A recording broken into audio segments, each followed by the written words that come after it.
This is a 31 Pearls production. Please remember to like, comment, subscribe, and share.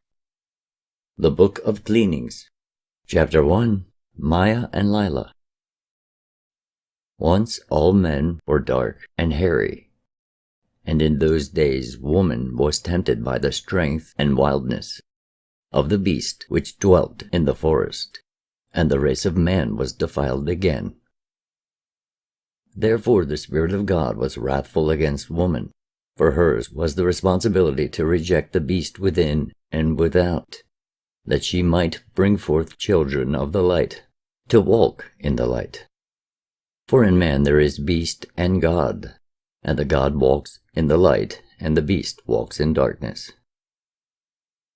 Now, because of the wickedness that was done, there are among men those who are the children of the beast, and they are a different people.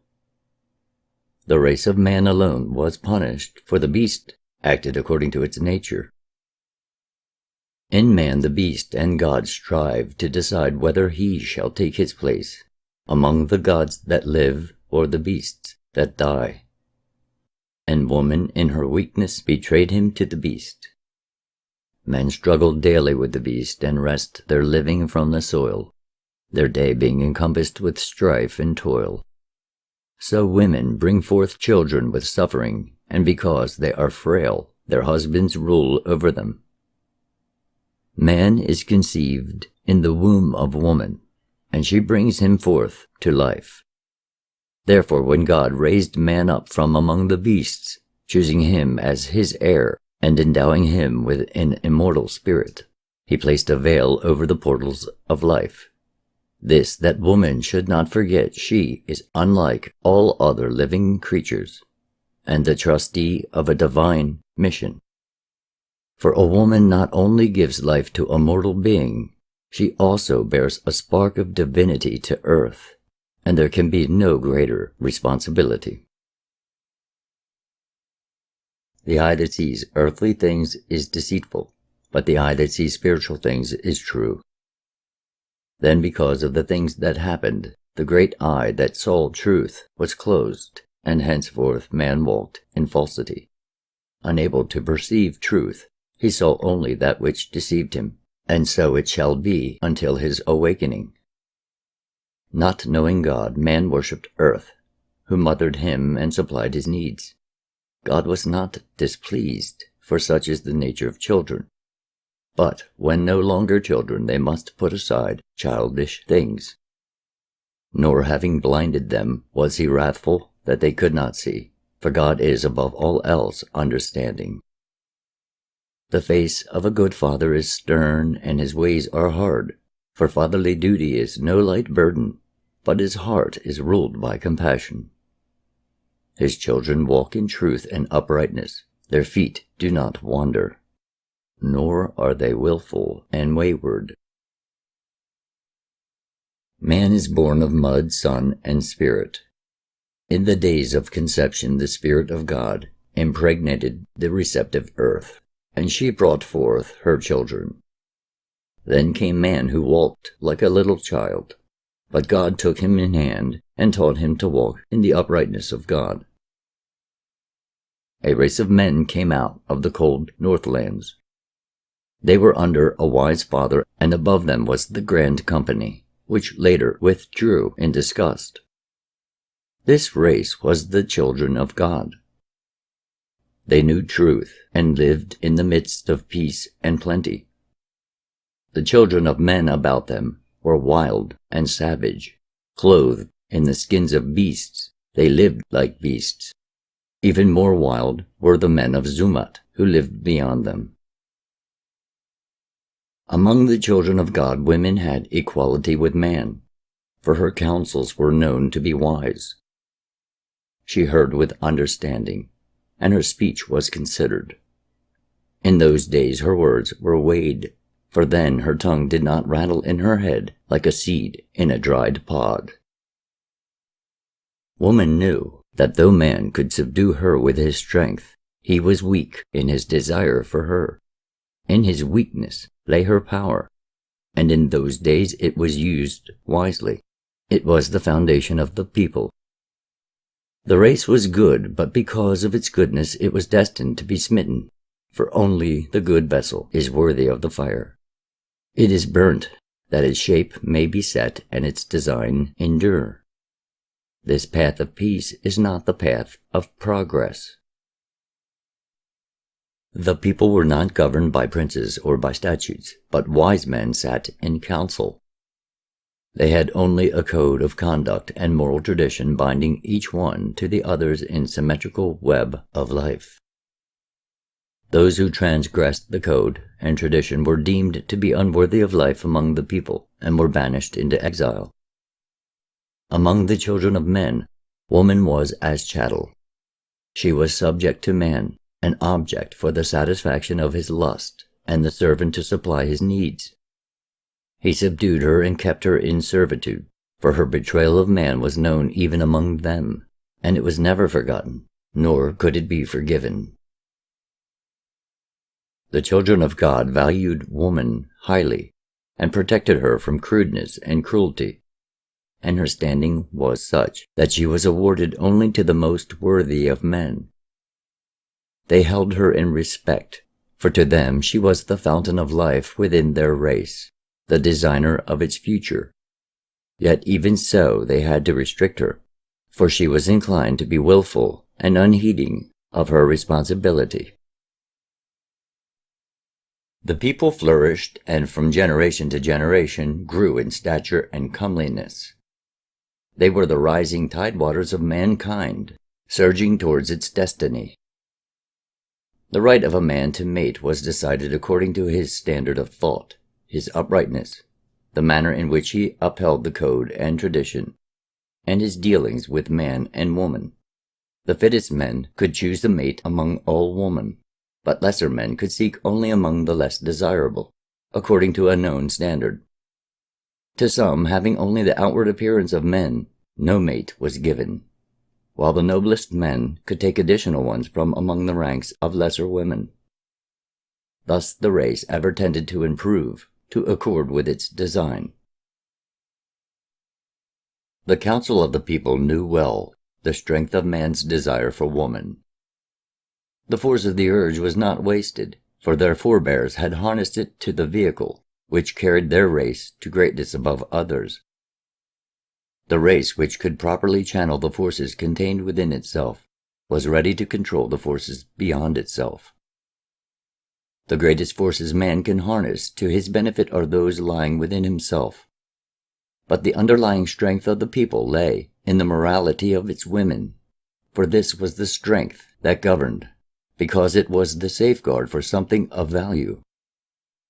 Men strive for gold and value it because it is something not easily attained. If gold would be gathered by the handful, men would scorn it. Its power is in its scarcity. Then it happened that one man became arrogant in the strength of his manhood and pride of place.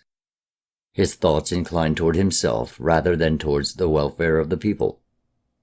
He scorned the old ways, declaring the code and tradition an unnecessary burden laid on the backs of men. He said, "Why should we carry the burden of things which have come down to us from our fathers? How do we know they walked with wisdom? How can we say that what was good for them is good for us?" Because of his unruly speech and wayward ways, the council banished him for a time, and had he remained apart, his heart would have been humbled in wisdom. But among the children of God there was a woman, one of the most desirable and fair, who interceded for him so that he might return to dwell among them, it being in their code that the wayward could always regain their place. The woman sought him out in the wilderness and, coming upon him, said, "Though because of my heart you appear to me as the finest of men, in the eyes of the elders you are unworthy to claim me. Therefore I have spoken for you. Now come, go before them yourself, and say the wilderness has changed your ways. By so doing you will find favor with the council, and perchance I may become your mate.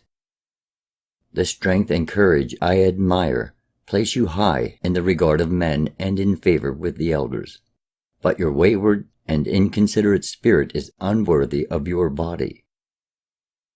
Though you find favor in the eyes of the young and foolish women, who see only the outwardness of your body, and thereby become more foolish, the eyes of the wise women see your naked spirit, and are not deceived. Therefore disregard the glances of foolish maidens, and carry yourself well. Act in such manner that you find favor in the sight of the wise women. And said she, Am I not Maya, the most desirable of women, one whom all men seek? Yet will I remain reserved only for you. Therefore be not unworthy of me. The man came out of the wilderness and wastelands. He went before the council of wise women and said, What must I do that I may have this woman for a mate? For I desire her above all things, even above my own life. For her I will become the most worthy of men among the people. Her standard being high, I may not possess her otherwise. The wise women answered him, saying, For so long shall you conduct yourself in this manner. And they set him a time and a task. That it should be well, the task was to be done with heart as well as deed. But the man accepted it gladly, his heart not in it that day, but in the days to come. The council and the elders said, What the wise women have done is good. It will be well, and to the people's benefit. The man rose manfully to the task, and was magnificent in his manhood, his new ways gladdening the hearts of all the maidens, many of whom were disturbed by strange stirrings within their breasts. Among these was one less comely and desirable, whose heart burned hotly for him, her thoughts resting upon him continually, but she knew that in his sights she was of little account. Her name was Lila. It happened that, arising early one day, she saw the man depart into the forest by the swamp land, going about his task, and she took counsel with herself and followed him. She came upon the man while he rested in a place of solitude, and approaching spoke softly, saying, It is your servant Lila. O my lord, are you not weary with the task burdening your days? Also that you lack companionable gladness to lighten it. Where is she who set the load upon your strong back? Where is my kinswoman who, without doubt, is more comely and very much more desirable than I, and therefore a very fitting reward for your heavy labors? Does she rest in the shade, or is she gathering fruit back in the gardens? Without doubt her thoughts are with you, but is she not unduly hard-hearted in that she fails to comfort you? For is it not in the nature of woman to come to man and lighten his burden with her softness? Is it not in the nature of woman to be yielding and submissive, that man may rejoice in his strength? Is it perhaps that despite her loveliness the heart of this woman, of your desire, is not the heart of a woman? Is it like the mock orange, sweet to look at but bitter to bite? Or is her heart in the keeping of the elders, that she prefers the ways of the old to the ways of the young? What has she done to you? Has she not humiliated your manliness by harnessing it like an ox to the customs of the people? Can it be right that the decrees of old men long dead should come between living man and woman? Is it not more fitting that the customs of men submit to the law of her who gave us our natures? This desirable woman is yours, providing you toil and wait. She is yours, but not without conditions. She does not come without reservations as a woman should, but like a man who comes to an ass bridle in hand. Alas, that I lack the loveliness which places the yoke upon you, but beneath I lack nothing, and am as much a woman as any. My heart burns for you with a flame that comes nigh to consuming my body. Take me, accept my humble offering. I give all freely. I will be yours without any conditions. O my lord, which of us women truly offers the most? She who concedes nothing, or I, who will even be accursed by God and men for your sake? I, who am nothing in your sight, require no sacrifice from you on my behalf. I ask nothing and I offer all a woman can. Then Lila knelt at the feet of the man and placed her head on his knee. The man was sorely troubled in his body, and he wrestled with it, but his spirit brought before his eyes the vision of the more desirable maiden, and he was strengthened. He arose and said, "Be gone, and tempt me no more." Then Lila departed and went her way, but within herself she brooded, and in the course of days her thoughts hatched a dark scheme. She mixed a forbidden potion from herbs, and putting it into a pitcher of water with honey, took it to the man as he toiled in the heat of the declining day. Seeing her, the man said, "Wherefore have you come again?" And she answered him, saying, "My lord, your servant brings a much lesser offering, one you need not fear as you did the greater one, a humble gift of refreshment." The day being hot and the toil arduous, the gift was not unwelcome. The man drank heavily from the pitcher, and because of the potion his spirit slept, while the beast entered his body in strength. When the fire of his passion was quenched by the waters of lust, his spirit returned, and he reviled the woman, saying, "What have you wrought? Would you destroy me in this manner?"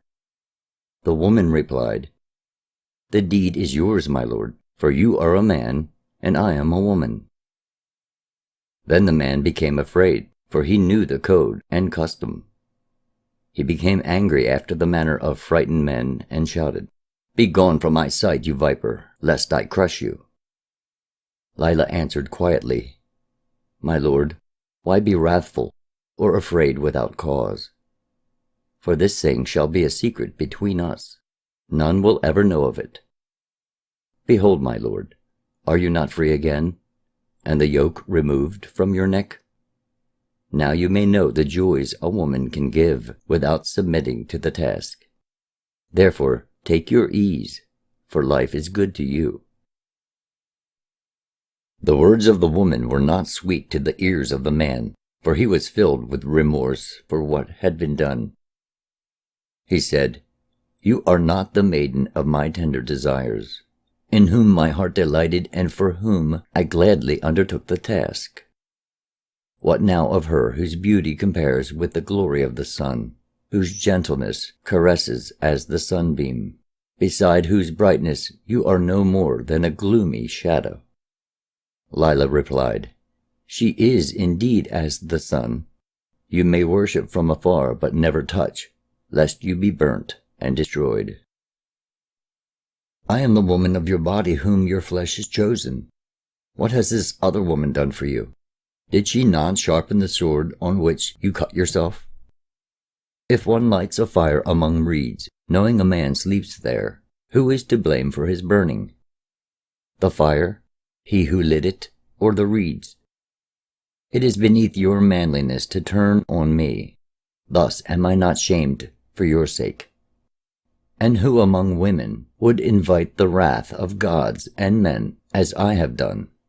Be content with the wrong your lust has already wrought.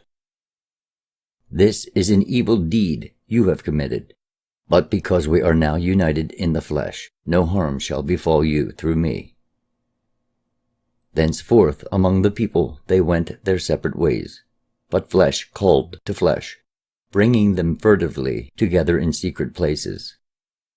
Each dwelt with the reproachful whispers of their spirit, and each walked in the shadow of fear because of the code and tradition. Now the elders were not without shrewdness, and they saw that the man was no longer diligent in the task, and had returned to his former ways. Also he avoided the eyes of Maya, and was no longer reserved with women. Having sampled forbidden fruit, he now sought other varieties.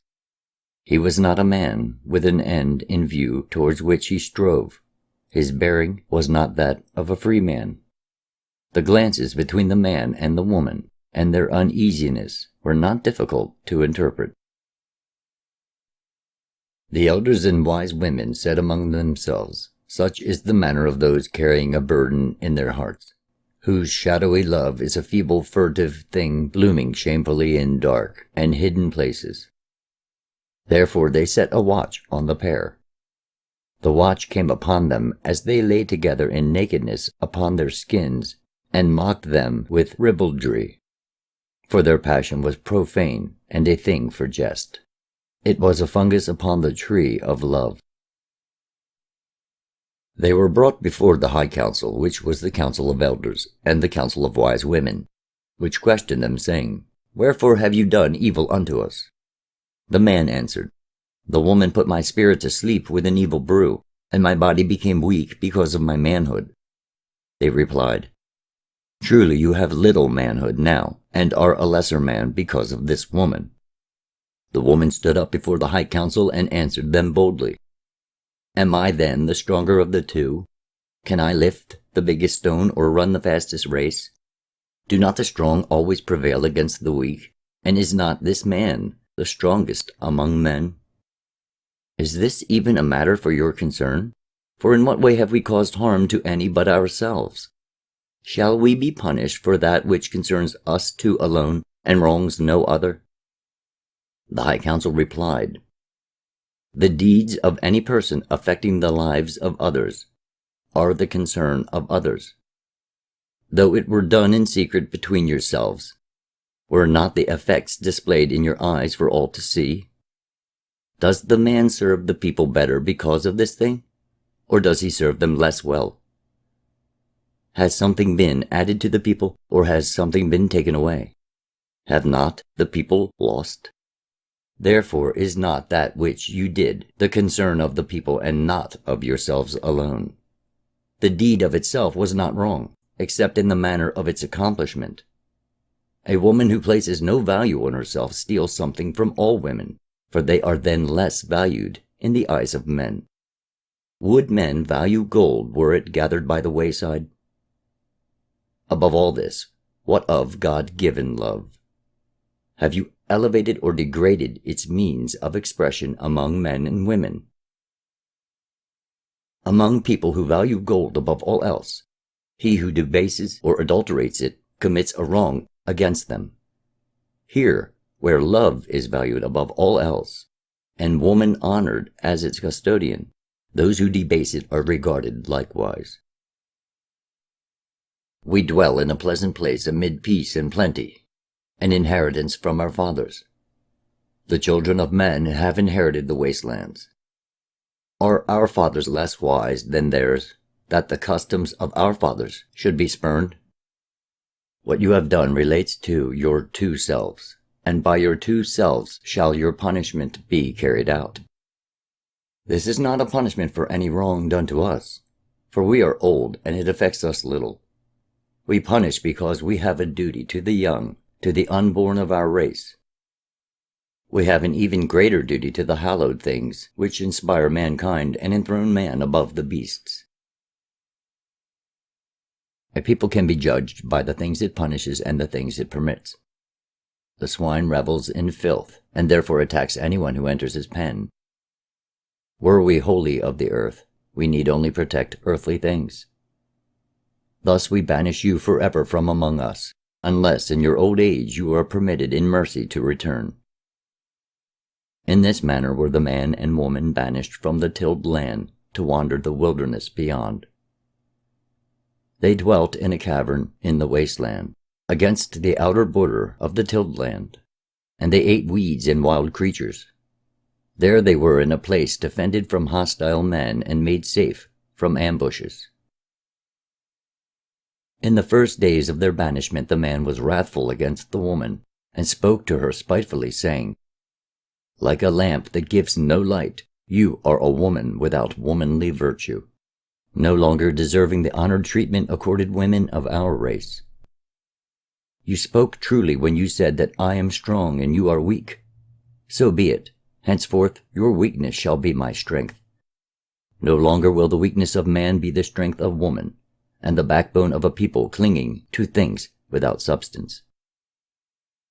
Henceforth I am obligated to no one, and owe a duty to none but myself.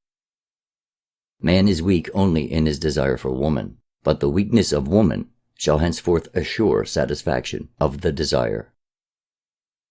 So the man subdued the woman after the fashion of the children of men. She was the wife who ministered unto him, saying, My lord, I am but a woman, and your handmaiden. The beasts of the wastelands were the keepers of the woman, and she was in bondage to the barren land, for the wilderness was beyond reach of the waters, a place of desolation yielding only weeds and thorns. The man hunted a field for wild creatures, while the woman delved for roots, seeking sustenance among the weeds. Thus it happened that one day, being overcome with hunger, the woman went among the reeds growing on the edge of the tilled land, for flowering plants grew there, the roots of which could be eaten. While engaged in gathering, she was seen by a husbandman tilling the fields, who, coming upon her stealthily, said, Woman, I see you. Are you not the one who was banished? If so, the custom decrees you will have to die, for it is forbidden to re-enter the fertile land, having been cast out. Then the woman, being still in the water, loosened her girdle, and, letting down her hair, said, Honored I may no longer be, perhaps die I must. But am I not still a woman while I live? If you see me otherwise than as a woman, who can please a man by the ways of women, then I say you cannot be a man. Yes, I am the woman your brother seduced, the frail victim of his lust. Perhaps it is better that I die quickly by your hand than starve slowly in the wasteland. Death can hurt me no more than life, which has revealed to me the evil of men. Let me die now for the wrongdoing of your brother. So saying, she came out of the water.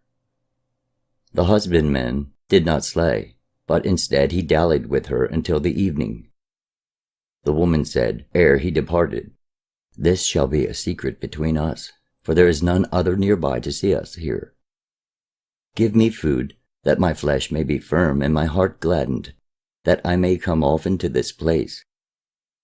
Thus in the days that followed, the woman went many times to the waters, and in other places where there were other men. Therefore she no longer had to delve for roots, nor did she toil in the wilderness. Then the children of God banished other men into the wastelands because of the woman. And the man, seeing how this came about, said, Is my affliction because of you never to end? The woman answered, My lord, this thing I did for your sake. See these others. Are they not outcasts in the wilderness, men without a chief to rule over them, or a hand to guide? Gather them together, that they may hunt for you and serve you. Rule over them and become powerful. What I have done for you alone. To your strength will be added their strength, and the loss of the people in fertile lands will thus become your gain. What is there that strength cannot obtain? If your desire is for other women, will not strength obtain them? Therefore revile me not, because I have now placed in your hands the means to that which you desire. Now I say to you, and speak truly of things only a woman can know, that you are a better man than those that live bound to the tilled lands, whose women secretly despise them for their servility to the code and tradition. The man was stirred up by these words, and went out and about to the others, approaching them, saying, Behold, we have been cast out because we have followed the ways of men according to the nature of men. Our manhood is good within us.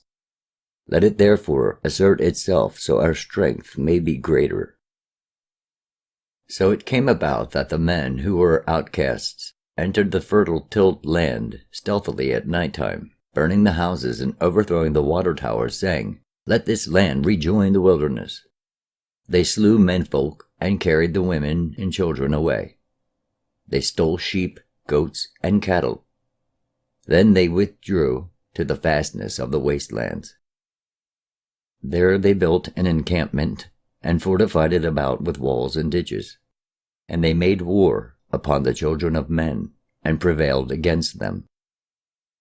They ruled their women sternly and made them chattels, buying and selling them like cattle. When man said, Come, the women came, and when he said go, she went. On her yielding back and on her submissive head he dissipated his wrath, on her servile body he satisfied his lust. Lila was a true daughter of the woman who betrayed the first race of men. It is written of her that when her sons grew to manhood, she caused them to kill and eat their father, so they might gain lifelong strength and wisdom. Man kept woman in bondage, for he knew from his own knowledge of her ways that she was not to be trusted. Henceforth she could not walk freely among men, for they knew that though woman was weak and man strong, by womanly guile she could exploit his weakness.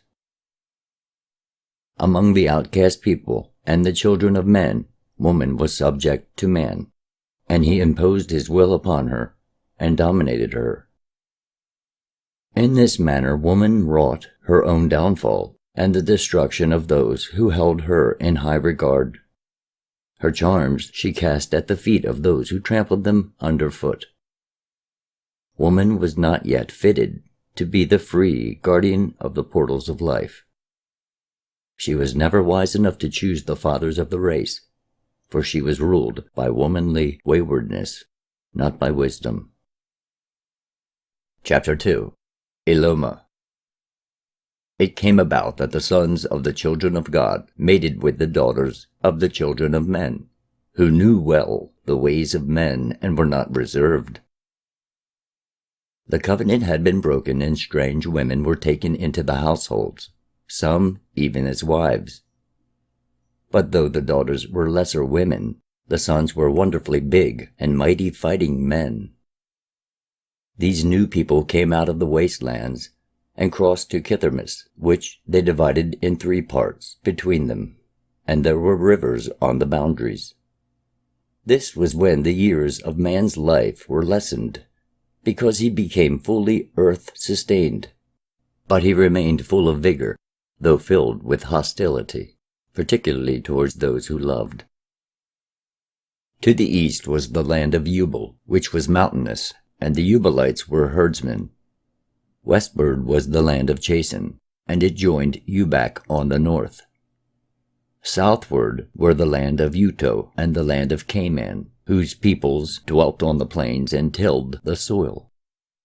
Some from the households of the children of God went into the land of Chasen and gave the people laws, and taught them to build with brick. Netar and Balit-Sharamim, the sons of Enenari, taught them writing, and set their letters on a pillar in Herek. Enkingal, son of Nenduka, built Kiridor, which stands between 2 rivers. Then came the lengthening of the years, when the time of sowing was confused, and seed died in the ground. In those days Enos came up out of Chasen, and spoke for the God of the children of men. In those days there were many having the blood of the children of God, who inclined their ears towards his words, for they thought the great God of their fathers had abandoned them. Therefore the enlightening word of God came to Eloma. Eloma, daughter of Kahima, heard the voice of God and was carried into the wilderness, unto a place where there was a cave and clear running waters, and she dwelt there for 7 years. Eloma had 3 sons, and they all heard the voice of God and walked with him. Her firstborn son was Hariana, and he carried the word of God to the children of God who dwelt in the northlands, for they had forgotten his ways. He married Didi, daughter of a great king, and became an even greater king. He had many sons who all became kings among men of renown. Yahama, her second-born son, carried the word of God to those who dwelt towards the sun rising, and Manam, her third-born son, carried it to those towards sunsetting. When the ear of the Spirit was opened in Eloma, she returned to her people and became the interpreter of God. In the days when some men left to dwell among the children of men, others came to Eloma and said, Behold, men leave and we become weak, while the children of men become strong. Can this be the will of our Father? Then Eloma called upon God And he heard her cry and said unto her, Let your spirit be at peace, for these things happen as they will. It is the grain being winnowed from the chaff. It is always easier for men to follow the ways of the flesh than the ways of the Spirit. Yet the deeper man descends into the vale of earthly things, the harder the climb out to the heights of glory. A generation to go down, 10 generations to rise again. Man must struggle, or degenerate. But the path of pleasure is pleasant, while the path of progress is beset with pain and strife. God said to Eloma his servant, Behold, I have been good to my children. They have been given everything that is pleasant. Everything has come easily to their hand. The lot of the children of men is more harsh, and yet they prosper. Childish things are expected from a child, but when it grows up more is anticipated. But still my children come to me as children. God then said, Go, return to the place from whence you came, and remain there for 7 years. And she did so. The 7 years passed, and Eloma returned to the people, and, behold, the fertile fields were unsown, the water channels were dry, and there was desolation in the midst of the waters. Eloma sought among the fields, and when she came upon the habitations, her heart was rent apart. For she saw the daughters of the children of God consorted with the sons of the children of men, and were become unlike true women. Then Eloma said to them, Wherefore has this thing come about? And they answered, Behold, men came from out of the wilderness, and our men were like sheep before wolves. See, even now they labor within a pen of servitude. Eloma then went unto the men and said, Wherefore has this thing come about? And they answered her, Behold, the God of the children of men is, unlike ours, a God of battles, and we were delivered into their hands. Then Eloma was heavy of heart, and called upon God, saying, Behold the plight of your children. And God heard her and answered, I am not indifferent, for their sufferings are my sufferings. They are not under the whips of men, but under the flail of God. The grain is being separated from the chaff. They toil not under the blows of men, but under the hammer of God. They are not imprisoned, but are upon an anvil. I am not the God of battles, not the God of nations, not even the God of men. I am the God of souls, the keeper of the treasures of eternity. I have not turned away from my children. My children have turned away from me, disobeying my laws. This cry will echo down through the generations of man. My God, why have you deserted me? And it will come from those who have deserted their God. Arise, go seek among the people, and you will find a maiden who is pure at heart. But she is mocked and degraded by being made a swine attendant. Take her with you, and go to Shinar. Guard her well, for she is the daughter of a new dawning. Eloma sought among the people and found Nenua, maid of the morning, and they went into Shinar.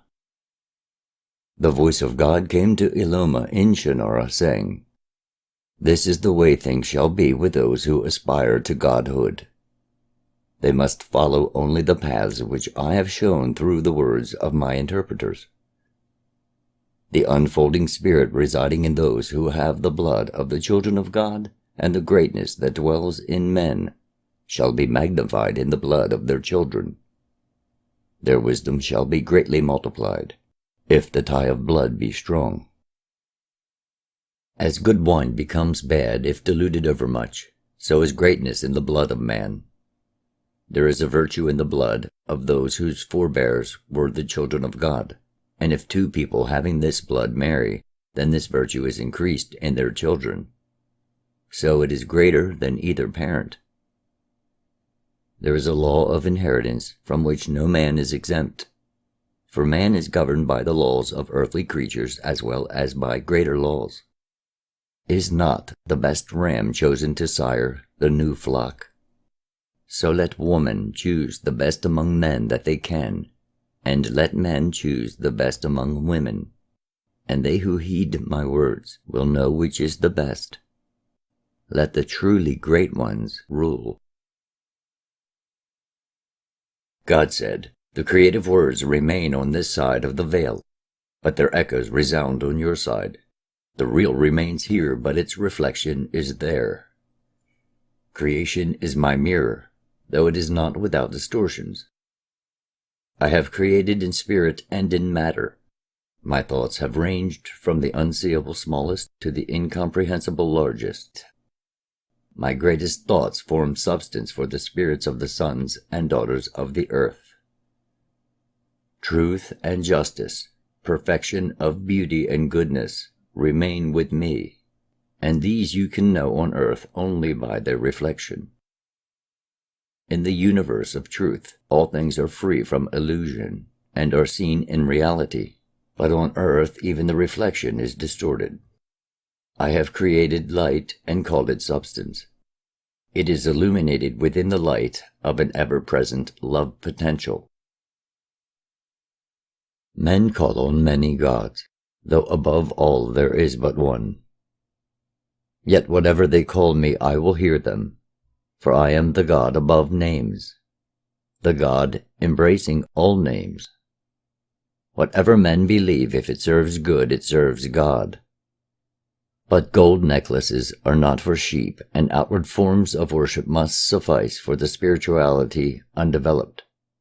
The rituals of men may often be empty ceremonials, but they may also guard the great mysteries behind them. If a man seeks to enter my presence by prayer and says, "God, grant me this or give me that," the thing will be neither granted nor given, unless it be for his spiritual good or benefit another. I am no huckster bargaining blessings in exchange for worship. Nothing man can give can add to what I have. Also, men do me little honor when they fail to recognize that I am above concern for mere bodies which decay and fall apart when the enlivening spirit leaves them. Yet man is but man. Know that I am a God of understanding and compassion. If man cries out to me in genuine stress and suffering, he will not go unrelieved and uncomforted. Yet understand that suffering and sorrow are the lot of man, that he may become man-God. There is also the great law to which man must conform. There are intricacies of enidvadu to be unwoven, and the challenging paths of destiny and fate to be followed. Too often the price paid for things done or not done is pain and suffering, sorrow and distress. But where would be the benefit to the debtor were I to wipe out such debts? Yet will I see that never, be even a single grain, will they exceed that which is absolutely necessary and just. On earth joy and gladness will always outweigh pain and sorrow. Earth is earth. Take it as you find it. Do not expect to find heavenly things there. It is a place of tuition, and the purpose of life is learning. All things of earth are limited and mortal. Immortality will not be found there. When the things of earth have fulfilled their hidden purposes, each passes away, returning to the dust from whence it came. Behold, in the days to come truth shall be unfolded to all peoples, revealed in a degree and manner which will accord with their needs and capabilities. It will be passed on from generation to generation, and from man to man. The purity of its flame will accord with the quality of the oil of spirituality with which it is fed and replenished. Hence, there will be many differing degrees of purity and revelation. The food which one man enjoys may sit heavily on the stomach of another. Yet it would be foolish to say that the food enjoyed by one should become the food of all. So it is with the spiritual things which men believe. I will not send prophets, nor will I appoint spokesmen, but such will arise through their own efforts and enter into conscious union with me. They will point the way, which will be followed by the spiritually sturdy, but others less strong in spirit must take a slower path. And many will advance only by faith and service, by justice and kindliness towards others. The spark of divinity in man generates inspiring dreams, which will ever lure him onward and upward. Yet the road is long, the journey wearing, and often unpleasant. Man has unnecessarily encumbered himself. He has enshrouded his spirit under a winding sheet of earthly passions. With his great eye blinded by indulgence in vice, and his spirit corroded by corruption, his fallible senses only are left to him, and these deceive him into believing the mortal vehicle is his total being. Affliction and decay are now the lot of man, and he has passed into a long, dark night of ignorance. Now only by journeying the long and painful road of earthly experience can his soul be cleansed and awakened to the realization of the glory within him. Man may conceive me as he will, and it will be well. I am not a god of pettishness. As I brought forth the creation, so shall he bring forth the revelation of his God. Unto you, Eloma, my child, I grant the keys of communion and union. Then Eloma went out among the people and taught them about their Creator in this manner. I bring you the soul-whispered words of God, the eternal tower of strength, the fathomless ocean of compassion. He has hung the earth in the void, surrounding it with nothingness, yet by his power it remains in its appointed place. He veils his glory behind the shield of illusion, lest it overpower the spirits of men. He is obscured by the dark cloud of mortal ignorance. He is the inspirational spirit ever entering the hearts of man, striving to arouse them to reach out towards greatness and achievement. He has molded the sky above us and bedecked it with splendor and awesome beauty. He taught the stars their song of joy and the winds their wondrous music. All the widespread earth proclaim his creativity, while the high vaults reveal his skill and handiwork. His messages go out to men not in the speech of men, but in the wordless whispers to their hearts. His finger prescribes a course for the fertilizing waters, which nourish the desolate sands, making tender buds burst forth from the dead soil. The soft waters caress the ground, and pastures arise to become the habitations of great flocks and herds. The rose unfolds its beauty to honor him, and the woodbine delights him with perfume delivered upon the wind. The cornfields bow in humility, then the wheat stalks raise upwards in praise. The trees spread wide their worshipping branches, and the barley heads whisper together of his sun-given bounty. He is the fountainhead of all life, the overseer of the fertilizing waters, and the captain of the stars. Men stand beneath the great dome of the night skies, and are overawed by the work of their architect, and by the bright mysteries displayed in such a pattern of beauty. They become dismayed at their own smallness, but are reassured by his words, which have come down to them from ancient times. God has crowned man with life, and set the scepter of his intellect in his hand. He has given him the flail of mastery over all other living creatures, and set him on the throne of creation. He disciplines us when young, and stretches out a welcoming hand when we near the end of life's journey. He accompanies men on their pilgrimage along the road of life, mitigating their misfortunes and rejoicing with them in its pleasant surprises. He balances the lives of all men, so they continually encounter conditions and situations meet for them. The widespread, mysterious heavens are his throne, and bountiful earth his footstool. No structure man could build would contain him. Did he need a residence, no place built by the hands of man could compare with that which his hands could erect. There is nothing on earth that man can give God which could add to God's glory, or increase what he has.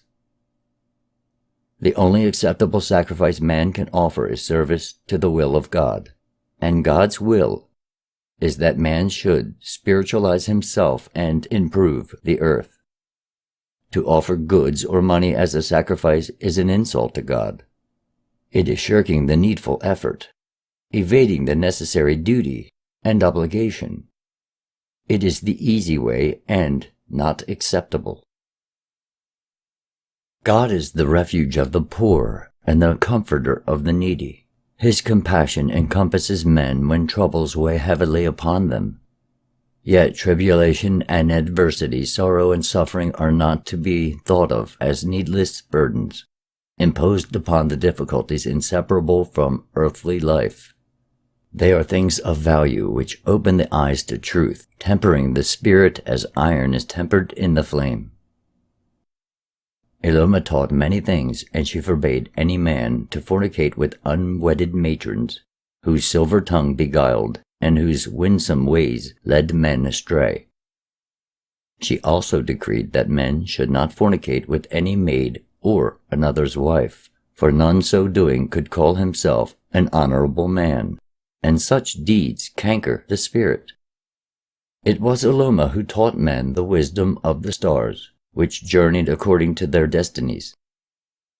She taught them to interpret the pattern of each man's life, which is woven from the threads of fate and destiny, and interwoven with the many-colored strands of Enidvadu. These things were learned and written down by Ishkaga. Chapter 3. The Flood of Atuma. Behold, was this not written in the days of our fathers' fathers, and of their fathers before them, and given unto us that we should pass it unto you, the children of days yet unborn, that if the ability of the scribe remains with you, it could be read in your generation. Read, O children of the unborn years, and absorb the wisdom of the past, which is your heritage, the enlightening words from a past which is to you in days so far away and yet in truth so near. We are taught that we live forever, and this is true, but it is equally true that no moment of life must be wasted, for each hour and day on earth is a shaping for the future. We are the inheritors of a portion of time. We can dissipate it on futile things or utilize it to our everlasting benefit. In the days of our fathers, before barren teachings clogged the thoughts of men, and vain, formal ritual built a wall which obscured understanding, men walked in the light of truth. Then they knew there was one God alone. But because they allowed their higher abilities to fall to disuse, they saw less clearly. Because he appeared in different aspects, they thought he was many. Now in our days God has many varied forms in the eyes of men, and each declares he alone knows the true name and likeness of God. Here all men fall into error, though all have spoken truly according to their understanding. But truth can never bow to the limited understanding of man. The comprehension of man must expand to grasp it. In olden times there were spawned great monsters and beasts in fearful form, with frightful gnashing teeth and long ripping claws. An elephant was but a cat in comparison with them. Then, because of heavenly rebellion and turmoil, and the terror overwhelming the hearts of men, the Great One hardened the face of the land, which had become unstable, and the beasts were changed to stone. This was before times when the destroyer still slumbered in the upper vaults of heaven. Thus it is written in the record of Belshira. In those days the people were wicked, and though the wise men among them gave many warnings of the wrath to come, they would not listen. Such is the way of the wicked. So it came about that the chastening spirit became stirred up against them, because of the odor of wickedness arising from the earth, for her nostrils abhor the smell of evil. This is a smell no man can know. For as the hounds know the smell of fear, which no man can detect, so other beings know the smell of wickedness. The great floodgates which are above the earth were all opened. Thus the floodwaters rose up to cover the land, and great rainstorms lashed down. The winds could no longer discover their destinations. The people left the plain of Shinnara and fled up into a great mountain rising above the flatlands below, and here near the summit they camped. Feeling themselves secured, the wicked mocked, saying, "No water can ever reach us up here, for there is not enough of it in heaven or earth." Still the waters rose ever higher, and the mouths of the wicked were silenced. The priests of the people danced and chanted in vain, and many rituals were performed to appease the wrath above. There came a period of quietness. Then the people built a gateway to heaven wherein the chief of interpreters might commune with the other realm. He entered into the silence and cast his spirit, and when he had done so, it contacted the chastening spirit, which men call by other names. Her voice was heard within his heart, and it said, "I am that which has been called forth by the odor of wickedness, arising from the bodies of men, which no incense can disguise. For as the smell of putrefaction assails the nostrils of men, so does wickedness give forth something which assails us in this realm. Wickedness is therefore an offense against us. If any man threw filth over the wall into your courtyard, would you not consider this an act of hostility? Could any among you live in harmony with those who are insensitive to your own sensitivity? Thus I am awakened to happenings in the world of men, and am now clothed in a performing substance." The spirit being said, "I have no desire to unduly punish men. Go out to the people and tell them that if they will but mend their ways and walk no more in the path of wickedness, I shall depart." But when the chief of interpreters returned to the people, he found them fearful and distraught, clay in the hands of false priests, devotees of the baleful gods. The false priests were crying out for a sacrifice to their gods, and had seized Annas, a young man more handsome than any other, a messenger and runner between cities. Then, though they whispered fearfully among themselves concerning the deed, the people had seized Nanua, handmaiden of Eloma, the enlightened one, whose life was dedicated to Elena, for she had cried out curses upon their heads when the young man was taken. Nanua and Annas were held by the false priests, and about them surged the great mass of the people. And though the chief of interpreters raised his voice, it went unheeded. Then the mass of the people moved down to the water's edge, and there they stopped, while the priests shouted prayers to the gods raging above. All the heavens were darkened with great rolling clouds, and there were high winds and lightning about the mountain top. The people rent their garments, the women wailed, and men struck their forearms. Annas was beaten with a club and delivered to the waters. Then as he who wielded the club turned towards Nanua, she said to those about her, "Let be, I will deliver myself to the waters. For if I must be sacrificed, I would be a better sacrifice so given." Then she went down to the waters, but as her feet entered she drew back from the cold, dark, watery depths before her. But as the one who wielded the club moved forward, a young man, Shiluet the scribe, a man of quiet ways, neither handsome nor strong in body, pushed forward and, taking her by the hand, went down into the waters with her. The waters had risen high, and men shared the place where they stood with wild beasts and with sheep and cattle. But now the tumult quietened, and the waters drew back. Seeing this, the people shouted praises to the baleful gods and cried out, "Great are the mighty gods, and great their holy priests." The chief of interpreters went sorrowfully apart, hiding himself, for now he was fearful for his life. When the waters had subsided, he cast his spirit and entered into communion with the chastening spirit. And he said, "Shall I also enter the falling waters as a sacrifice? For life is now futile, as I am without God or honor."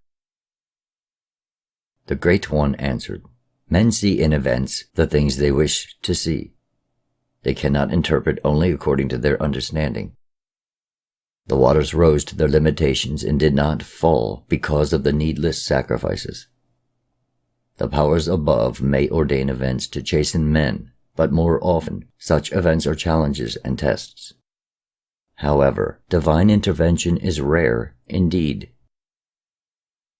These priests follow another, a longer path, but they too condemn wickedness, and they too point the way to the truth, though that way may be indirect and beset with hazards.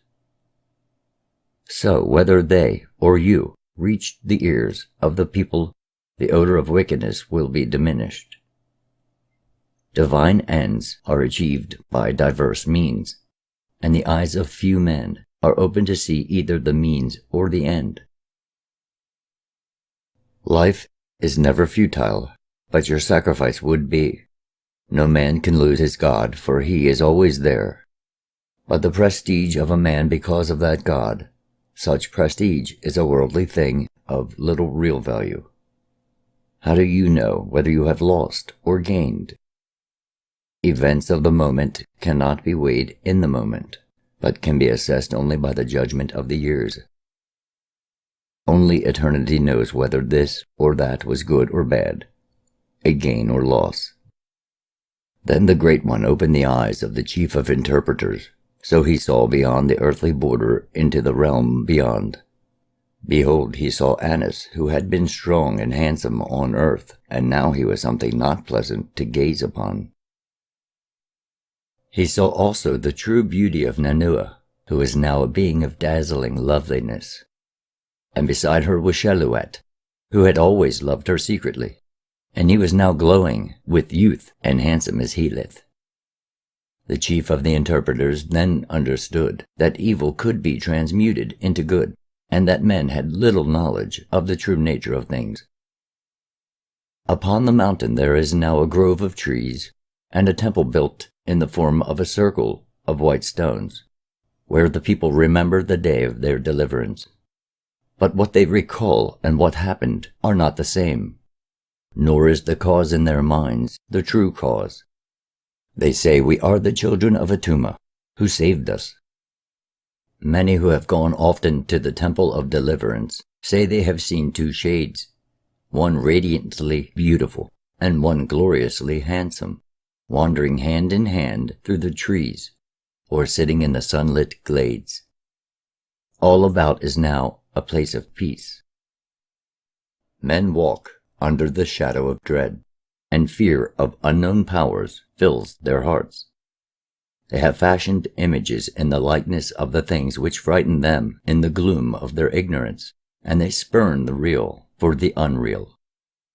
Did they see more clearly, they would know that the things they fear are but gentle and sturdy hands, which can lead them to fields of contentment. Chapter 4. The Deluge.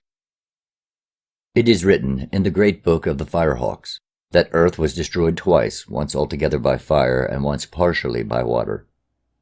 The destruction by water was the lesser destruction, and came about in this manner. The people of those times spurned all spiritual things, and men lived only for pleasure, caring little for the good of mankind or the future of the people. Lewdness and lies were upon the tongues of all men, and brother could not deal justly with brother. The princes and governors were corrupt, and proper tribute was not paid. The statutes were held up to scorn. The lives of men were ruled by their desires, and they spent their days in gluttony, drunkenness, fornication, dancing and singing to instruments of music. The land was unattended, for men dissipated their strength in unproductive lusts and pleasures. Women lacked shame, for many would cast their glances after one man. Men fought among themselves and even slew one another because of their lusts for worthless women, while the chaste women were not sought.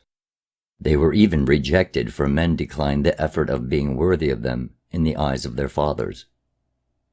Wives were unhonored, and only the women of pleasure commanded the attentions of men. Women were unclean and immodest, and men lay with them shamelessly in the presence of one another. Old women were more lustful than the young ones, while virgins were seduced and corrupted in their childhood. Fathers fornicated before their sons and were admired for their prowess. They made no distinction between their sons and other men, or between their wives and other women. Deceit and violence were seen on every hand. To the east and north were high mountains upon which dwelt a tribe called the sons of Nezerah, the men of the mountains, who were hardy men and mighty hunters, skillful in the chase and valiant in battle. The men were upright, their wives were faithful, and their sons noble. In their hearts there was no unworthy thoughts, no envy or hate, no malice or deceitfulness. They did not smile before a man's face, uttering smooth words, then when he turned his back reach out to stab him. In their wives and daughters there were no impure longings, and neither cursing or lying was heard among them. The womenfolk respected their men and maintained decency and decorum. Yet they were men with men's ways, abhorring all forms of unmanliness and degeneracy. Therefore the treasures in the cities of the plains and the weakness of the people, to whom these belonged, did not go unnoticed by the sons of Nezerah. So they said among themselves, "Let us go down and do a good deed among these people. Let us show them the ways of men who are strong, making them slaves and possessing ourselves of their goods." This talk continued among the men in the marketplaces and gatherings until they were stirred up to deeds, and they gathered together a war band of fighting men. The mountain men chose leaders from among themselves after their custom, and prepared to fall upon the soft living people of the plains and become their masters. When the chiefs of the mountain men saw what was happening, they became wroth and ordered their men to return to their flocks and pastures. The chief of chiefs stood up before the gathered war band and said, "It is our decree that this thing shall not be done. You must not go down from these mountains bringing the sword against these people. Leave them alone as rotted fruit is left on the tree to wither and die. Leave them to follow their own ways a little longer, and in the fullness of time they will destroy themselves. Make no widows among your own people. If you go down there carrying fire and sword, you may find a trap laid for you among the flesh pots. The attraction of their pleasure and the temptations of their luxury is, to strong men such as you, like the lure the flame has for the moth. Do not lay yourselves open to destruction, even though the manner of its accomplishment be pleasant. If you must destroy this people, then destroy utterly, so nothing remains. They are many while we are few, and though by the keen, hard-hitting sword we may prevail in battle, yet might we not be lost under a deluge of soft feathers? Will you be wise enough to sup on milk and honey without being drowned in it?" For a time the fighting men heeded the words of their chiefs, for they were neither willful nor reckless, but there were some among them who went down to the plains in peace. They returned with tales of treasures and pleasures awaiting below, reporting that the time was ripe for an attack, the war men hired by the lowlanders having departed. For in those days the gods of Sherapik strove against the gods of Elishter and Ladek. Then the fighting men disregarded the commands of their chiefs and, choosing war captains from among themselves, went down and fell upon the people of the plain. The people of the plain bowed before the strength of the men of the mountains. They did not fight, for among all their possessions they regarded their lives as the most valuable thing, precious above all else. they said. "Take whatever we have, our riches and harvests, the treasured things from our dwellings, even our daughters for your amusement, but leave us enough that we may live under your shadow." The sturdy men of the mountains were sickened by these half-men, who had lived for 3 generations without fighting, and they despised them. The battle-hardened men who had come down from the highlands took whatsoever they desired. The plainsmen demurred, but because their stomachs turned to water before the virility of their conquerors, their protestations were words of wind. The victors clothed themselves in plundered finery and indulged themselves in the wines and delicacies of the food tables. They slept in beds of luxury and dissipation, every want being attended to by the vanquished. They learned the ways of sensuality which goes with soft living. And when sated with natural pleasures, some lightened their boredom with unnatural ones. The mountain men saw that the women of the cities were beautiful, but they were not modest, casting their charms before the masters, unashamed. So it followed they were taken, when required, and treated as chattels. The women did not complain, though hitherto they had stood equal with their menfolk. But women's equality with half-men is not something of value. With women like this, the men placed no restraint on their lust and went from excess to excess. The women, rejoicing in the strength and vigor of the men, said among themselves, "Here are men indeed such as we have not known before." Then, in the manner of women, they turned away from their own men and from the households of their husbands and fathers, for now they despised them. They threw off all womanly restraint and grappled with the victors like ravening beasts, and the strong were vanquished by weakness. Always do women behave thus when their menfolk are defeated in battle. It is for this men fight. None came to do battle with the victors, for they who had fought for the gods had destroyed themselves, and in the fullness of time the victors too were destroyed by the flesh-pots, by fornication and drunkenness, by ease and luxury. Their fighting strength and valor departed with the passing years. They grew fat and slothful. They who had come down in manly array to fight and win, who could not be challenged in battle by the lesser men of the plains, were eaten up in the mansions of pleasure, in the drinking booths, with music, wine, and fine linen. Upon the mountain and in the mountain homes there was weeping and sadness among the women. Fields were untilled and cattle strayed away. Sheep went unplucked. The best craftsmen were gone, and few remained willing to learn their skill. The teachers of learning taught no more. The gnarled hand that had wielded the sword and terrorized the foe now plucked the strings of psaltery and lyre. The rough jerkins and corselets were cast off, and now garments were of fine linen dyed purple and crimson. Men arrayed their softening bodies in gaudy attire, and bathed in scented waters. They rejected their own women for those of the cities whose hands and feet were stained with bright colors, and whose faces were marked with blue. One day from afar off came 3 men of Ardis, their country having been stricken by a mountain burst. They were worshippers of the one God whose light shines within men, and when they had lived in the 2 cities for a number of days, they were stirred up in their hearts because of the things they saw. So they called upon their God to see these evil things. Their God sent down a curse upon the men of the cities, and there came a strange light and a smoky mist which caught at the throats of men. All things became still and apprehensive.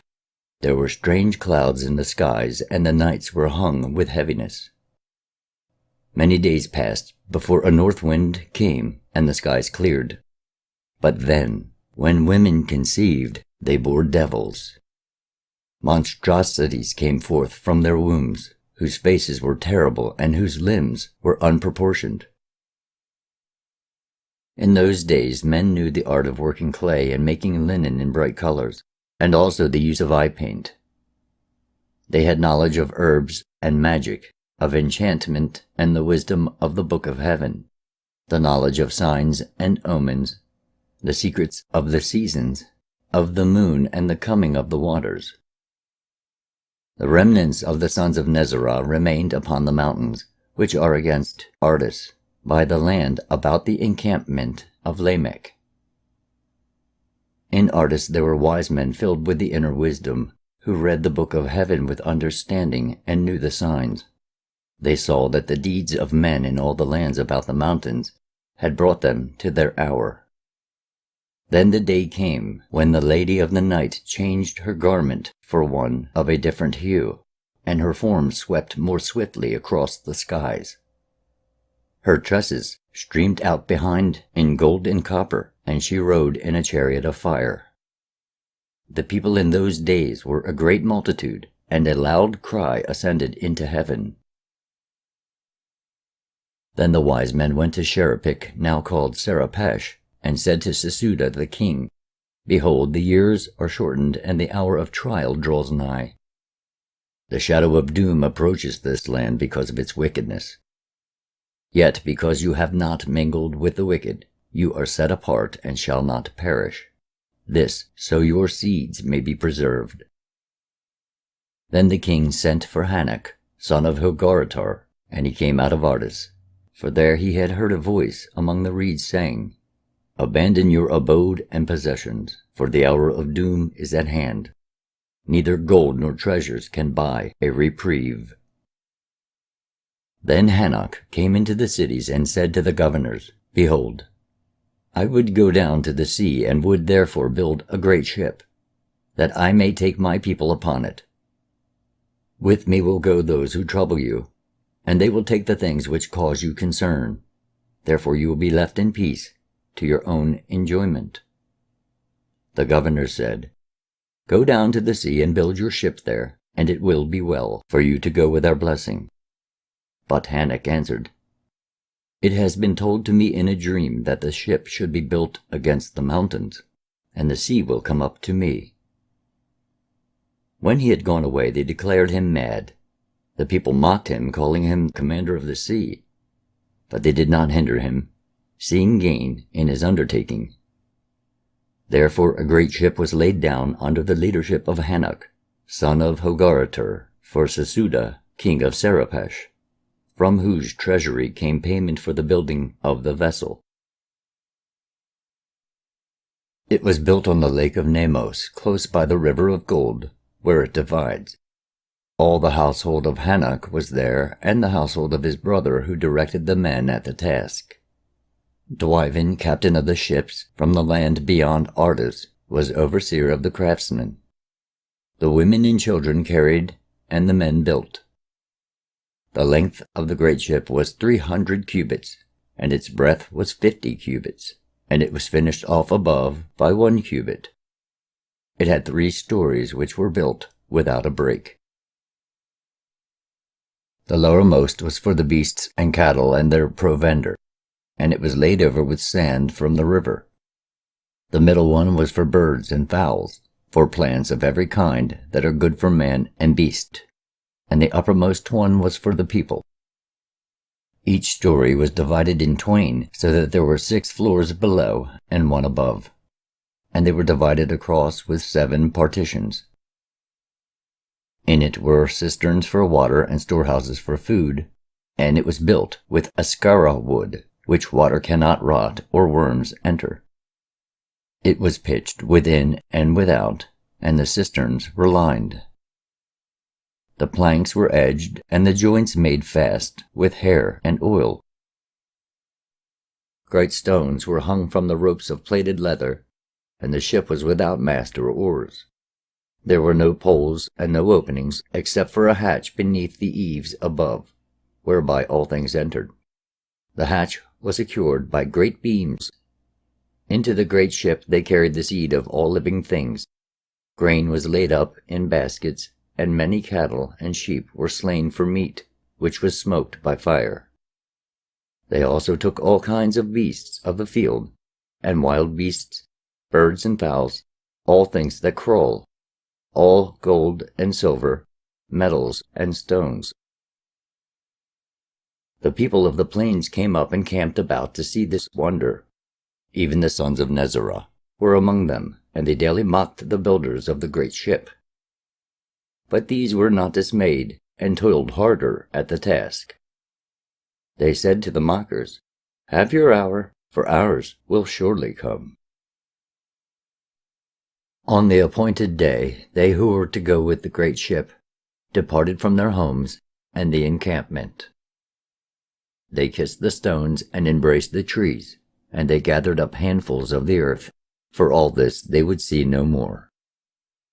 They loaded the great ship with their possessions, and all their provender went with them. They set a ram's head over the hatch, pouring out blood, milk, honey, and beer, beating upon their breasts, weeping and lamenting. The people entered the great ship and closed the hatch, making it secure within. The king had entered, and with him those of his blood, in all 14, for it was forbidden that his household go into the ship. Of all the people who entered with him, 2 understood the ways of the sun and moon, and the ways of the year and the seasons.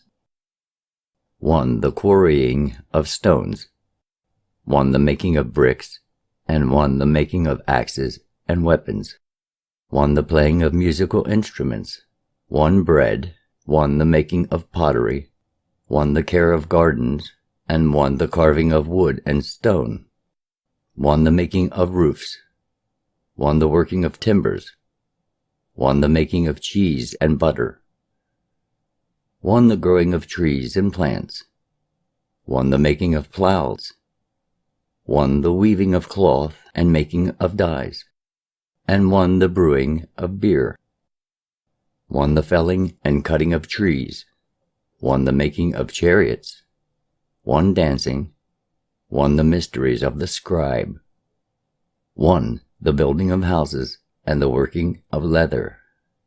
There was 1 skilled in the working of cedar and willow wood, and he was a hunter. 1 who knew the cunning of games and circus, and he was a watchman. There was an inspector of water and walls, a magistrate, and a captain of men. There were 3 servants of God. There was Hanok and his brother, and their households, and Dwiven and 6 men who were strangers. Then with the dawning, men saw an awesome sight. There, riding on the great black rolling cloud, came the destroyer, newly released from the confines of the sky vaults, and she raged about the heavens, for it was her day of judgment. The beast with her opened its mouth and belched forth fire and hot stones and a vile smoke. It covered the whole sky above, and the meeting place of the earth and heaven could no longer be seen. In the evening, the places of the stars were changed. They rolled across the sky to new stations. Then the flood waters came. The floodgates of heaven were opened, and the foundations of the earth were broken apart. The surrounding waters poured over the land and broke upon the mountains. The storehouses of the winds burst their bolts asunder, so storms and whirlwinds were loosed to hurl themselves upon the earth. In the seething waters and howling gales all buildings were destroyed. Trees were uprooted and mountains cast down. There was a time of great heat. Then came a time of bitter cold. The waves over the waters did not rise and fall, but seethed and swirled. There was an awful sound above. The pillars of heaven were broken and fell down to earth. The sky vault was rent and broken. The whole of creation was in chaos. The stars in the heavens were loosened from their places, so they dashed about in confusion. There was a revolt on high. A new ruler appeared there and swept across the sky in majesty. Those who had not labored at the building of the great ship, and those who had mocked the builders, came quickly to the place where it was lying. They climbed upon the ship and beat upon it with their hands. They raged and pleaded, but could not enter inside, nor could they break the wood.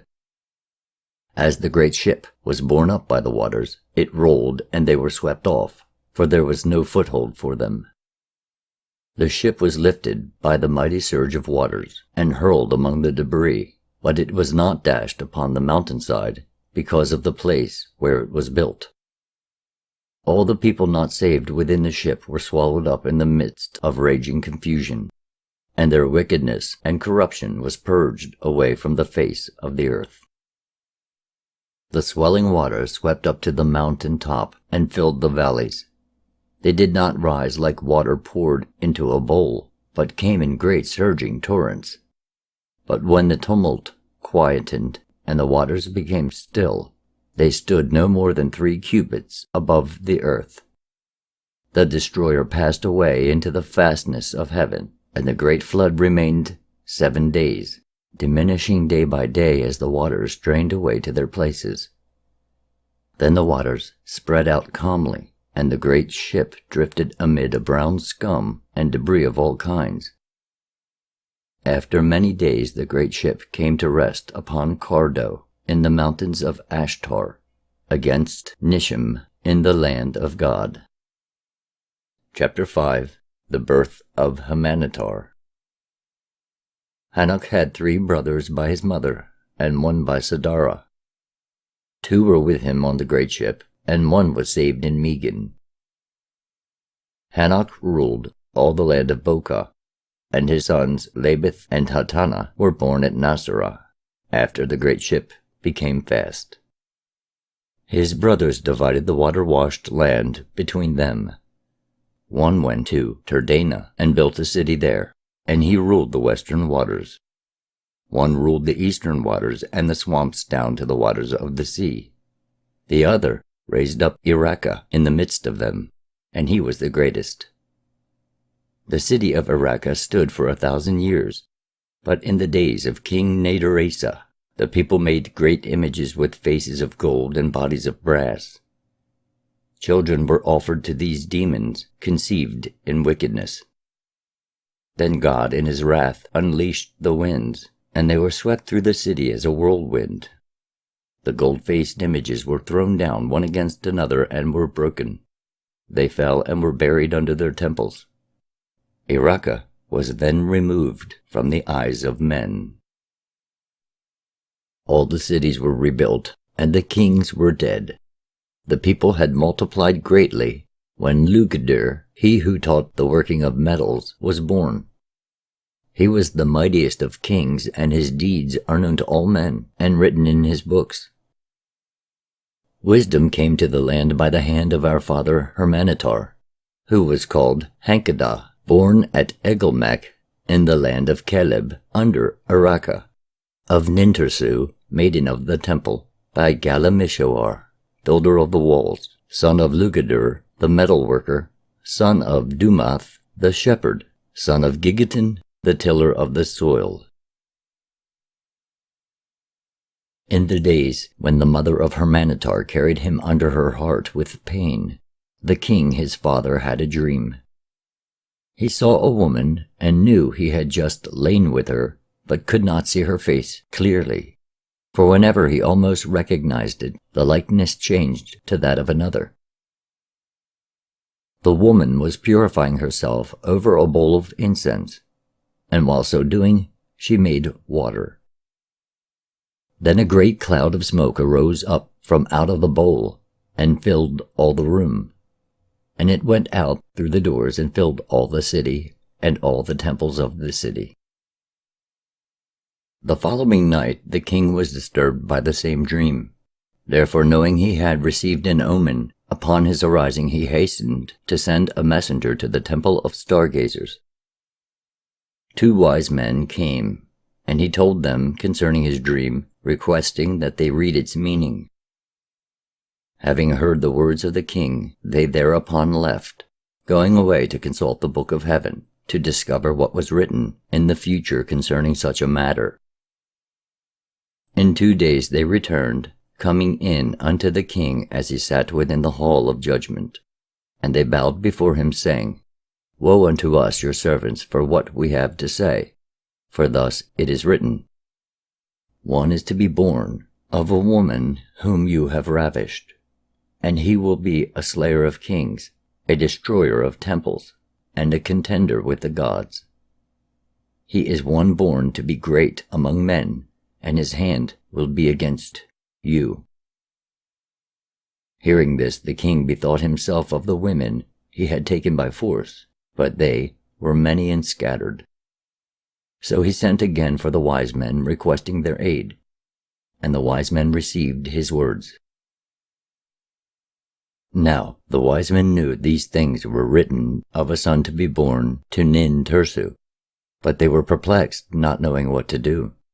For she was a maiden of the temple of the 7 enlightened ones, which had been built in the days of Sesuda. If the blood of one thus born were shed, or its breath stopped within the boundaries of the land, the corn would perish within the furrow, and the blossom would fall from the trees, so that they yielded no fruit. Yet the wise men were not loath to bring down the wrath of the king upon this temple. For it was one whose god had but small estate, yet it paid no tribute to the god of the land, nor did they desire to deceive the king in this matter. For if by perchance the deceit were uncovered, they lost their protection. The wise men therefore went before the king and spoke thus: "O king, light of our lives, we your servants have discovered this child, though it is yet unborn. It is to be born of a maiden bound to the temple of the 7 enlightened ones. Therefore its blood may not be shed on land worked by the hand of man, nor may its breath be stopped. So now we say unto you, send those who are your most trusted servants, and let them take this maiden and carry her away to a place afar off. If it be beyond the boundaries of this land, the child, when born, can be slain there, and no evil will befall the lands of our God." Hearing these words, the king remembered the maiden he had taken for his pleasure, for while hunting he had come upon her as she bathed. Neither the temple nor its god were known to him, and he had no fear of its priests. The king called his chamberlain to his side, a man most trusted, and charged him, saying, "Go take this Nintursu, this temple maiden, and carry her into the land of Kithis, entering by stealth. She is with child, and when it is born, slay it, letting its blood fall upon the soil in the land of Kithis." The chamberlain prepared and departed, taking with him men of blood and their captain. They traveled so they came upon the temple at first light in the morning. Nintursu was taken, and they left ornaments of gold and silver. Now Nintursu was not delivered of the child when they came to the boundary of the land, so they camped there, and in the days that followed, men went out to spy. The captain was a man skilled in war and courageous, a man of many battles, and Nintursu spoke often with him. But between her and the chamberlain few words were spoken. It happened that, when Nintursu's time was upon her, and the child was to be delivered, it was the days of the full moon. Therefore the child could not be slain, so they bided until the dark of the moon. Then, when the order of things was right, the chamberlain called the captain and said, "This is a task for a man of blood, and I am not such a one. Therefore you take the child and slay it over the border. 7 men will go with you, that all may bear witness to the deed and swear to it." Now the men of blood were grim men of battles, strangers to soft beds and gentle ways of women. But some among them were the companions of Nintursu during the first days of her motherhood. Also there was one whose father had been a worshipper at the temple of the 7 enlightened ones, before it was abandoned by all who followed the king. There were those who murmured, saying, "This is a task for those in high places, who speak with honeyed tongues and carry concealed knives that stab in the back. This is not for fighting men." It was true. This was no task for men of clashing metal. It was a deed more suited to squeamish, stomached courtiers. But lacking backbone, these have ever needed others to do their dirty work, spawned through intrigue and conspiracy. "Lord, Hasten the day when real men are no longer manipulated by half-men. The captain put the child into a basket prepared by Nintursu. It was placed upon an ass. Then he and his men went over the boundary to a place where neither tree nor grass grew, but about 10 bow shots distant a stream ran through it to water fields and pastures in the valley below. When they stopped, the captain took down the basket and opened it. But when he gazed upon the face of the child, his heart held his hand. He was a man of battles who slew in war, a slayer of men in combat, not a weak-kneed man of intrigue and slayer of children. He closed the basket and said to those who had come with him, "We will bide our time here until nightfall. If we loose the blood of the child here, it will be absorbed into dead soil and do no harm. But if we carry it further, down into the valley, it will fall on living soil." None with him answered, for they were but simple fighting men, knowing not that the blood could have been let into the waters. Or maybe they understood the heart of their captain. The captain said, "It is hot. We have time enough before those who dwell below are asleep. Therefore let us drink wine and rest a while." So they drank wine which had been brought and rested. Becoming drowsy, they eventually fell asleep. Darkness fell. Now the ass had not eaten since the morning, nor had it drunk at the stream, and the captain of men bided his time, for he had a plan, and this was a place known to him. In the gathering darkness he put the basket, with the child inside, back on the ass. It was a good place of concealment, under an overhanging rock, with thickets of thorn all around, while below the ground fell away steeply, being covered with rocks and loose stones. Only the captain knew how in the darkness a large stone was loosed from above, bringing down many others with it, so that stones fell all about the place where the men lay under the overhang. They were heavy with wine. They shouted, they stumbled and fell. One was struck by a dart, another by a spear. There was a clash in the darkness, though none was killed. The ass, loosed from its halter, fled, and none could stop it. Wrathfully the captain shouted, "What kind of men have I been given? Why have you not brought trumpets to announce our coming? Who can see the ass among the bushes or hear it among the stones?" Then, as lights appeared below and the voices of men were heard in the night, they withdrew. Coming to a place of safety, the men took counsel among themselves, for the captain of the men said, "If you would go unpunished for this night, then you must slay me now. Even then, can you return without me?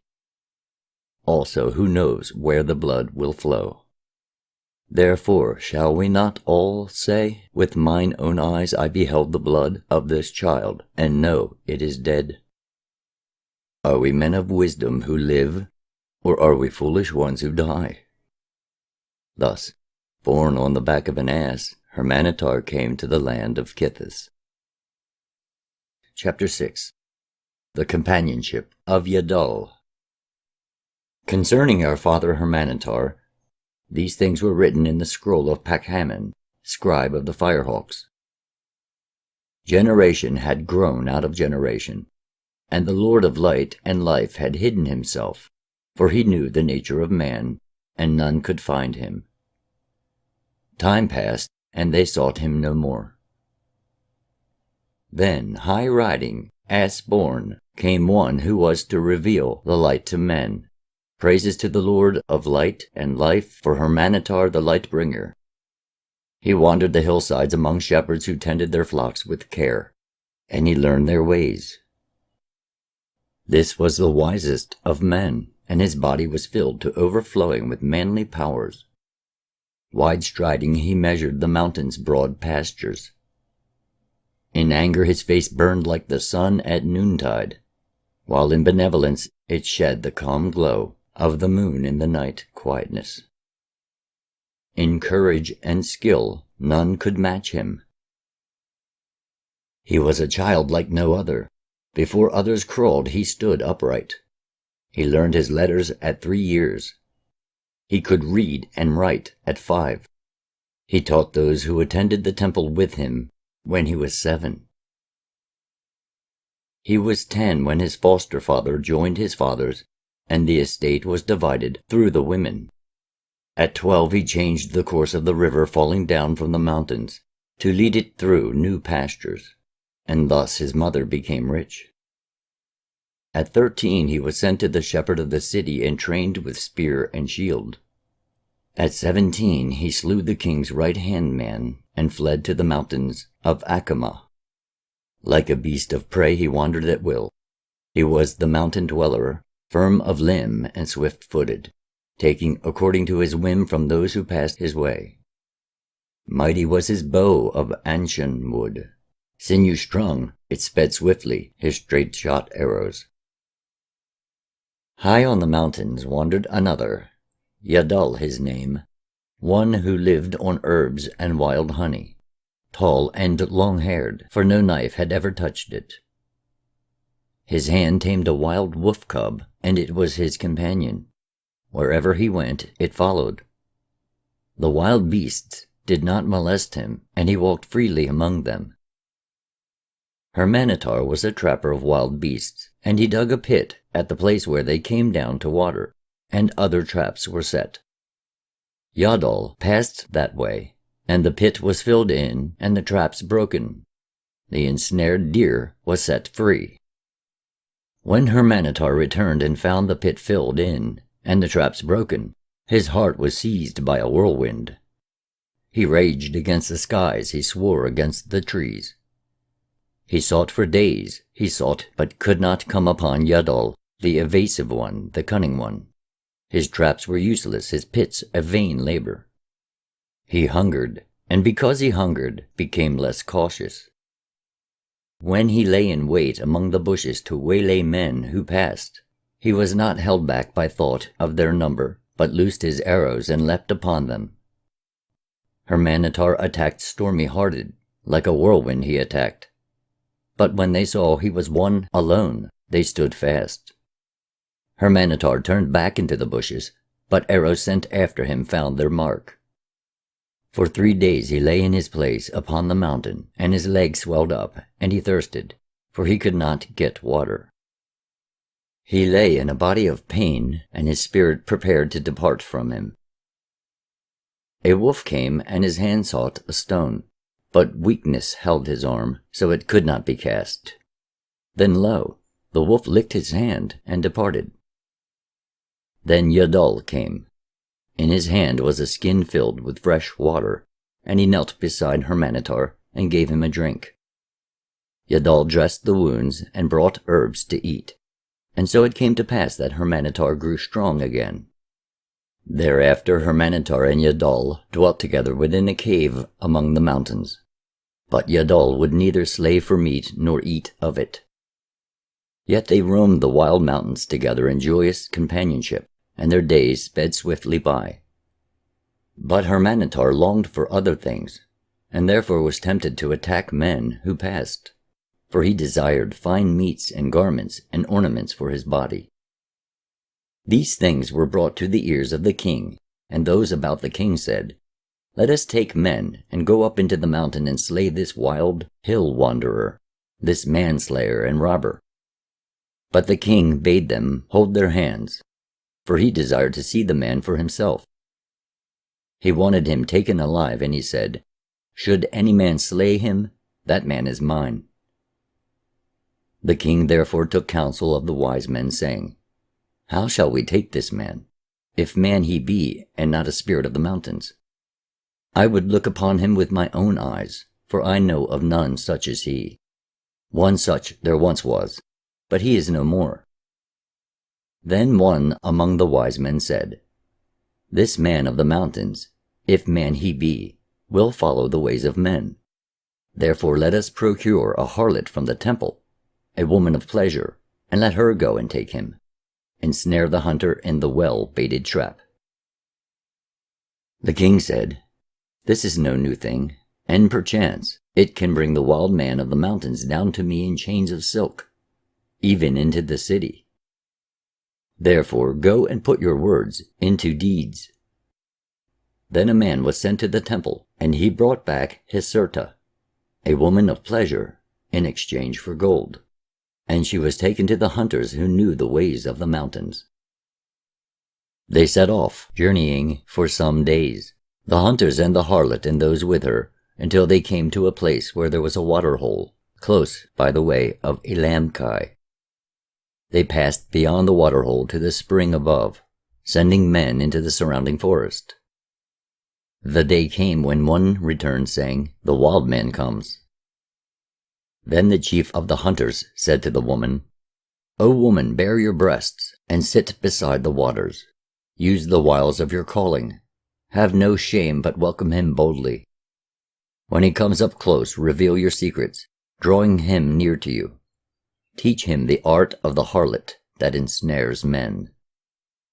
The woman was not loath to take him, responding well to the task, sitting by the waters, singing.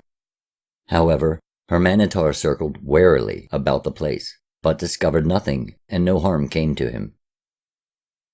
He drew closer, and when he did, the harlot revealed her secret charms, and was well pleased by the eagerness he displayed.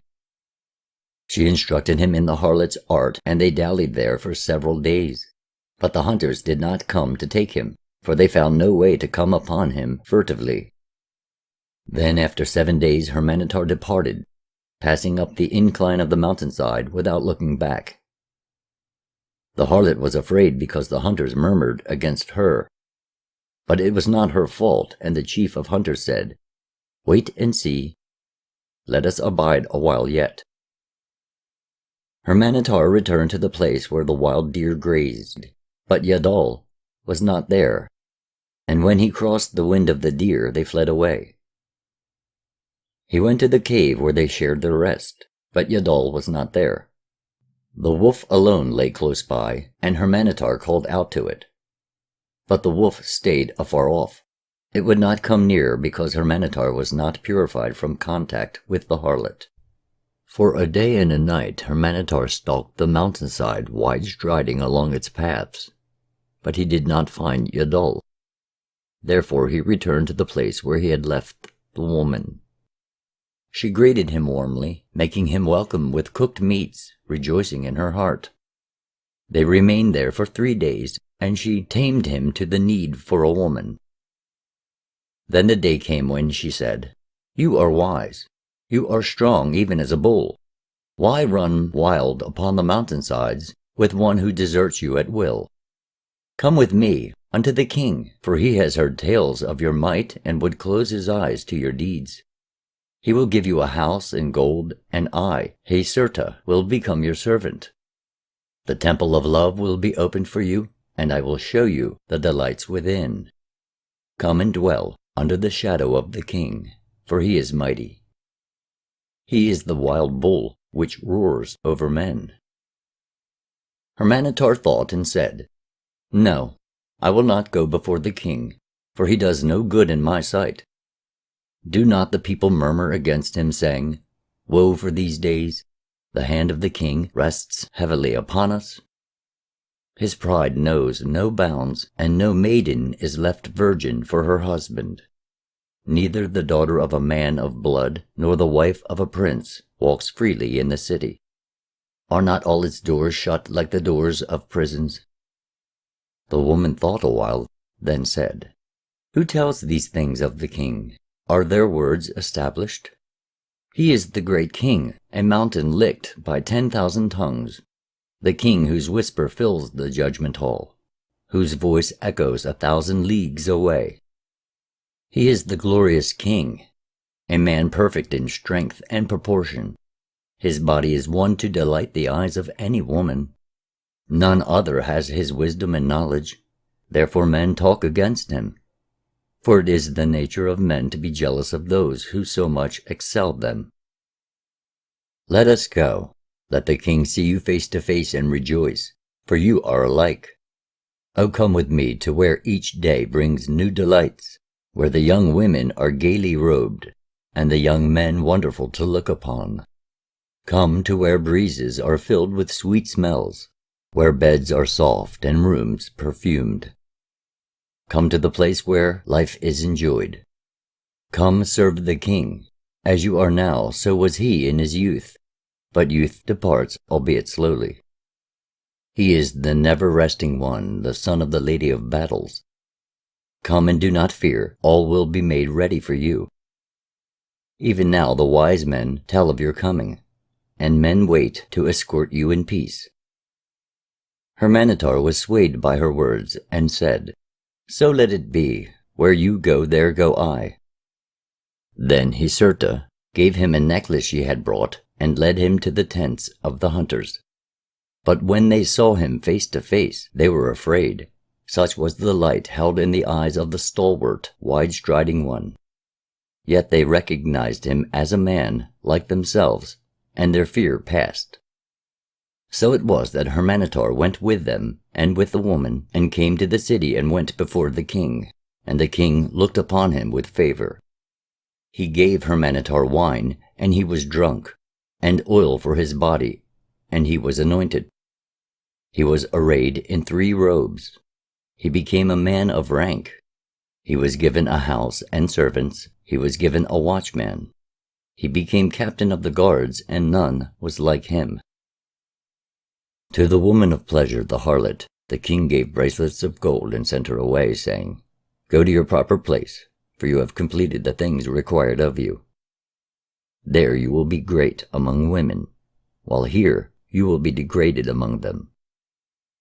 Yosira departed in sorrow, for even a harlot can feel faint stirrings of affection through the oft-soiled winding cloth which enwraps her sordid spirit. Hurmanetar learned the ways of the palace and walked as he willed, but soon he became restless, for his thoughts turned towards Yosira. He missed her ways. Yet many women cast their glances towards him, but behind these was the threat of the sword. He was not a man of smooth and subtle ways, being unskilled in the deceit which flourishes under the shadow of kings. Though favored by the king and safe under his mantle, he was a man alone in the palace and courtyards. He set out to find Yosira, seeking her at the temple of pleasure within the temple gate, where she had served as a harlot. But the priest said, The woman is no longer here, for a harlot given gold thinks herself a queen, and the women have driven her out. Hurmanetar sought her throughout the city, but she was nowhere to be found. Persisting, he eventually found her at a harlot's post beside the river, among wineskins and men of the waters. There was one who sat with her, and he was a man of blood, therefore armed. So when Hurmanetar came up to them seeking to talk with the woman, he drew his sword. When the man of blood saw that Hurmanetar was undismayed by this, and prepared to settle the issue, he mocked him, saying, Why should men fight when women are plentiful, and we have a half measure of corn? Hurmanetar brought the woman from those who grow rich on the defiled bodies of women, and established her in his house. The men about the king murmured against him, speaking poisoned words in the ear of the king. The women of the palace also turned from him. Meeting Yosira on the street, they caught her and tore her veil off her face, while men of subtle ways who served the king mocked behind their hands. The men of blood serving the king set their faces against Hurmanetar, while in the city men said as he passed, There goes the great one who bathes in dirty water. Therefore Hurmanetar departed from the city, going to dwell without its walls, among men who tilled the soil. It was not long before the day came when the woman saw that Hurmanetar was downcast, and so she said to him, O man of might, when my eyes rest upon you I am raised above all women, and now my heart is cleansed of all that polluted it. My body rejoices in freedom, and my life is a song of gladness. Yet I am saddened because my heart tells me that you are sorrowful and not at ease within yourself, that half your heart remains in the mountains. Therefore, hear what I say. Go there once more while I remain here to await your return. Perhaps this time you will find Yadol.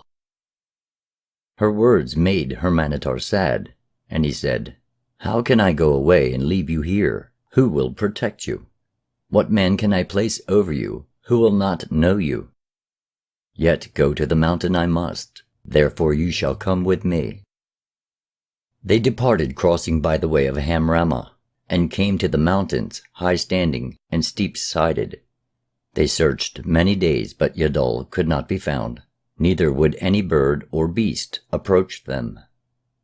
They wandered the mountains, they searched the valleys, and they grew weary in the search. They returned to the foot of the mountains, below the place where shepherds dwelt, and into the tillage, where there was a city. It was the time of Akitoa, and Sherah, chief of the city dwellers, was to be married. Being invited to remain in the city as a guest, they stayed there. When the days of feasting commenced, men came from the mountains and tillage, and there was much dancing and singing. Hurmanetar and Hyserta were made welcome, taking their places among the guests and storytellers, eating and drinking their fill.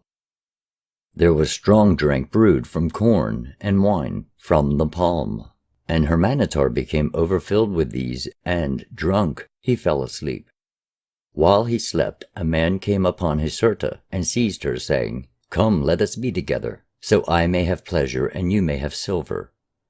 I know you are a woman of many pleasures, a servant to the vices of men." When she denied him his desire, he sought to take her by force, but she drew a knife and slew him, for a woman cannot be taken by a man, except she surrender herself to his needs. Hearing the clamor, men came, and seeing what had happened, they seized the woman. Others took Hurmanetar, and both were brought before the headman, who delivered them to a place of confinement. When the feasting was over, they were brought before Potosi, one who sat in judgment. Potosi said to Hurmanetar, "You have come among us as a guest and a man of good standing. Therefore we know not whether you have been wronged, or whether a man of this city has been slain unjustly. If you have been wronged, then also establish the standing of this woman. It is said that she is a harlot without standing. This being so, then you shall pay the price of he who is slain to his kindred, and no more will be required of you." Hurmanetar answered Potosi thus, "You are one filled with the essence of wisdom, who justly occupies the seat of judgment. I ask with due humility that you give ear to my plea for this woman who may not speak for herself. Denounce her I cannot. Instead, I will claim her as wife, under the law of the Hudasham, for she has dwelt with me for 20 months, and in that time has not known another man, nor have I cause for complaint." Hearing this, and because Hurmanetar made claim to the law of Hudasham, Potosi sent for Enilarich, priest of the great temple, that he should say whether or not Hyserta stood before him as the wife of Hurmanetar. When the priest came, he inquired of the woman whether she were a virgin when Hurmanetar took her. Had she said yes, then the passage of 3 months would have given her the standing of a wife, but she answered no. The priest asked her if she were a widow when Hurmanetar took her. Had she answered yes, then the passage of 20 months would have given her the standing of a wife, but she answered no. Then the priest asked if she were a harlot when Hurmanetar took her, and she answered yes. Therefore, as 7 years had not yet passed since Hurmanetar first took her, she could not have the standing of a wife, nor could she claim to be a harlot of the temple, for she had left its protection. Now the mark of a harlot was upon her, and Hurmanetar had forfeited his standing in the place of judgment. So Potosi gave judgment upon them, and it was decreed that when Gala came, they would be led to the enclosure of death, and there tied back to back. The woman would be strangled with cords, after the manner of harlots, while Hurmanetar would be left to carry her as a burden within the enclosure for 7 days. Then, if the gods willed, all he might take with him, being 3 handfuls of corn and a gourd of water. The judgment was fulfilled. Hurmanetar lived, He departed and went his way, and the kindred of the slain men failed to catch him. Hurmanetar passed across the land, coming at last to the temple of the 7 illuminated ones, and his mother was there. She dwelt there alone with only an old serving woman, for now the temple was desolate and without walls. For 2 years Hurmanetar dwelt with his mother, but then his heart went out again to the companion he had left upon the mountainside. He said to his mother, "I must depart, for my heart cries out for one who saved my life and whose ways are mine. Great is the love of man for woman, but greater is the love of man for man." So Hurmanetar came again to the mountains, and lo, he had entered the forest but half a day, when he came upon Yadol. How warm was the greeting, how strong the embrace! Hurmanetar said, "Long have I sought you, and found you not. Yet I come again, and you are here." Yadol answered, "It was because of the harlot. I was here, but you saw me not, nor could I make myself known to you." Hurmanetar returned with Yadol to the place where his mother dwelt, and they remained there, none knowing what they were, for they were garbed as priests. They tilled the ground about the place, enjoying its fruitfulness, and both were nourished by the wisdom of Hurmanetar's mother. Nintursu was the last of the line of Sesuda. 10,000 generations had passed since the beginning, and 1,000 generations since the recreation. The children of God and the children of men had passed into dust, and only men remained. 100 generations had passed since the overwhelming deluge, and 10 generations since the destroyer last appeared. Once man lived for less than 80 years. Now his years were 70. Once God had walked with men, and men knew only God. Now he was hidden behind many veils, and few saw him, and then but dimly and with great distortion. Where once there was one God, now gods were as numbered as the stars. Yet the great key remained in the midst of men, and it was here, at the temple of the 7 illuminated ones. The key of life, the key which was given into the keeping of our father, Hurmanetar. It is a secret thing, something exceedingly great. It is not lost, but has come down to us and is known in our times. Now one day, as Hurmanetar sat beneath a tree, enjoying its shade at the height of noon, he saw a stranger approaching. The man was weary and staggered, so Hurmanetar sent his servant to bring him into the shade. The servant hastened out and brought him in. He was given refreshment, and his feet washed.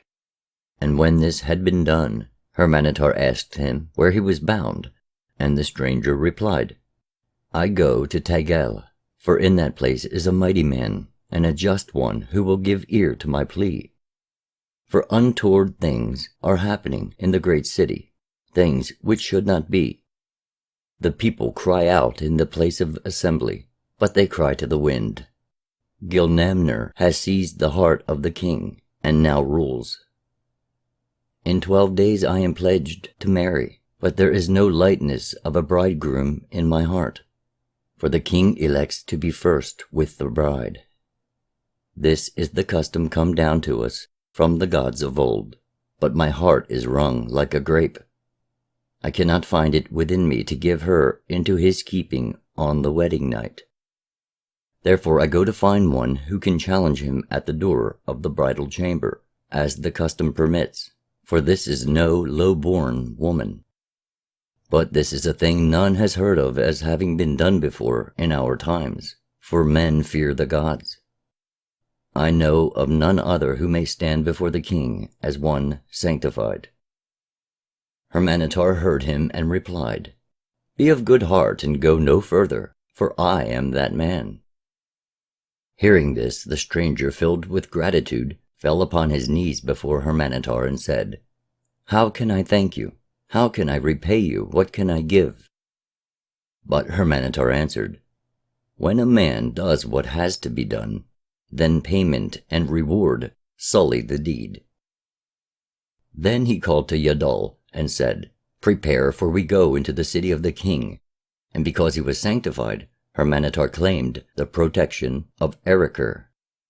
Then they offered prayers in the antechamber between heaven and earth. They dwelt with the brother of the bridegroom until the day of the wedding feast came, for the bridegroom was not of this city. When the feast was over, and before the guests departed, the bridal chamber was made ready with the bride within, and the young messenger of the temple went about making his call.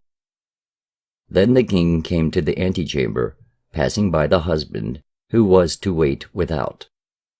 But there, standing before the door, was Hurmanetar, his right hand on the pillar, for none might otherwise challenge the king, and in his left hand were the reeds. Those who were gathered there, the men and the women, drew back, and men of the king's guard came forward, each claiming the right to enter the combat on behalf of the king, for one man could precede the king, but no more. Such was the custom. The choice of whom to fight from among those who came forward lay with Hurmanetar.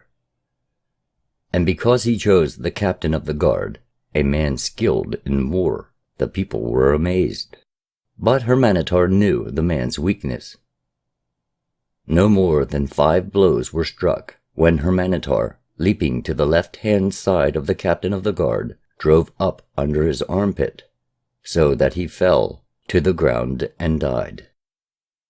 Then Hurmanetar and the king girded themselves and fought in the high courtyard, and it was a fight such as men had not seen before, the young and the old, agility against experience, stamina against cunning. They were both equal in the fight. They slashed at each other until their weapons broke and their shields split. They grappled, they stamped, they rolled in the dust. They lashed out at each other, and the combat went on until the water ran out, and still they both stood. Then they could not fight with weapons, but stood disarmed, and this time neither might cause the death of the other.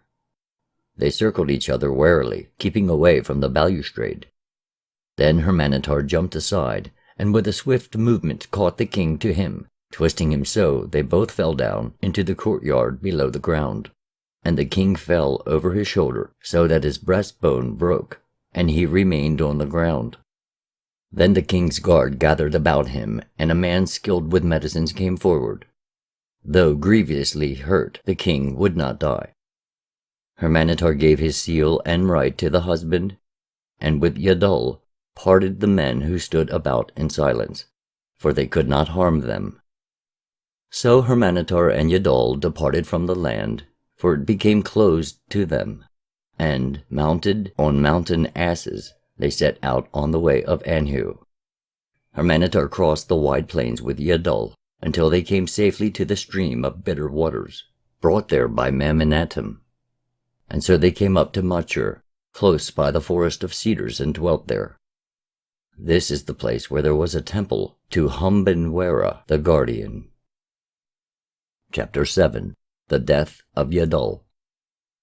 Hurmanetar married Astmeth, daughter of Anukus, governor of all the western parts of Hamanas, and the mother of Astmeth was Nephorab Tama, daughter of Hahuda, prince of Karami.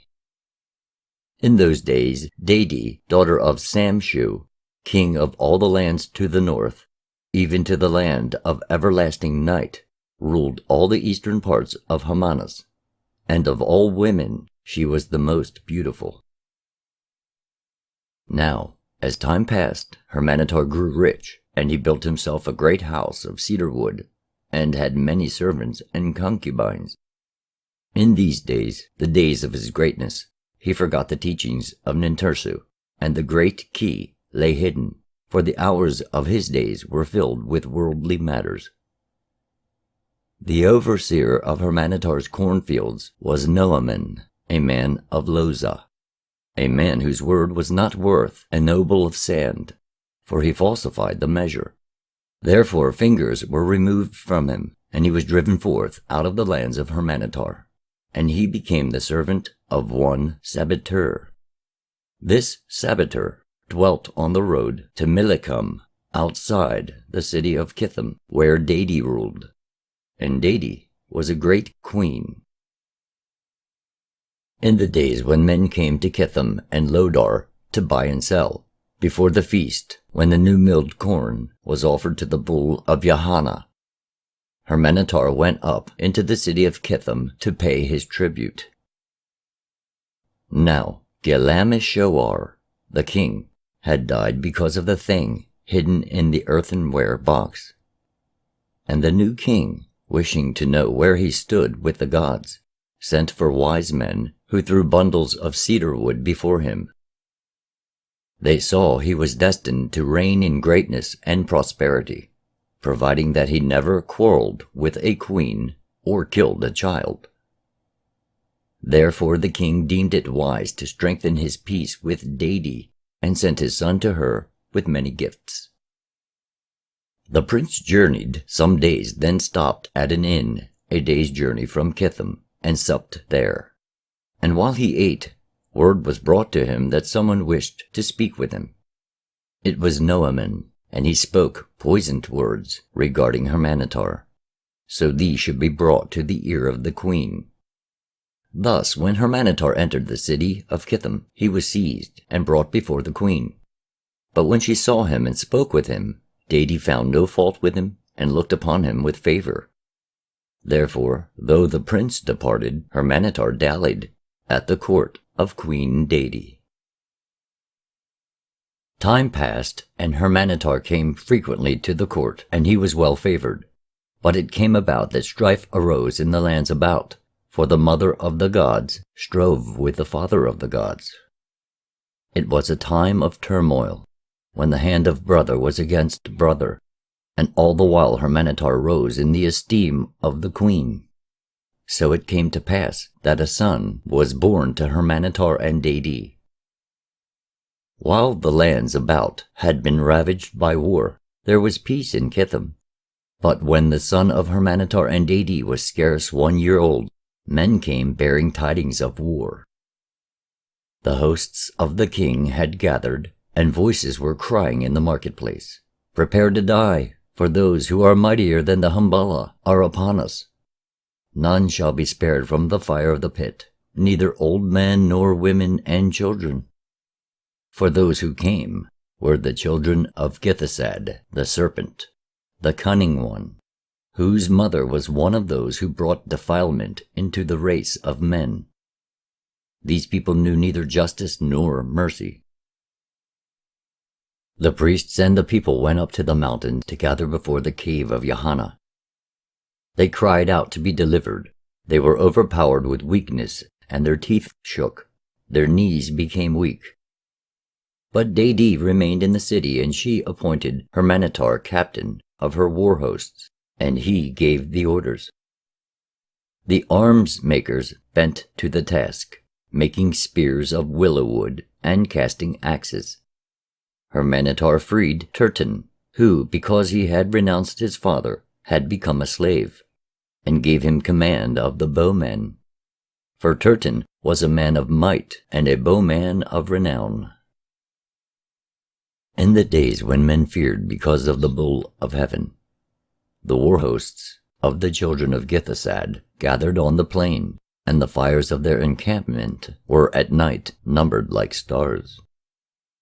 The men of Hurmanetar encamped against them, and when he led the war hosts of Queen Dadi out in the morning light, the men of blood faced one another.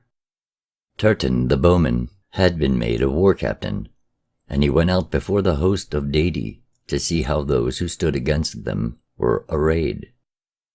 When he returned, he spoke thus to Hurmanetar: "Behold, my lord, great is the host of the children of Githesad, and well set in their order of battle. Behold, the long-limbed spearman, Kami the mighty, far famed among men, leads them. See the powerful bowmen, whose wide-ranging arrows speed from behind tall shields which stand before them. What has Hoames failed to teach these people. Behold the hosts of the Husagen who are with them, led by Aknim of the firm standard. See to their left the spearmen of ever-mighty Marduka. They stand firm in line. They are like the point of a nail, ready to thrust inward. See already the horns of the bull spread out for the encircling clash. Slingers already harass our foreguard, while bowmen sting us on either side. Still, let us take heart.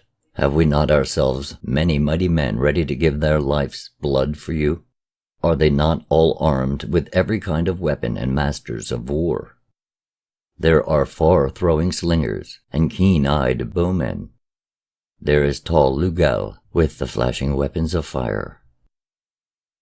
Yet we can number our host, while the number of those who stand against us seem countless as the sands. Then Hurmanetar raised his voice, calling upon his men to stand firm-footed in line to await the clash and bear up before it. He said, "Think of your duty and do not waver before the thrusts. To step back in battle is to step back from manhood. To take flight would cause men to tell of your dishonor now and in the days to come. And to an honorable man, the disgrace of dishonor is worse than death itself. If any of you run, the staunch ones who stood firm will say you have fled the battle through fear, and your comrades who expected your support will treat your name with scorn. Those who stand against us on the field of blood will speak of you with contempt and derision. They will mock your courage, and for a true man there can be no more shameful fate."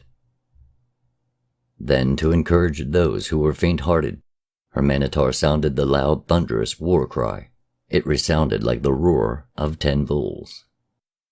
Then he caused his companion of the shield to blow the far-sounding war horn. After this came a rolling boom of war drums, the ringing sound of clashing cymbals, the loud shrilling of trumpets, and even louder trumpets filled the sky above with thunder. Turton of the powerful bow and Lugal of the bright weapons prepared their men to meet the clash. The war hosts drew closer, and the flight of arrows and slingstones began, followed by the hurling of flight spears. Heaven and earth trembled under the fearful sound of war cries and the clamor of war horns. Even the hearts of stout fighting men shook before they commanded themselves. Yet those with Hurmanetar stood firm, eager for the clash, and sang, "Let us smite those who come full of fight and fury to do the evil will of their dark king." Now I, and Keti, stood behind the slinger's wall, and my limbs trembled, and my mouth was dry, my tongue craved for water. My scalp moved in fear, and my hands loosened their grip through moisture. My heart thumped in confusion, and I saw a mist of redness before my eyes. For this was my first battle, and I was but a youth. Beside me stood Yadol, the wild tender man, and he said, "I see no gladness in victory, if victory be granted. I crave no kingdom that I may rule over other men. What would be its pleasures to one such as I? For what do men slay one another? Which man seeks spoil and its pleasure, and which man the joys of life? Against us stand men of living flesh and blood, men who have mothers and wives, men who have children, men who are good, even if those who lead them are evil. These good men I have no wish to slay. Better would it be were I to be slain myself. Not a man will I slay with these hands. Not even for the kingdom of the 3 spears would I do it, much less an earthly kingdom. Were those who stand against us all men of evil, it would perhaps be a good deed to slay them. But in the clash of war, the good slay the good, and the evil ones live safely behind the shields. Can we slay men made in our own likeness, brother beings? What peace shall we henceforth enjoy in our hearts? Will not the memory make our hearts heavy, so that life becomes an unbearable burden. Even if there are others among these great war hosts who are so overcome with greed for spoil that they see no evil in the slaying of men, shall we not withhold our blows from this awful deed of blood? O doom of darkness, O day of sorrows, what evil has moved the hearts of rulers, that men may be slain in thousands for the gain of treasure and the rule of an earthly kingdom? What do we here on this field of blood, we who are men of peace and goodwill? Better by far that I stood unarmed, my breast bared, unresisting, and let them slay me, that I might lay in my own innocent blood. Thus spoke Yadol as the clash drew nigh, but only I and Keti heard him. Then the lunge and thrust was upon us, and I heard another voice beside me, that of my uncle Hurmanetar, who was there red sword in hand.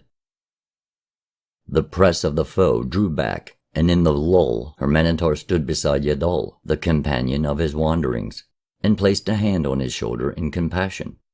For Yadol was a man without fear, a man of more courage than Anketi. On the field of blood, the craven-hearted are truly separated from the men of peace and goodwill. The foe swept upon the thinning ranks again.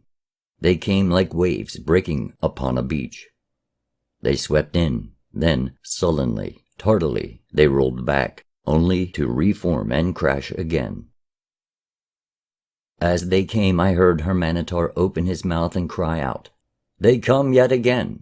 They are upon us! Arise and greet them!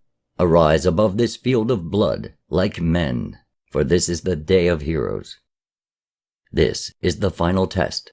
This is the last trial of strength, the last effort to cast back. Why this lifeless rejection of all that is manly? Strong men cannot despair in their hearts when facing conflict and death. This gains neither victory on earth nor peace in heaven. Stand as you have done, firm-footed, rising to the battle clash like the whirlwind that carries all before it. We are but men who know nothing of the causes of gods and their ways. I fight for the cause of loyalty and honor. I know not whether their victory or ours be best for the true cause of God, but I fight. Come, rise to the clash." Then the remnants of the war hosts came together in the clash of arms. The cruel weapons struck on against the other, blow and counterblow. There were dull cries of death, the shrieks of pain, and the shrill shout of victory. The last efforts of weary bodies, the last cries of dry-throated voices. The men of Hurmanetar stood firm in the line, and the war hosts of those who sought to overwhelm them broke like a wave upon the seashore. They came no more. Hurmanetar stood blooded and proud in the exultation of victory, but it passed in a moment when he saw Yadol lying among the dead and dying, wounded to death, but not yet dead.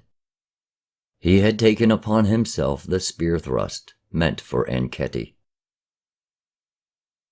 Hurmanetar lifted him up, his knee under his head, and Yadol opened his mouth and said, "The Great One has given you the victory, and for you, behind and beyond the victory, I see a great destiny, and therefore a difficult one.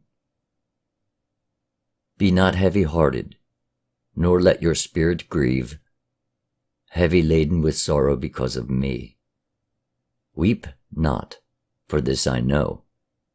He who thinks he can slay another, or be slain by him, is devoid of enlightening truth.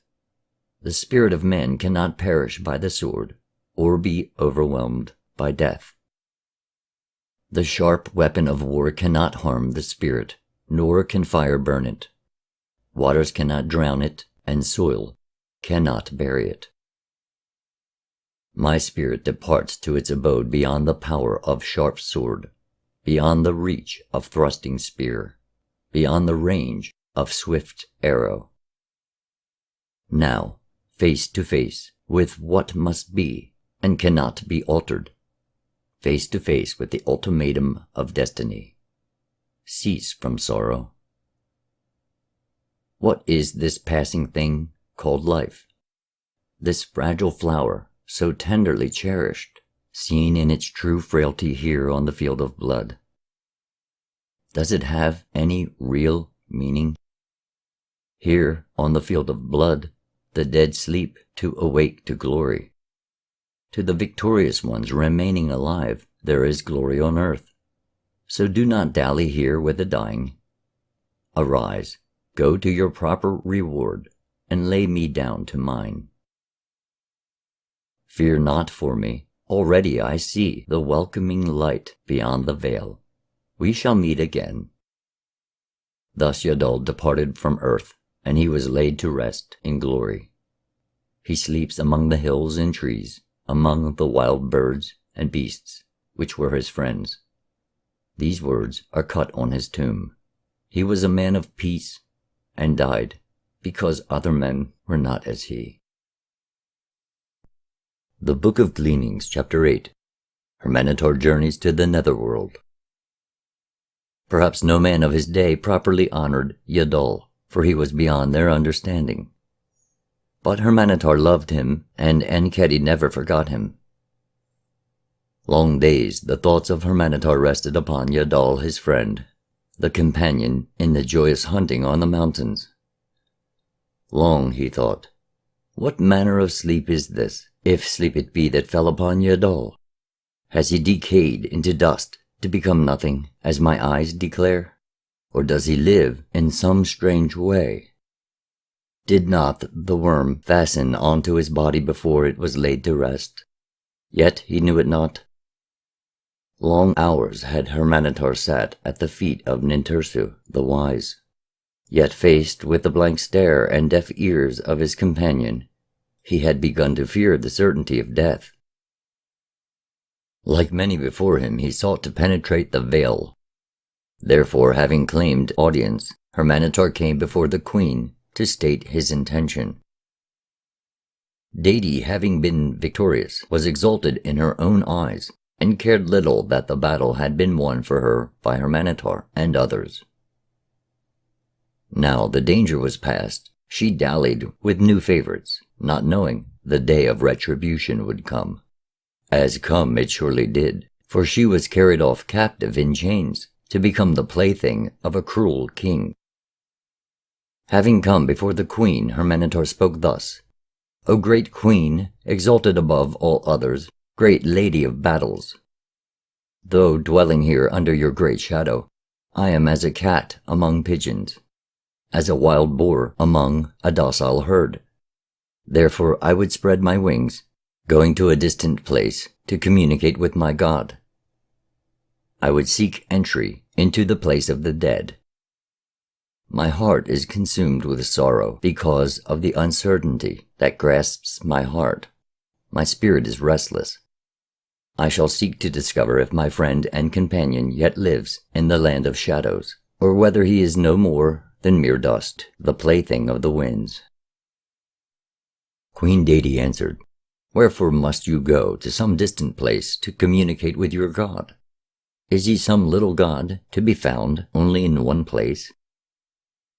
Hurmanetar replied, O great queen, no little god is this, but the greatest God of all. It is not because of his littleness that I seek him out, but because of his greatness.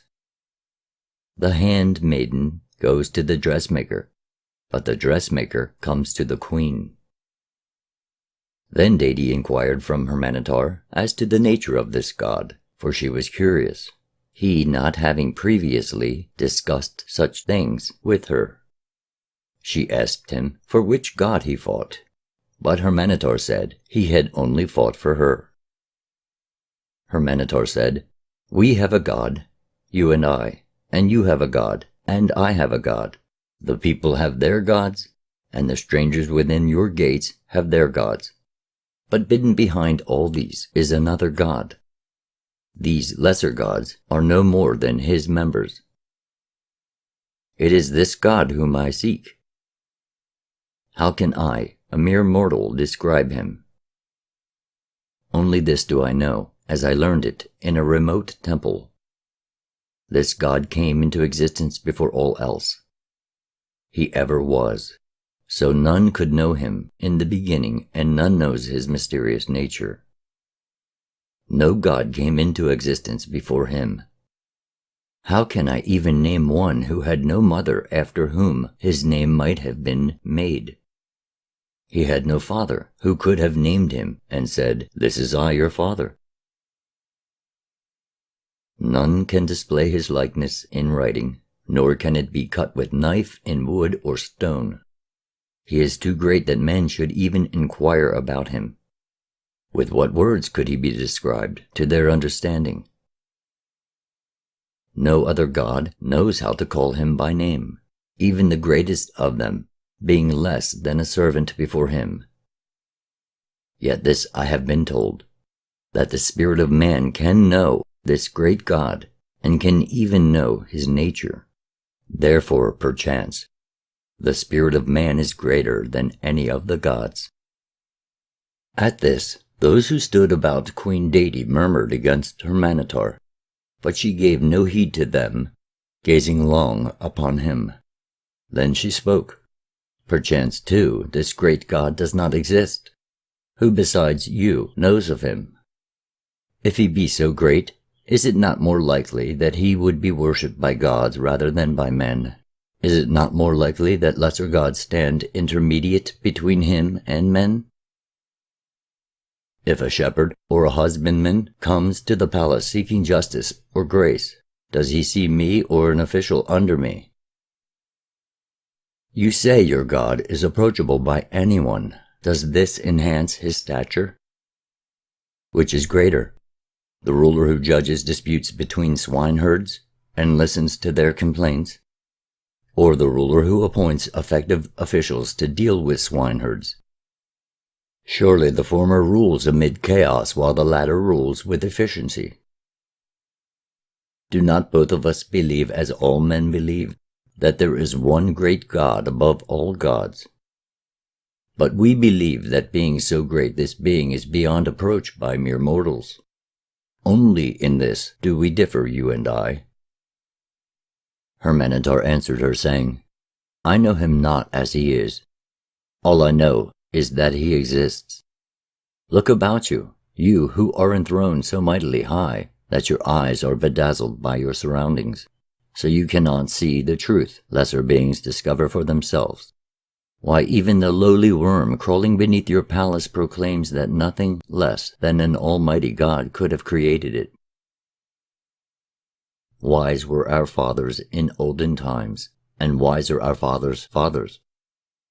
Whence came their wisdom? Did it not come from the great God, who holds the key to the meeting place of the two kingdoms which now stand apart? Who lifted the lofty vaults of heaven and spread the earth out in wide expanse? Deity said, Does it matter whether it was this God or that, your God or mine? Suffice it was some God, named or unnamed. These are labyrinthic arguments, unsuited to those to whom time is precious. Then those who stood about the queen set a snare for Hurmanetar, asking him whether the great being of whom he spoke was the mother of all or the father of all. But Hurmanetar answered, Let he who has examined the great being answer, for I am but a mere mortal man, one not even claiming to be wise. Let the wise among you answer for me. Then Hurmanetar departed from the presence of Queen Deity. In a few days he left her land, driven by the God-given restlessness that marks the true seeker after light. With him went the youth and Keti. Tame goats guided them to the border of the land, and from thence they followed the way of the chariot until they came to the land of Mekin, where they rested. In this place dwelt Formanna, the strong-limbed, who gave them shelter. Formanna asked Hurmanetar whither he went, And Hurmanetar replied, I go to seek the abode of Hurmanetar, which is set atop a mountain in the midst of this great forest, just beyond the river. There is a door therein which I would open, to which I hold a key. Hurmanetar said, This is an enterprise doomed for failure, for none may pass that way in return. I who have dwelt here for many long years know the truth of this. Nor do I understand this talk of a key. This is a thing new to my ears. So Hurmanetar drew forth the great key shaped like a sword, but like no other sword, for it could not be gazed upon for more than a moment without blindness striking the beholder. Yet within its strange scabbard it harmed none. Hurmanetar said, This many-hued weapon is a strange thing indeed, and I have no knowledge of its like or its power. But this I do know. It is an unequal struggle when men alone, however weaponed, have to face dread Achamen, the terrible one. This is not all, for first they must pass the fearsome watchman at the gate, and he never sleeps. Hurmanetar said, I have set my heart on this enterprise because of my friend. Also, if there is an evil thing lurking within the forest, it must be destroyed. I am one whose destiny is already written. I must die that men might live. What a man cannot escape, he must face manfully. Then Hurmanetar left Hurmanetar to go apart into a place of solitude where he prayed. O Father of the gods, hear me. Hear me, O Father of the gods, for there is evil abroad in the land, and men die of despair. Even the tallest of men cannot reach the heights of heaven, or the swiftest of them encompass the earth. Yet men must struggle against things beyond their reach, and overcome evils which overshadow the whole land contained within the bitter waters. My destiny is decreed. I alone will enter the gate at the abode of Achamen. O Father of the gods, when I return, I will set up your name where now the name of other gods are written, little gods of no standing before you. I will raise a great straight monument to your sacred name, if I could but know it. Why did you move me, Father of the gods, to embark on this enterprise unless I were destined to accomplish it? Why fill me with the restless desire to perform it? How can I, a mere mortal, succeed without aid? I sought no more than to know the lot of my friend, yet a greater burden has been allotted to me. If I die, it may be without fear, but if I return, may that return be glorified by the knowledge of the truth. O Father of the gods, stand by my side. Help me overcome the lurking thing and show it the strength of a son of Sesuda. When Hurmanetar returned, he felt strengthened, but Hurmanetar tried to turn him away from his intention, saying, Desist from this thing. Put this enterprise from your thoughts. You have courage and it carries you far, but does it not also sweep you along, as one caught in the swift river current is swept to destruction? You cannot know what this means. The guardian at the gate alone is like nothing on earth. His weapons are like no others, for they are invisible and strike down from afar. Why strive to do this thing? It is no equal struggle. Hurmanetar replied, My heart is set on this matter. Though I must journey along an unknown road, perhaps a road of no return, and fight a strange battle, go I will. I fear not the terror at the gate, nor that which dwells within the abode of Achamen. Hurmanetar said, If go you must, then I who have seen many pass this way will go with you to the gate. Even through the forest I will accompany you, for am I not one who has been purified before the sacred flame? But is it wise that any other should go with such as we? Surely this youth, your attendant, this young man of few years, inexperienced in things such as we must face, should not accompany us. Is it not more fitting that he remain here to protect my daughters? Is it not better to exchange his inexperience for my experience, his youthful strength for my wisdom and cunning, his endurance for my steadfastness? Though Enchedi protested, it was agreed that he should remain behind at the dwelling place of Hurmana. So, making things ready, Hurmanetar and Hurmana departed in the morning light, while Enchedi remained behind, a guardian of young women, and his heart was sore. He raised his voice to heaven, saying, O Father of the gods, whom Hurmanetar knows, why did you give him this restless heart?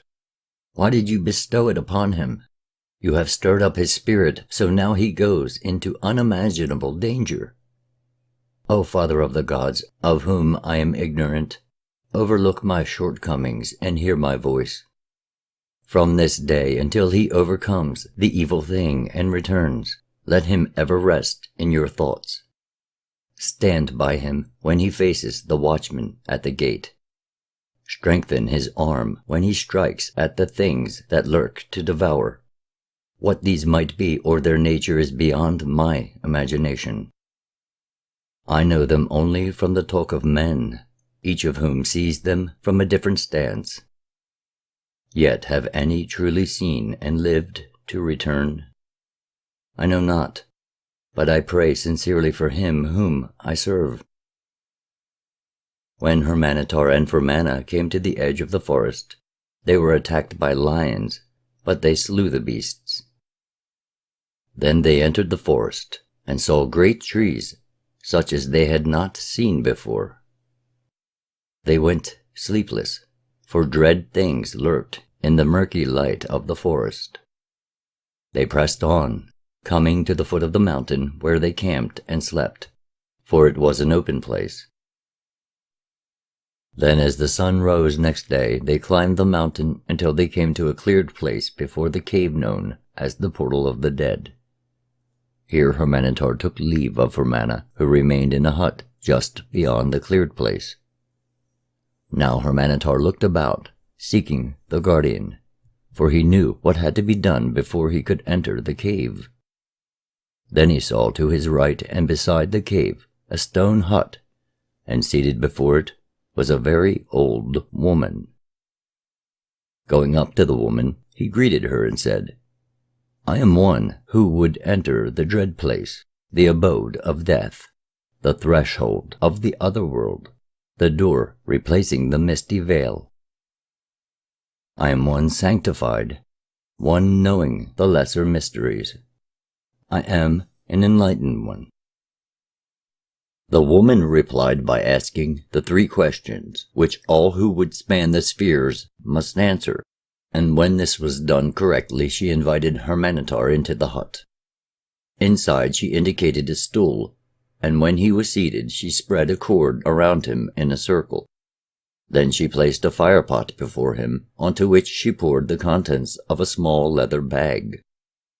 She also gave him a pot of green water, which he drank.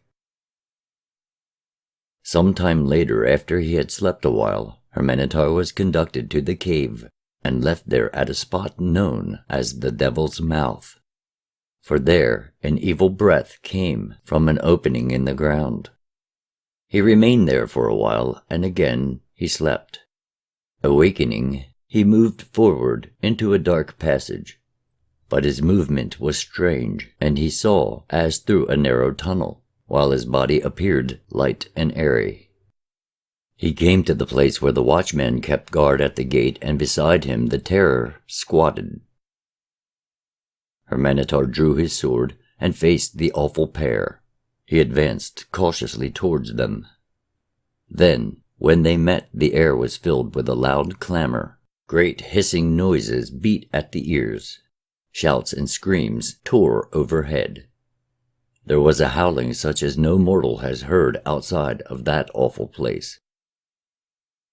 Hurmanetar drew back a pace, then advanced again, and behold, Both the watchman and the terror suddenly vanished, and the hideous clamor was stilled. Hurmanetar passed through the portal and came to a wider, more open place wherein there was a pool of water. It was deep, dark, and still. He gazed into the water, and surely no mortal has ever seen such sights as he saw, pictured in its stillness. He passed it by. Terrifying shadows leaped and quivered over the walls as he entered a narrowing passage, cast by some hidden ruddy light, which seemed to dance as though alive. Then he saw daylight ahead. He came out into the daylight. On one hand the mountainside reared up, on the other was a vast chasm. Between the two ran a narrow path, and up this he went. Great birds attacked him, eagles and birds with strange heads. He fought them off and continued upward until he came within the sight of the abode of Achaman. He came to it after the long journey upward, and stood before the great brazen doors, the 7 bolted doors. Hurmanetar saw no guardian before the doors, but he heard its voice as it asked the 7 questions. He who had sat at the feet of Ninturso remembered well the replies to make, and as each was answered, a bolt slid back. 7 questions were asked, and 7 answers rightly given. The great doors swung apart, and Hurmanetar passed through, entering the courtyard of Achaman.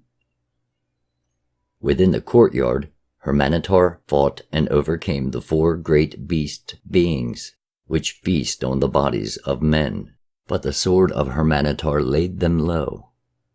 He passed through the hall of contest, where good and evil spirits fight an eternal battle for the souls of men, coming into the chamber of death.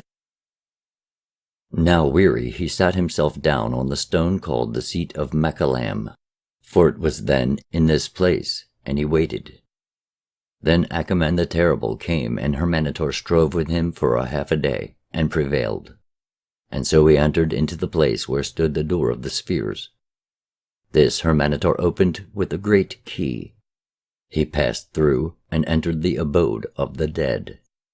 He held fast to the great key, for without it there was no return, nor could it be held by his own powers alone, but only through the additional powers of those who might come to his aid. A mist gathered before him, gradually thickening, and as it thickened it gave off an ever-increasing brilliant light, at the same time shaping itself into a glorious form of brightness. When the shaping was complete, a being stood there, radiant as the sunlight and lovely as the moonbeam. Hurmanetar heard a voice coming out from the glorious being which said, "Who are you that comes hither, wan of cheek and with lowered countenance, heavy-hearted and dejected in spirit, weary from a strange fray? There is lamentation in your heart, and surely none such as you has entered here before times.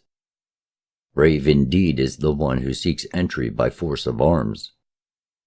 Hurmanetar answered, "O beautiful vision, indeed my heart is not light, for I have fought an inhuman contest. I have been assailed by hideous things unknown on earth, things which haunt the night dreams of men, and are spoken of only in whispers. I have come seeking a friend, a companion of the hunt, the loyal one of my wanderings. His death lies heavily upon my heart, therefore I have dared to come even unto this place." The form of beauty said, "He whom you seek lies beyond the waters of death, but you who have passed the guardians are permitted to go thence. One thing, however, you must not do. In the midst of the waters grows the plant of eternity, the forbidden tree of which you and all men may not eat, a fruit of which was stolen by the serpent of ancient times. Partake of it now, and you will suffer everlasting changelessness. The most dreadful of all fates Go, tarry a while, then return this way. Hurmanetar passed over the still, sullen waters to the land of waiting, where all spirits shine redly. He passed through the great doorway and came to the place of glory, the land of eternal living. He saw his friend, his companion of the hunt, the loyal one during his wanderings. Behold, there before his eyes was Yadol. Hurmanetar knew him, though he stood forth in a form more glorious than can be described to the understanding of men. He was here, life was in him. He was here in a bright and flowering place, a place of trees and waters, a place such as no man can describe. Yadol spoke with Hurmanetar, and he spoke of things long forgotten by men, and revealed truths unknown since the days when men walked with their father. They spoke one with the other, they rested in pleasant places, they embraced, and they parted. Before Hurmanetar left, Yadol said, As you have passed through the portal of death, while yet uncalled from the embrace of the flesh, for no purpose other than gaining assurance that the dead do not pass into dust, it is decreed by the ordinance of this place that your life shall be shortened. Time enough you will have, therefore record the things of which we have spoken, that they may be guiding lights to men. Set them down in 2 books, one recording the sacred secrets, more precious than life itself, and for the elect alone.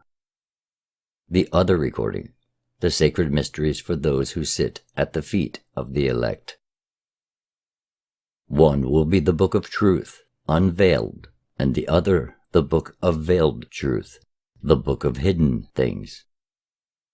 Yadol continued, Once men could pass easily from one sphere to another, then came the misty veil.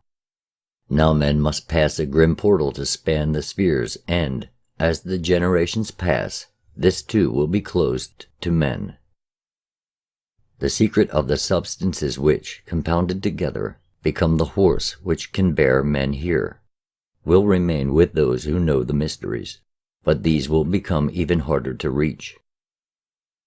As the ages roll by, there will be many false mysteries, and perhaps the path will become closed, or the way lost. These things Yadol said, and they talked of other things. Hurmanetar returned. He passed over the waters of death. He was upheld by the guardians of form, by those who safeguarded the powers of the great key. He saluted the glorious being. He passed through the manifold chambers, through the courtyard and the many bolted doors, down the winding path lit by strange torches, through the cavern and out through the cave. At the entrance, Hurmanetar still waited. He arose from his watch and greeted Hurmanetar warmly, saying, I saw you as one dead, lying stiff between the twin flames, and I feared for you. Now behold, you come forth with shining countenance, as one in whom life has been renewed. My heart rejoices for you. But let us not delay, let us depart from this dread place. For I have spent the whole long vigil in fear-enshrouded watchfulness. They departed the mountain, they passed through the forest. They fought with things that lurked in the gloom beneath the tall overhanging trees. They came through the gate of many cubits, and back to the pleasant pastures of Hurmanetar. Chapter 9. Asarua.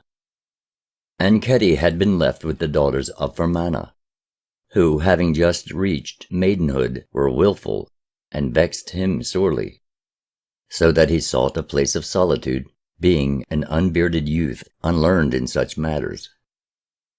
Beyond the place where they dwelt there was a river, and from the hillside, away from the forest, a small stream flowed down to join it. Upward of the stream was a valley, in which lay a small lake, fed by an unfailing stream of sweet water. Here in a house of wattle dwelt a maiden whose name was Asarua, and she lived with her mother Mamua, who was a wise woman and blind. The young woman had barely reached maidenhood, and neither hunted for food nor dug in the ground. She dwelt in a garden of trees, her implements of toil being pruning hook and knife. Her days were spent in joyful tasks, and a song was ever on her lips.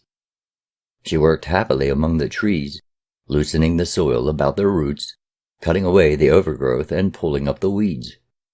She knew the art of fostering twigs so that fruits grew on trees strange to them. She grew vines, the fruits of which were not used for wine, and these were twined around bowers and over the branches of trees. The women dwelt under the protection of Asarua's father, but the mother of Asarua was not of his household, for he was a strange king, though a mighty one. The place wherein they dwelt was fenced about and guarded by 7 fierce hounds, tawny-coated and long of body. The maiden was supple and firm-breasted. She was tall and graceful, red of cheek and light of skin. Her sole garment was plainly woven and unadorned, for she lacked all the things with which women bedeck themselves. Upon her head she wore a garland of leaves, and her only ornaments were flowers. She was shy and restrained of glance. Nevertheless, she was not unobserved, for the eyes of men had fallen upon her from outside the place wherein she dwelt. They did not enter the place, for to them it was sacred ground upon which men feared to trespass. One day a hunter passed by and became smitten by her beauty and modesty. He thought also of what she had to offer: fine fruits and green growing herbs, a garden of plenty where, in her embrace, he could find rest from the rigors of the hunt. He came to pay his court, garbed as for the chase, with bow on back and spear in hand. He brought with him 2 wild geese and a young piglet to lay at her feet. But when his steps brought him within the fence, the hounds were loosed upon him. The hunter, seeing that he was unwelcome, took counsel with himself and thought, "Perhaps if I am uncouth in her sight, my brother the shepherd will seem better in her eyes." Therefore the shepherd came and sat on the grass outside the fence, paying his court with music from the pipes. But she paid no heed to him. Still he remained, until wearying of his piping she called out, "Go! For what want I with one who sits blowing wind all day? Go learn music from the flowing waters." In the days that followed others came, among them a merchant, a rich man, a lord of the grain fields and vineyards. Word of her beauty had been brought to him, and he was challenged by her inaccessibility. So he thought, "If indeed it is as men say, then I will have this woman for my own. Have I not riches enough to provide all that gladdens the heart of a woman?" So he came wearing a mantle of scarlet with brooches of bronze. He wore buckles of silver and ornaments of cornelian and gold. He was a man possessed of a smooth, well-oiled tongue, the owner of a storehouse of fine words. He came with attendants who drove off another who sat outside the fence. The merchant came boldly through the gate of the fence, but Asarua met him. When he paid court with bejeweled words, she said, "What have you to offer but gold and treasure? Think you that such unfeeling things can capture my heart? Am I to be bought as a woman bound within her father's household? Am I to be another, counted among the many women you have known, an occupant of a corner place within your heart, O man of many lovers?"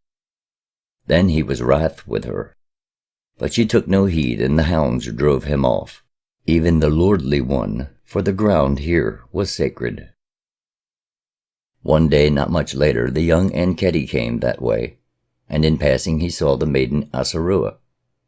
But because of his unfamiliarity with women, he hesitated to speak, though he, too, was smitten by her beauty and maidenly bearing. Passing that way again, Enketti stopped by the place, and seeing an old woman seated beneath the tree, he said to her, "Mother, may I have some water? For I am thirsty from journeying." The woman replied, "My son, there is water in plenty below on the other side of this place, which young ears should hear. But I am blind and cannot see. I too thirst, and therefore I beg that you enter and bring me cool water from the pool below the waterfall." So Enketti entered and drank, and he gave water to the woman. Though Asarua espied him from afar, she did not come near, but neither were the hounds allowed near him. Hurmanetar had returned from his strange journey, but was puzzled when he saw Enketti was silent and spoke little, that his thoughts were not inside him. So Hurmanetar questioned him, "Wherefore are you sick? What ails you?" Then, when Enketti spoke to him of the maiden he had seen, Hurmanetar said, "This is a delicate matter, and one not for the heavy tactics of men. Does not the fawn take flight at the sight of the hunting hound? While the moonflower that closes its petals at the touch of a man opens them at the touch of a woman. Your heart has guided you rightly when counseling caution, for you are ill-equipped to catch this rare bird of beauty when unaided by wisdom. For a woman's errand let us send a woman. The nightingale sings in the presence of the owl, but hides in silence when the hawk roosts nearby."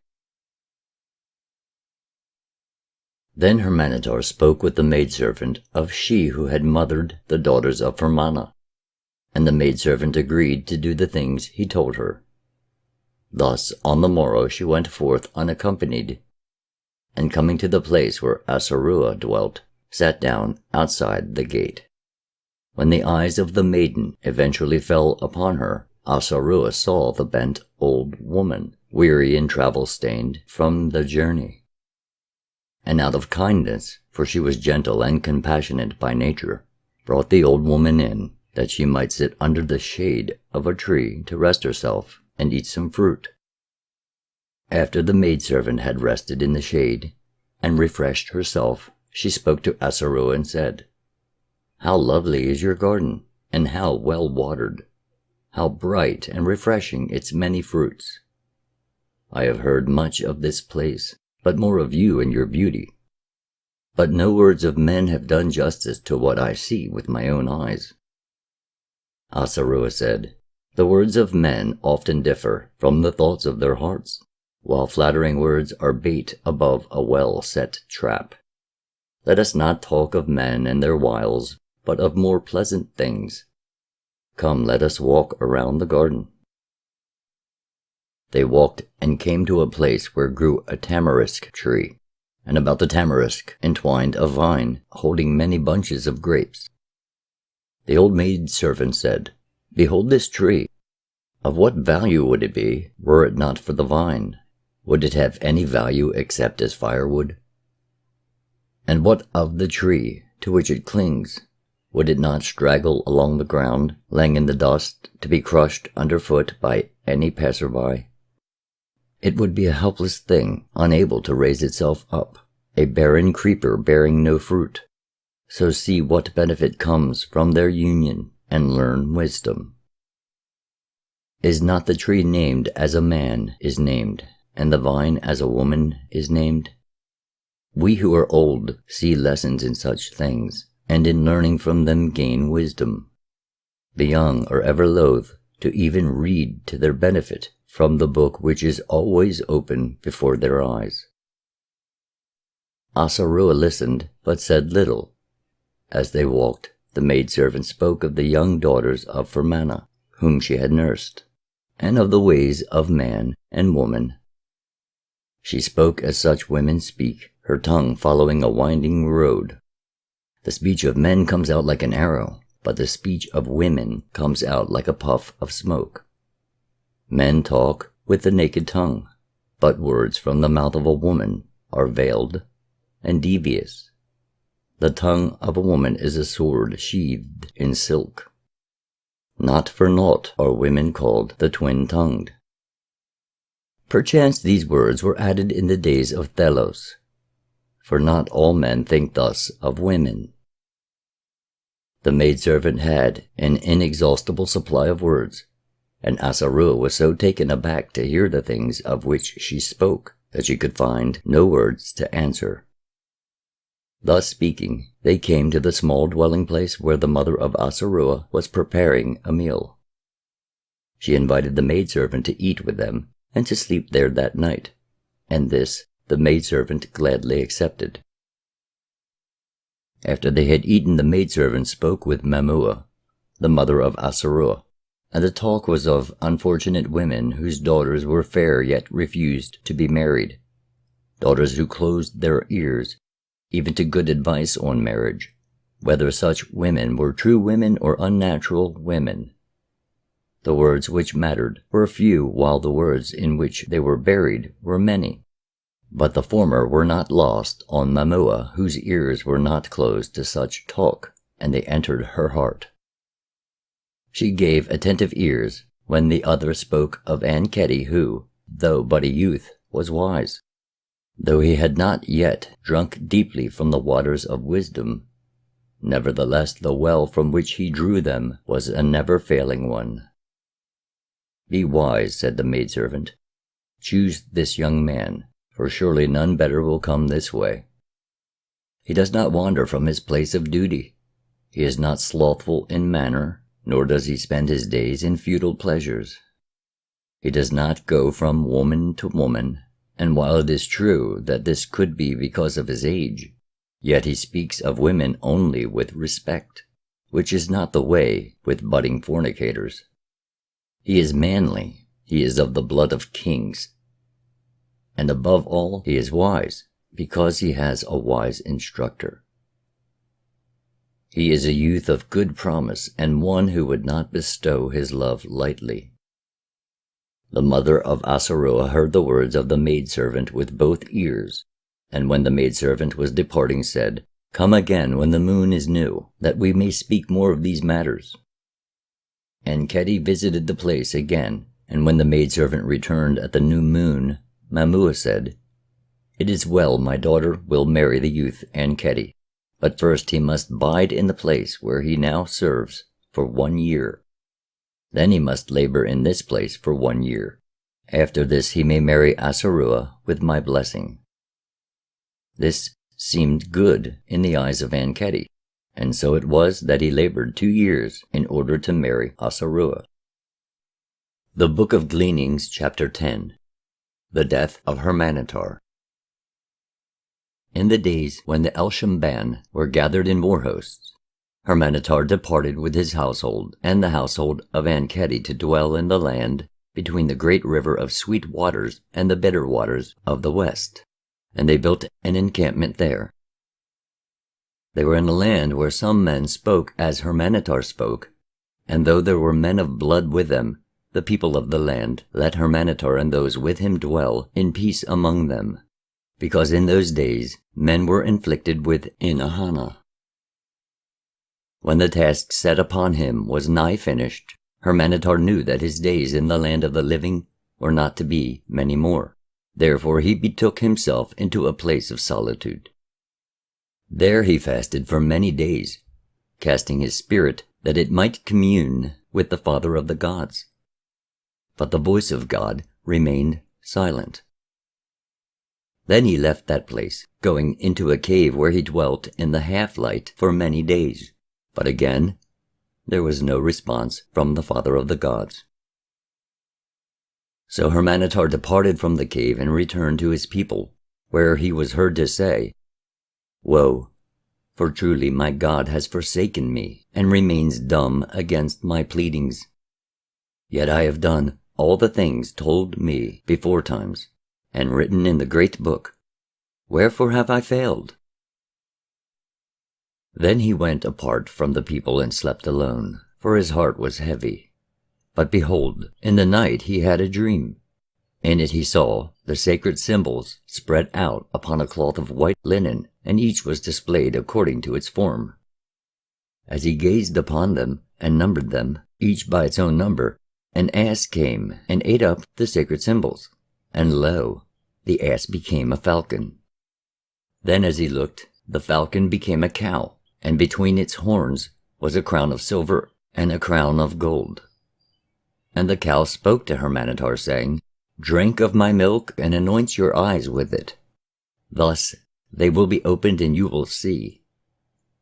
Hurmanetar drank the milk and anointed his eyes, and then he awoke. Remembering the dream and being wise, he needed no other to interpret it for him. So then he straightway did the things which had to be done, about which those with understanding will know, and departed from the people.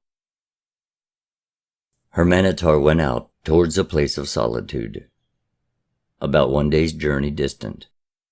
Having gone out about half the way, he became weary under the noonday sun, and so sat down beneath a tree to rest in its shade. Then as he drowsed, behold, a great flash of light came down from out of heaven, and it smote the ground before him. He heard a great noise like a mighty whip crack, and he was blinded. Then he heard a voice saying, "Behold, I am here, the God of gods, and the God of men in the beginning." Hearing this, Hurmanetar fell upon his face and cried, "O Great One, I am your servant." Then God said, "Wherefore would you open a door unto me? Because the race of man has been defiled, and men are no longer with me. Am I not the withdrawn one, the hidden one?" Hurmanetar, still on the ground, answered, "O Father of the gods, I, your servant, would know your will. I have a task nigh finished, and seek to know whether it is well in your sight, or whether it is a thing done without your blessing." God answered Hurmanetar, saying, "Is this not a sacred thing, a heritage saved and handed down from the days when men walked with me? Therefore it is a good thing, though care must be taken to ensure it is not disclosed to the eyes of profane men. The concoctions, which when properly compounded will enable men to span the spheres, can also, used otherwise, give men near unlimited potency and extreme pleasure with womankind. Therefore such things must be carefully safeguarded, for in the hands of lesser men they will certainly be abused. But let it all be as it is written, do with it as you have been instructed. You call upon me as Father of the gods, nor do you err in this. Yet I am the hidden God, the God of secret manifestation, the wronged God, the betrayed God, the disappointed God. I am the God who sought to give love divine to men by making them my heirs, making them partakers of divinity, co-creators with me. But men spurn their birthright, not through wickedness alone, but through their weakness and love of pleasure. Therefore the love once offered cannot now be displayed in all its glory. It cannot be revealed in its beauty. It must now be leavened with severity and chastisement. This, so that those who are inheritors of divinity may return to it with undiminished powers, but purged of their weakness and love of unprofitable pleasure. This you should know, that men may know. Divinity of itself is not a created thing, and cannot be bestowed as a gift.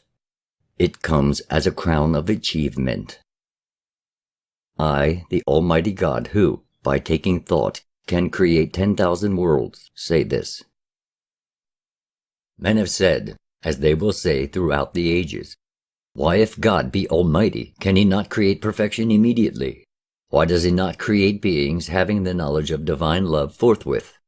Why have earth, with all its trials and tribulations? Know this. What appears to you as ages in time is, to me, but a flash of thought in a moment of eternity. I breathed in, the hosts of earths and the spheres were not. I breathed out, and the hosts of earths and spheres were. I breathe in, and they are no more. all things exist within the Eternal One, and that which men know as the span of time is the act of creation. Mark the flight of an arrow from the hands of a bowman. It flies from the bent bow, time passes, then it finds its mark. But to me the arrow leaves the bow and strikes the mark together. Distance, time, and change are not with me. Once I, your God, was not apart from man, my offspring. Now I am veiled from his sight, not because I have willed it so, but because man has chosen to bring this about. The barrier between us grows ever more dense as man wantonly spurns his birthright. Henceforth it may be penetrated only by long and arduous preparations, and even then those who would do so must know the key. I come to you not because of your preparations, but because your God is ever ready to incline towards men. Though there is this barrier between us, it is not impervious to the sincere prayers of a pure heart. This men should know. As for you, your days are numbered. You are now no more than the basket holding the seeds, which will be strewn and sown by another hand. Many things of which I have spoken are not for the ears of men, for such knowledge, freely bestowed, would not benefit them. Other things are beyond their present understanding. Let these therefore be recorded unto the generations of men yet unborn. Men are now as children, and must learn again as children, being taught childish tales. Therefore go hence, go to Enchedi and tell him of these things. Say also that his God, I who am, chooses him as the sower of seeds. Let him know that I who am will guide his steps and will open a door in the barrier that he may hear my voice. Let your eyes now see again, and behold, I am who I am. Then Hurmanetar left the place where he had seen the face of the Father of Gods, returning to the encampment of his people, which had been set up in the midst of the pasture land. When he drew nigh, he saw cattle lying beside the running waters, and men were moving among them. The cattle were dead, and their bellies swollen. Men came up to Hurmanetar and cried, Behold, the sustenance of our children is taken from their mouths. The cattle have eaten a herb that burns as fire in their bellies. So they crave water, drinking until they become overfilled, and their bellies burst from within.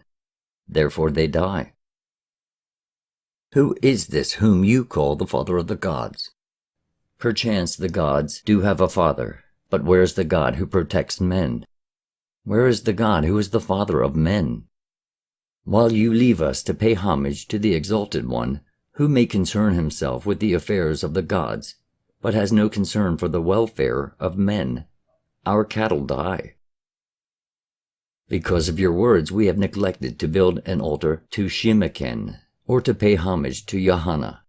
Truly we are men who have been deceived and led astray.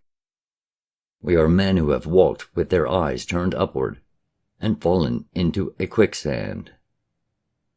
Tell us then, O wise one, who are the gods of men and of cattle? This filled the heart of Hurmanetar with ire, and he cried out to the wrathful people, Wherefore do you cry out to me, and seek some god to come to your aid? There is but one God, and these that you call gods are but manifestations of his members. Why do you seek to cast blame on God for your own neglect? Has he not relinquished his hold on all creatures that serve man, and given them into your hands? Behold the beasts of the forest and wilderness. Do they eat of the herb that poisons? Are they not able to know the herb that is harmful, and the herb that nourishes, the herb that heals in sickness, and the herb that brings death? Who taught them this wisdom? There are creatures under the care of God, which know not the slothful care of man. Therefore they are safe from the deadly herb and pass by it. But you, having taken these poor beasts to benefit from them, are solely responsible for their well-being. They are your responsibility. The Father of the gods made cattle as he made all creatures, and while he ruled their ways, they were protected from the deadly herbs. Then men took them unto themselves, so they might serve them. They yielded milk and cheese to nourish them, and firm meat to sustain them. Their hides covered them warmly as they slept. These things the cattle gave, not unto God but unto man. Therefore who should protect and care for them? He who benefits, or he who does not? Do you expect God to herd your cattle? To keep them from the deadly herb while you slumber in the shade? Is this not a just reward for your slothfulness? You know that the herb is deadly, but these cattle, the dumb servants of man, know it not, for they are delivered into your care. Would you take all they give while denying them the diligence of your protection? What kind of men are you who cry, "Woe unto us, whom God has forsaken," who wring their hands, saying, "What God shall we seek to aid us in our self-wrought calamity?" Arise like men, to shoulder the burden of your own slothfulness and lack of diligence. Never fear that God will fail man, for if man does the duties of man, God will do the duties of God, for it is man who falls short. It is man who seeks to take more than he gives. Surely whatever man takes for his benefit also becomes his responsibility. God decrees that man may take whatever he will for his own use, but in so doing he must also assume responsibility for its care and rightful use. Is this unjust? The men said no more. Hurmanetar then made men draw the cattle up out of the water, and some which had eaten of the deadly herb were saved. He then divided the pastures and sent men to seek out the places of the deadly herb and cut it from the soil. One day Hurmanetar was going about the encampment, and he came upon a man burying his newly born daughter, and Hurmanetar was wrathful at the man for such a deed. It was an abomination performed by the sand wanderers and the wild men who dwelt in the wilderness. Taking the child, Hurmanetar brought it to the wife of Enkhedi, who saved it so it lived. It was named Mahat, meaning pure of heart. But because of the sand which had filled her eyes, she was blind. The strangers about the encampment became enraged against Hurmanetar because of what he had done. Also because he had struck the father of the child, so he bled. They demanded that the blood be requited. They said, "This is an unjust deed, for he who buries a daughter because he lacks sustenance for her does no wrong in our eyes. Is it not better that she be buried in the ground, out of sight, than kept with disgrace? Is it not for the father to decide whether a daughter should live? Has a woman a soul of her own? Is she not no more than the maker of the body, while the soul is given into her keeping by man?" The strangers about the encampment were not so many, while those with Hurmanetar were many and strong, but he dealt justly with those claiming payment for the blood. They were given a piece of silver and a calf that was ready for the slaughter. Thus Mahat came into the household of Enkhedi. Hurmanetar was sitting with Enkhedi and said to him, "I have spoken to you of the happening while I sat beneath the tree in a place of solitude, and of matters which you should know in order to be wise. Into your keeping have been given the treasures I have wrought by my own hands, and you are well instructed in the sacred things and the mysteries. You have a destiny upon you which may not be fulfilled in this place, while the sustenance obtainable here declines day by day. Therefore let us depart and go a long journey by way of the bitter waters, for should we go by the way of the forest or through the great wilderness, we may not live. Our flocks and herds can be driven before us, for the road is wide and well watered. Let us not delay in this place, for already there is a restlessness among the people here." So they departed from that place, journeying towards the bitter waters, and when they came there they turned southward, continuing until they came to Besor. There they encamped, for the death sickness had come upon Hurmanetar. As he lay upon a couch of sheepskins, he called for Enchedi, but he did not come, for he had gone before them to spy out the land. However, Enchedi did come before Hurmanetar passed from earth, and Hurmanetar knew he was there, and called him to his side. Then Hurmanetar said, "My hour is at hand, but I am without fear, knowing I go not to a place where men eat dust, where all is darkness and gloom. The fears of my youth are but shadows having no substance. They flee before the pure light of truth. Upon you there is a great destiny. May you reach out and grasp that which your heart desires, and having attained it, use it to deliver all men from the darkness of ignorance. Go forth like the sun who throws his rays down like a net over the land to enlighten it. Go to a land where the honest man will be made rich and the dishonest man impoverished, for the balances must be adjusted, so that riches cease to be the reward of dishonesty and deceit. Go to a land where those holding places of power and position will stand forth as examples of goodness and honesty, where none but the worthy occupy high positions, where those who have possessions and estate use these to succor the needy and resist the strength of those who oppress the weak and unprotected." Enchedi said, "But where is this land, and how shall I find it?" Hurmanetar answered, "Where there is such a place, what good purpose would you serve by going there? What will you have to do would have been done already by another." Hurmanetar died and was buried deep within the ground, and none knows his tomb. May he live forever and dwell with the Father of the gods whom he served. These things concerning Hurmanetar have been rewritten many times, but the copies have always been true. That which follows has been added on, but when made and by whom, it is impossible to discover.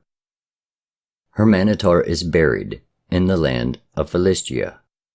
Is this Okachia? The father of Hurmanetar was Nimrod of the twin bows. This I doubt, and it is not stated. The stone of Machpelah is at Bethgal even now. The words on the tomb of Yadol are, "He died because he was not as other men." I, Frastonus, have seen it. Could this be when 80 generations have passed? Men of this race are unsound witnesses. The Samarites say Yadol was not mortal man. This we know in truth. The deeds of Hurmanetar and Yadol are more fully told in the tales of the Hittites. The shield of Enchedi was called the Big Shaker, and painted upon it was the likeness of the mud-hopping bird. It was this bird that taught men writing, for it left mud marks which men first read as omens, later forming them into signs, which could be read. They are not as ours, though men among us can read them. Enchedi taught the mystery of metals in Okachia, a land of beer, bread, and milk. He was renowned in the twin lands of light. Mahat, the blind one, who remained virgin, guided Enchedi to this land while yet a child. She was filled with the inner light of wisdom and saw with the Spirit. When he knew not which way to go, her father set her on the ground, and held a breast feather before her, upon which she blew. He went whichever way it inclined, and was never led astray. Later she used this method when settling disputes and giving judgments. She was greatly honored, for in the whole land there was no wiser woman. We who make these writings indestructible have abandoned the book of Enchedi, for it has naught of value to those who follow us, and this is a work of much labor. It contains laws for a people living in a land called Okachia, who must have been less than barbarians, for he forbade such things as the eating of children newly born, the mixing and drying of their blood for eating in uniting brothers, and the hanging up of women in travail. Also, the cutting of a woman's private parts, and the deballing of men. Chapter 11. The Teachings of Yosira. These are the words for the sons of the true doctrine, written in the temple of the sacred mysteries at Yan-Keb, in the days of darkness, by the unnamed Lord of the secret belief who then lived. The true knowledge of the teaching and mysteries of Yosira concerning the spirit within the body, taken from his books and rewritten truly after the custom of writing. Yosira spoke to his sons in this manner: I am the vice-regent of the God of gods. I am the custodian of the books of power. I am the voice of heaven. I am one sent into Tamarua as a light-bearer, that a call may go thence throughout all lands. Let every man be watchful of his deeds and ways. Whosoever be watchful of himself is a man of wisdom, for he shall be saved from the terror of everlasting darkness. I am the torch-bearer running before the chair-litter of truth. I come to reveal the greatness of men, to tell them of their immortal selves, of their spirits which have to be ransomed from the doom of devouring darkness. The God of gods spoke unto me, saying, Long have you dwelt under my shadow and listened to my words. Now arise and go hence to a land where these things of which we have spoken can be established, to a place whither I shall lead you, for it is not proper that those who dwell there should remain uninstructed. Behold, I have given you the secret of immortality. But know that though all men are born into the heritage of immortality, not all enjoy it. The God of gods, in his infinite mercy, plunges many into the waters of forgetfulness, yet even from there they may return to be renewed, not of themselves, but through the supplications of others. When Yosira came into Tamarua, he gathered his sons together on the stones beneath the place called Tree, and spoke to them in this manner: I am the dawn-lighter and the torch-bearer for the God of gods. These are my words, which you will do well to absorb, as the dry sands soaks up water. Though they are words of wisdom, they are useless unless accepted by men who have control over themselves.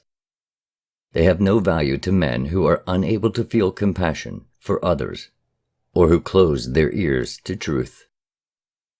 You are the few chosen ones, my sons, light of my light, who shall hand the light on down through the generations. To you I give the true conception of God.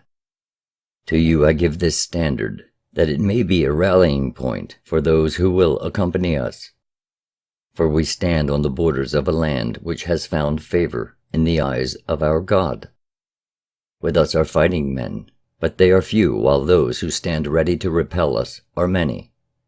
Therefore, we will not set ourselves against them in battle array, but go among them with guile, to gather many who will fight with us. You shall be the light of the fighting men, even as I am your light, and the God of gods, my light. The light that is with me was kindled at the supreme source, which is the God of gods. Therefore my light shines with such brilliance that it must be veiled in part, lest it blind you. It is even as the sun be seen through a veil of cloud. It may be gazed upon for as long as desired. Seen thus, it is a thing of beauty and mystery, not something which burns and consumes the eyes of the beholder. Behold the nature of man. Within him is a spark from the divine source, and this is the Lord of the body. This alone is everlasting.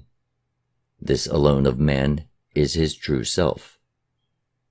This spark is enwrapped within a heavy mantle of matter. It is enclosed in a covering of earthly clay. This spark alone is the seed of life. It alone has understanding and thought. Such things are not with the clay of the flesh, neither are they kin to the stones from which the bones come. The life within man radiates out from the enclosed spark, and through the blood endows the body with life and heat. Life gives forth heat, and the greater the life, the greater the heat. As the sun gives light and fire spreads heat, as the flower radiates perfume, so does the central light give forth a vaporous, unseeable glow, and this our fathers called the breath of God. This breath comes forth in two manifestations. There is a heavy form and a light form, and from these all things are compounded. From the one comes the sacred glow in its two aspects, which men call the breath of God, and from this are made all things which are in heaven and earth. Above is the God of gods, and below him are heaven and earth. Heaven is divided in twain. There is a place of light and a place of darkness. Within the place of light dwell the spirits of good, and within the place of darkness dwell the spirits of evil. Between them the boundary is not fixed, but flows back and forth according to their fluctuating strengths. But they who abide in the light shall always prevail, for light will ever dispel darkness. Therefore, those who dwell in darkness withdraw before the brilliance of those who dwell in the light. This light and darkness are not such as men can understand, for it is not the light and darkness known on earth. Before the gates of heaven is the land of the horizon, whence go all who depart from their earthly body. From here there are two great gates. One leads to the place of light, and the other to the place of darkness, and the Lord of the body is admitted into its appointed place, according to its likeness. He who is filled with the light, and is a brilliant one, cannot go to the place of darkness, for it would draw back before him.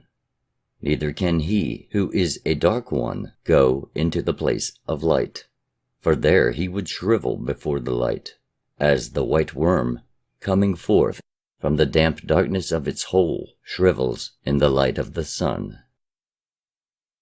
Between heaven and earth there is a great gulf, which the dwellers in heaven may not return, but earth is not wholly beyond their reach. Man receives from the place of light that which influences him for good, and from the place of darkness that which affects him for evil. These things may be written, but the secret things concerning them may not be recorded in such manner that they come to the knowledge of the unenlightened men. That which comes from heaven, whether influencing for good or evil, comes forth as shades in the likeness of men, which is rare, or much more often as lucum, which are like unto motes. It may also come as waves of air, but not air such as we breathe and feel. It is something altogether different in nature.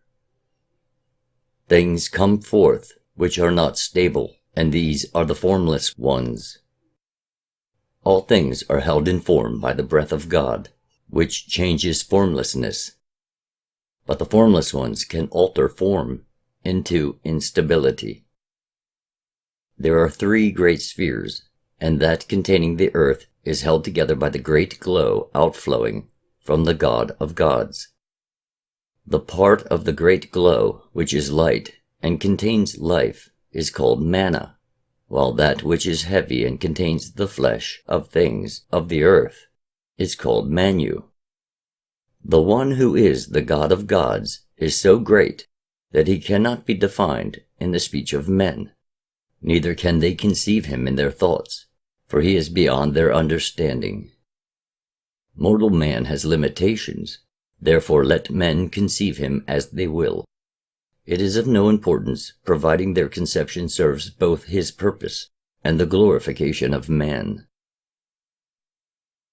Man is not yet great, and until he becomes so, it is well that he worship the many god forms conceived within his thoughts, providing they be such as tend to raise him above himself. Nor do ritual and worship do harm of themselves, unless they too thickly overlay the truth, so it is buried from sight. Ritual and outward forms of worship can be aids to purification of thought and provide a kind of sustenance for the Lord of the body. What are the lesser gods beloved by unawakened men, but thought-conceived friends and guides? Yet this is a dangerous path men tread, balanced between light and darkness. Therefore, when man wanders towards the abyss of darkness, reveal a little more light, that he may see and so return to the path. Beware too lest he follow gods that are false guides, and would lure him into the quicksand of carnality, or into the wilderness of ignorance. Before crossing into Tamarua, Yosira chose captains to be over the fighting men, and they sent forth men to spy out the land. He also sent some from among his sons into the land of Tawar, that they might talk with the people there. And these came back bringing hostages from the governors of the land of Tawar. Then Yosira spoke with the sons of the governors, and they gave ear to his words. They were receptive to his speech. Yosira spoke to the people. These are the words of the God of gods. Henceforth, no child shall be sold into bondage by its father or by any man who has ward over it.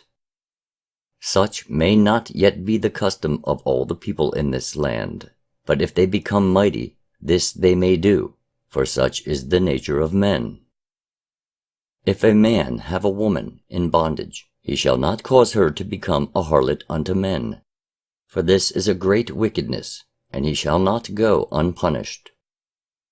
If she become with child unto her master, then neither she nor the child shall be given in bondage to another.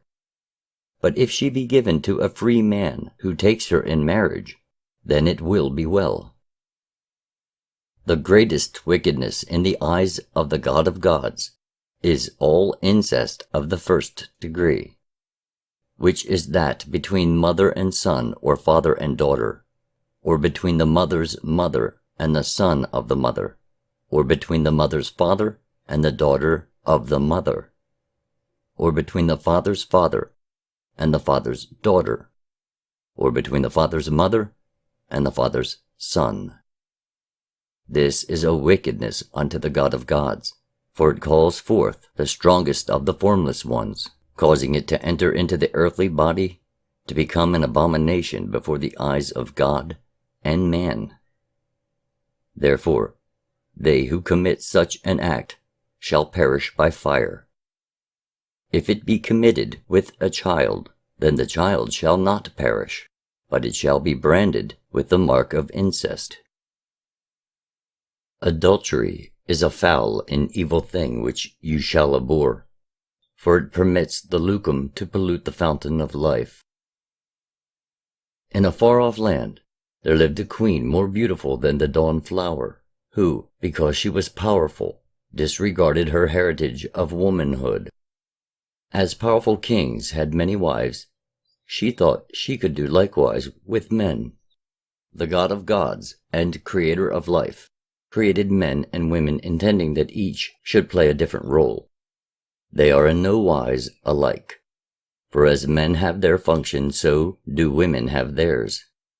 What is meet for one is not meet for the other, and because the Creator made them as they are, each should follow their own path, never seeking to journey along the others.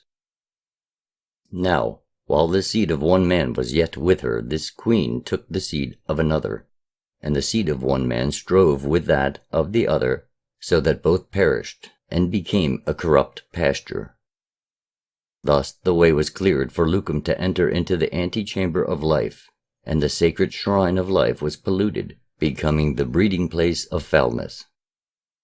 So it was that when other men came unto her, the flesh of their bodies was seized upon by the lucum and corrupted, for foul lucum had made their abode within the woman. So the wellspring of life became a fountain of polluting evil. Adultery is an abomination to the bestower of life. Therefore let it not go unpunished. None shall sleep in the bed of another, unless the spell of his presence be first removed. For he who goes into any place or takes up anything while it is under the spell of another's presence shall surely suffer. They who are of the same kin living under the one roof will not suffer unless sickness already be there. None shall eat from the platter of another or drink from his drinking vessel until the spell of his presence has been removed. None among those who know the God of gods shall walk in anything poured out for a libation unto strange gods, neither shall he touch any part of the libation. If it come upon him, he shall go forthwith to the master of mysteries and be cleansed. Yosira said unto the people, These are the words of the God of gods. Let none among you wash himself in the water used by another and contained within anything made by the hand of man. None among those who know God shall touch a woman while the days of her heritage are upon her. No man shall go unto a woman with unwashed hands. And when man and woman have lain together, both shall purify themselves before going about their tasks. Among the lucum, none is more subtle than the nabla, which seeks sustenance among the food of men. Therefore, if you have bread within your dwelling, then it shall not be hung up. But if there be meat or fish, then it shall be suspended within the dwelling. If you have bran or meal which has been pounded, then it shall be kept in a capped container with naurata flowers. Thus the lucum will not come upon it. Neither crushed corn nor the crumbs of any repast shall be left within the sight of man, or within the boundaries of the dwelling, lest the nabla seize upon them for sustenance. All things that have held life, but have not been used for food, shall be buried within the ground. All vessels which have held food, but hold it no longer, shall be made clean with sun and sand. When the flesh of any beast or of fish or fowl becomes dark in your keeping, or has the smell of rottenness upon it, then it is a sign that the nabla have come upon it, and it shall be taken out and buried where no beast can come upon it. Thus the nabla are left without sustenance, and will be forced back into their dark abode. But if you permit them to sustain themselves, they will come in their hosts, and, being fattened and strengthened, will afflict you with many terrors during night watches. If the pouring place or the spout of any pitcher or pot have a blackness upon it, then that pitcher or pot shall be broken, for it has been entered by the fiery lucum.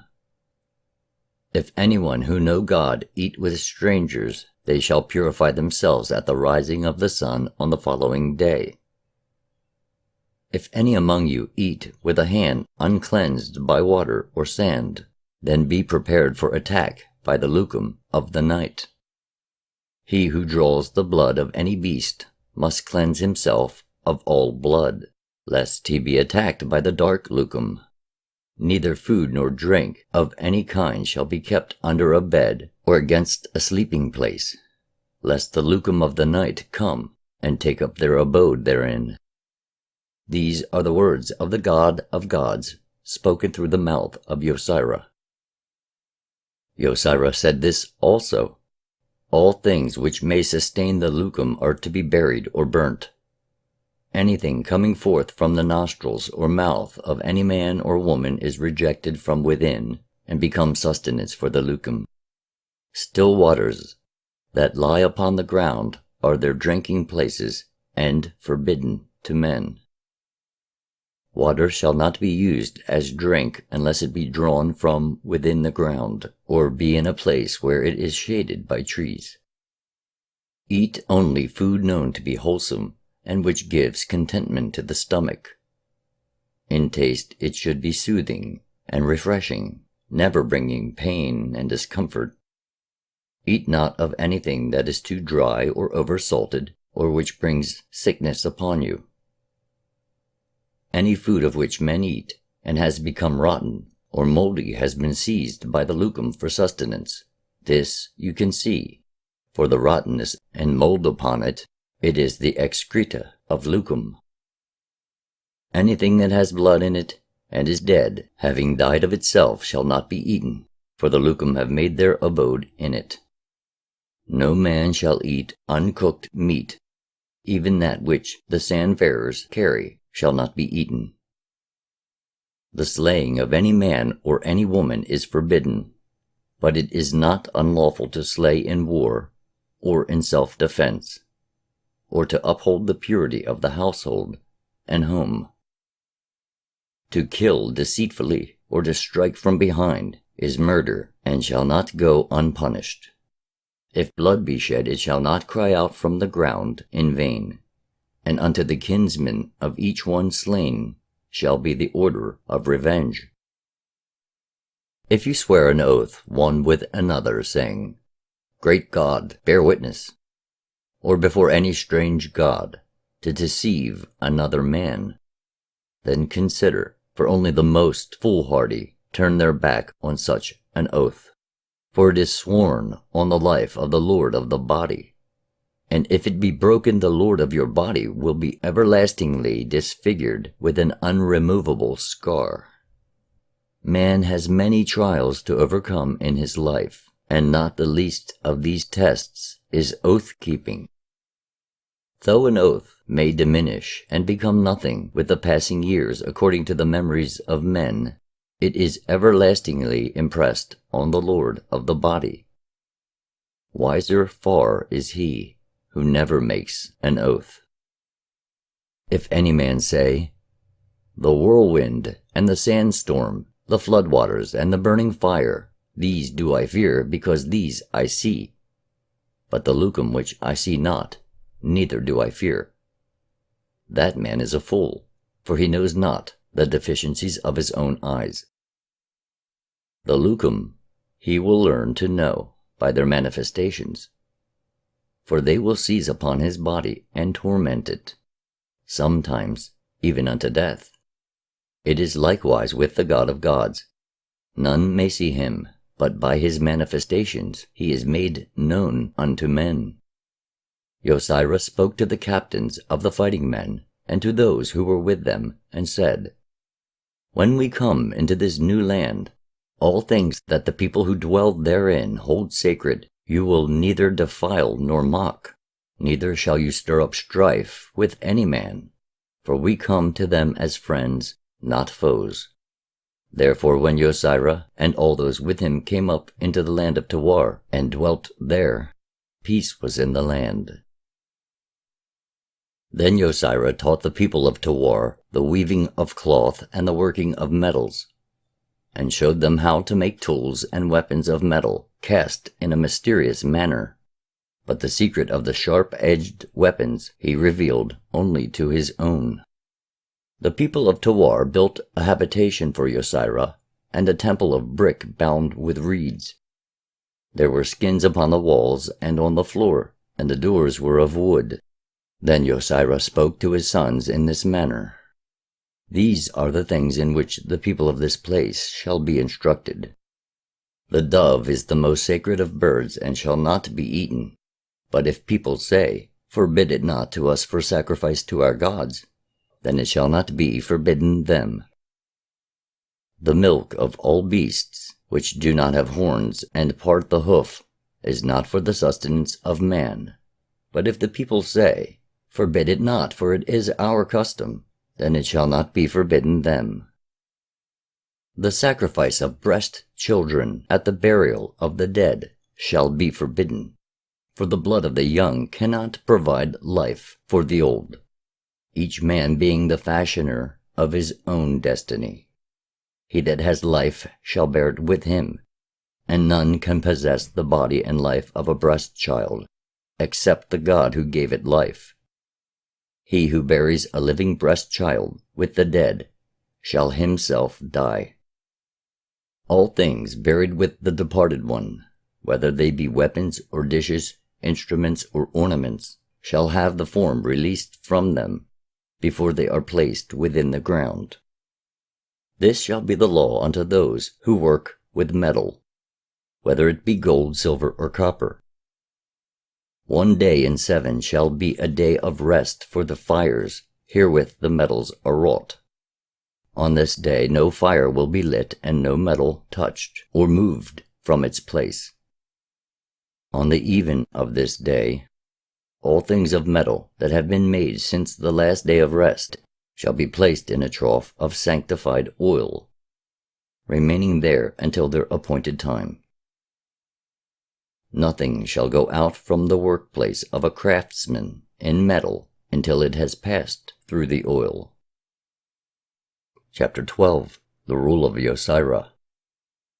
Yosira gathered his sons about him and spoke to them thus: These are the days of the dawnlight, and I am the dawnlighter from beyond Basharu. I am the torchbearer for the God of gods.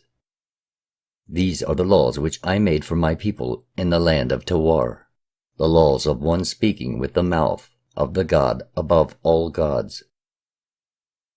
He who places a spear or arrow within a dead body shall be accursed, and his hand and arm will become things of evil.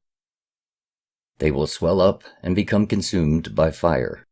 Likewise shall be accursed who looses these weapons against another.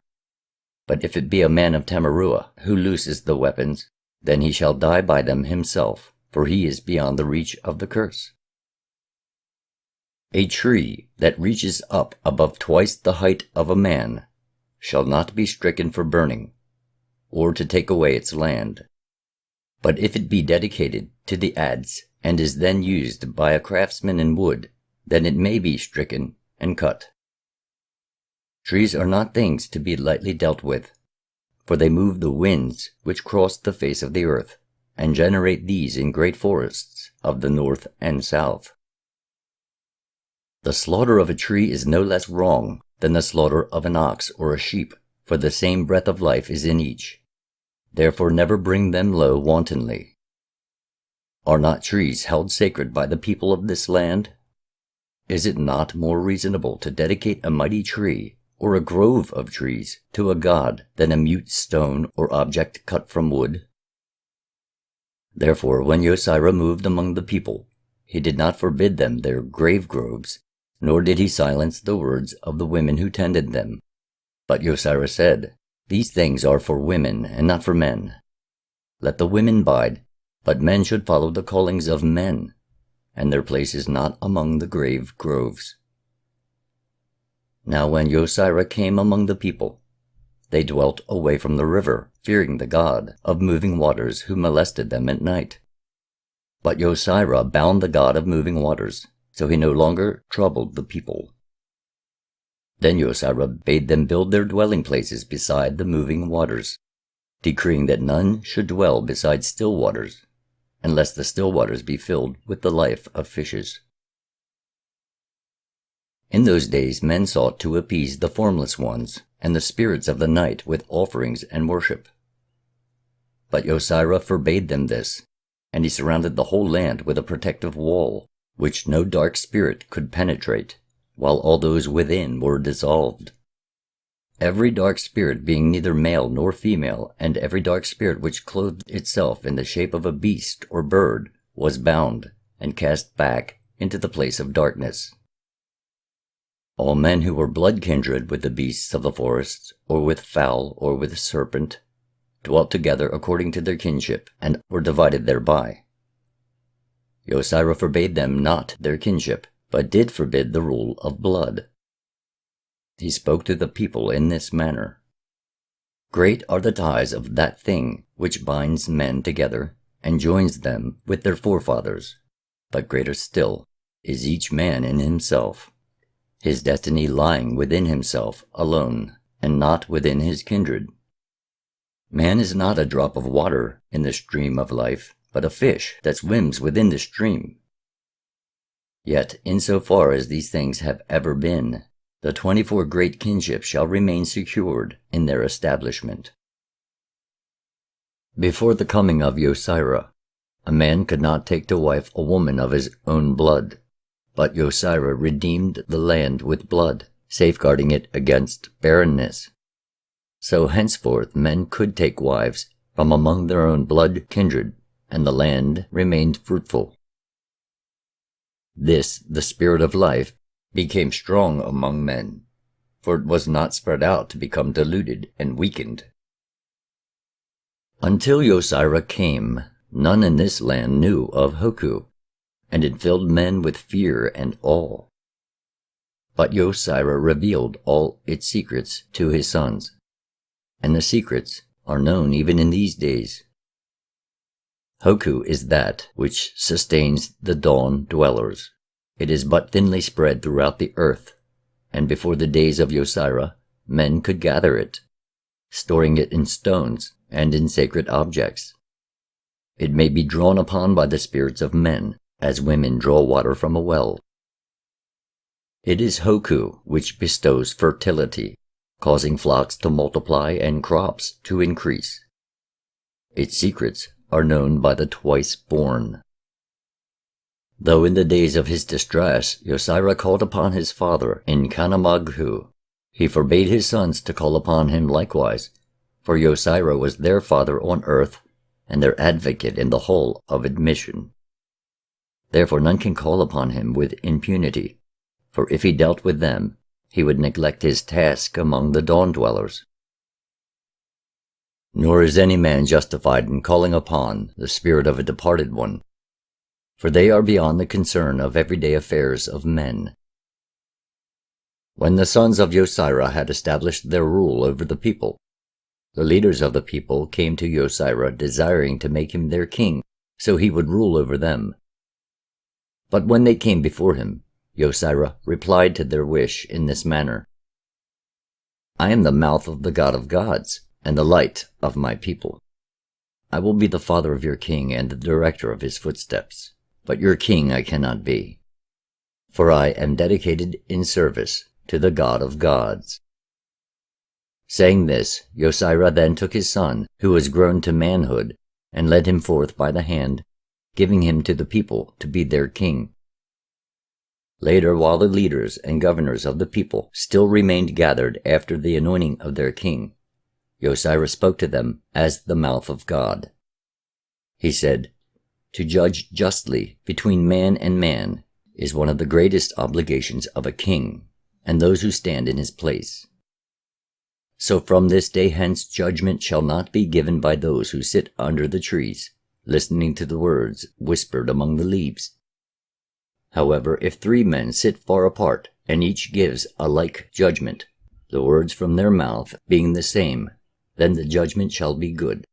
However, if it is a matter where a life can be forfeit, or property taken away, a family divided, or a man or woman enslaved, then judgment shall be given only by the king, or by one who wears his mantle and bears his burden.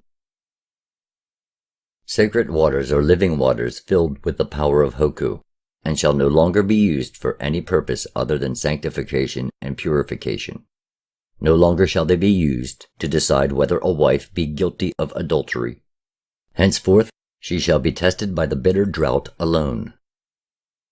He who eats the flesh of swine shall be accursed, for to eat the flesh of swine is to eat something dedicated to the fathers of men, and an abomination.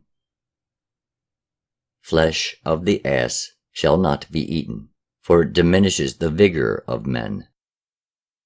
Henceforth the bodies of the dead shall not be broken or burnt, for the Hoku within them departs with the Lord of the body. Therefore nothing can be added unto a victorious one by rendering up the essence of his earthly mantle through the flames of the fire.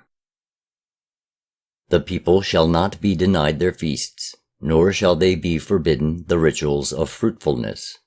Their offerings to any god shall not be taken away. As the gods of the people are today, so shall they remain, for they serve their end. They may depict their gods after their own fashion, for the likeness of such gods is of small consequence. But the likeness of the God of gods shall not be fashioned by any man, for he is beyond the understanding of men. No man shall seek to find his likeness in water.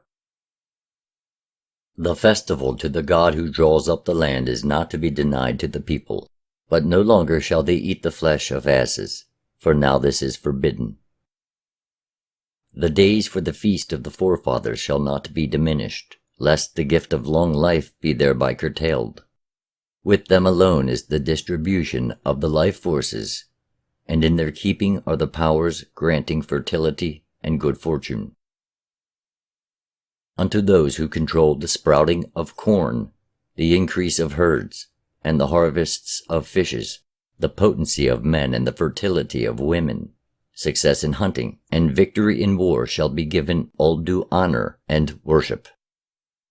He who causes injury or death, sickness or suffering, by drawing the likeness of another in sand, and piercing it with a fire-hardened stick, or who makes the likeness of another in wax, to burn in the fire, or in clay, to be pierced by stake or thorn, is henceforth accursed. He will be delivered to the lucum of disease or death. He shall be accursed who mixes living grain with fat, to enslave the earth shade of another man or woman. He shall be accursed who calls up the nightshade of another, or the night frightener. All who are so accursed will be delivered to the lucum of sickness, or shall become the prey of formless ones. It is not wrong to make an image of a breast child, that a woman may conceive, but to make the likeness of a man's private organ, so that a woman may conceive, is wrong. And any woman making or lying with such a likeness shall be accursed. She who is so accursed will be delivered to the lucum of sickness and pain. When Yosira came up into Harphanti, he found there people with strange customs, which displeased him. But he forbade them none, except those which were evil in the sight of the God of gods. While there he laid a great curse upon any who transgressed his laws. These were words spoken through the mouth of Yosira, which he caused to be recorded.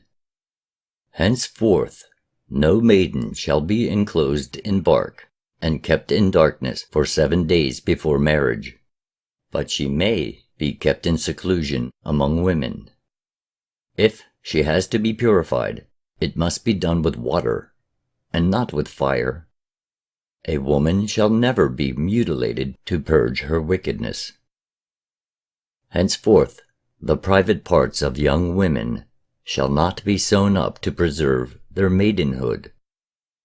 This shall remain in their own keeping, and in the keeping of the young woman's kindred, in good faith and trust.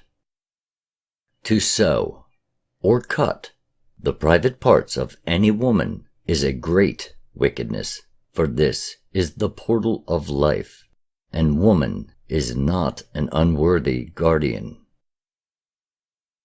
It is best that women remain maidens until their marriage day, of their own free will and choice. But if, because of the maiden's weakness, this seems doubtful, then the obligation shall be on her kindred. The custom of the habshasti, whereby the legs of young women are bound together, after which young men may enter their chamber to lie with them, is a thing of wickedness, and no longer permitted. Now if any man discover the nakedness of a maiden, he shall not go unpunished. Man shall not see the nakedness of woman in childbirth, even though the woman be his wife. The hut of childbirth, and all within its circle, is a place forbidden unto men. Henceforth no woman shall be suspended at childbirth. If the wife of a hunter be with another man while her husband is absent, so that he be slain or wounded during the hunt, then no wrong is done if her husband or the kindred of her husband slay her. neither shall it be cause for bloodslaying, if the kindred or husband slay he who lay with her. The foreskin of a man is cut to defy the lucum of impotency. This is not forbidden to the people, but they shall not preserve the foreskin in fat, and use it to endow stones with hoku. The binding of foreskins is forbidden. Yosira laid the greatest of all curses upon those who captured and enslaved the lord of the body belonging to another. Since that day none has done so and lived. He also laid a curse upon women who baked their newborn children and ate them, because of the barrenness of the land. He also cursed the chief of the women's kindred. Before times, that which grew to fullness within the wombs of cattle and sheep was sustenance for men alone. But when the beast cast it forth before its day, it became sustenance appointed for women. Yosira forbade this, and cursed all that came forth from the womb of beast before its time. Yosira had these things recorded in Yapu. No child shall be slain willfully, saying, "Our God has denied it proper sustenance." Above all gods is the God of gods, who is the God of life, and they who proclaim these things proclaim a falsehood against him. Yet they shall not be accursed until after the day when they have heard the laws of the God of gods spoken unto them. Before then, they have been led astray by those who should guide them, and on the leaders shall be the curse. Henceforth, the empty body shall not be bound tight against itself, but stretched out, for the earthly body cannot be reborn when once its Lord has departed. The people shall not be forbidden the carrying of it, nor shall they be stopped from elevating it, but it shall not be hung over the living waters, lest it call forth a formless one in the darkness of the night. If the kindred of a man come up to molest him at night, the nightshade shall be bound by the power of hoku, transmitted into a hollow log filled with fire-retaining substances. The log will then be burnt in purifying fire, and the ashes buried after the fashion of your fathers. But the hoku shall not be given back. That hoku which comes from a man, whose crops and trees yield abundantly, is best. The spirit of life of men does not dwell in the moving waters, and therefore it cannot enter into a woman from the waters. Neither does her own water bear it up from the ground. Even as a tree springs out from a single seed, and the barley from a single grain, so it is with the seed of men. That which forms within the womb of woman is not built up from many outpourings of men. Once will suffice.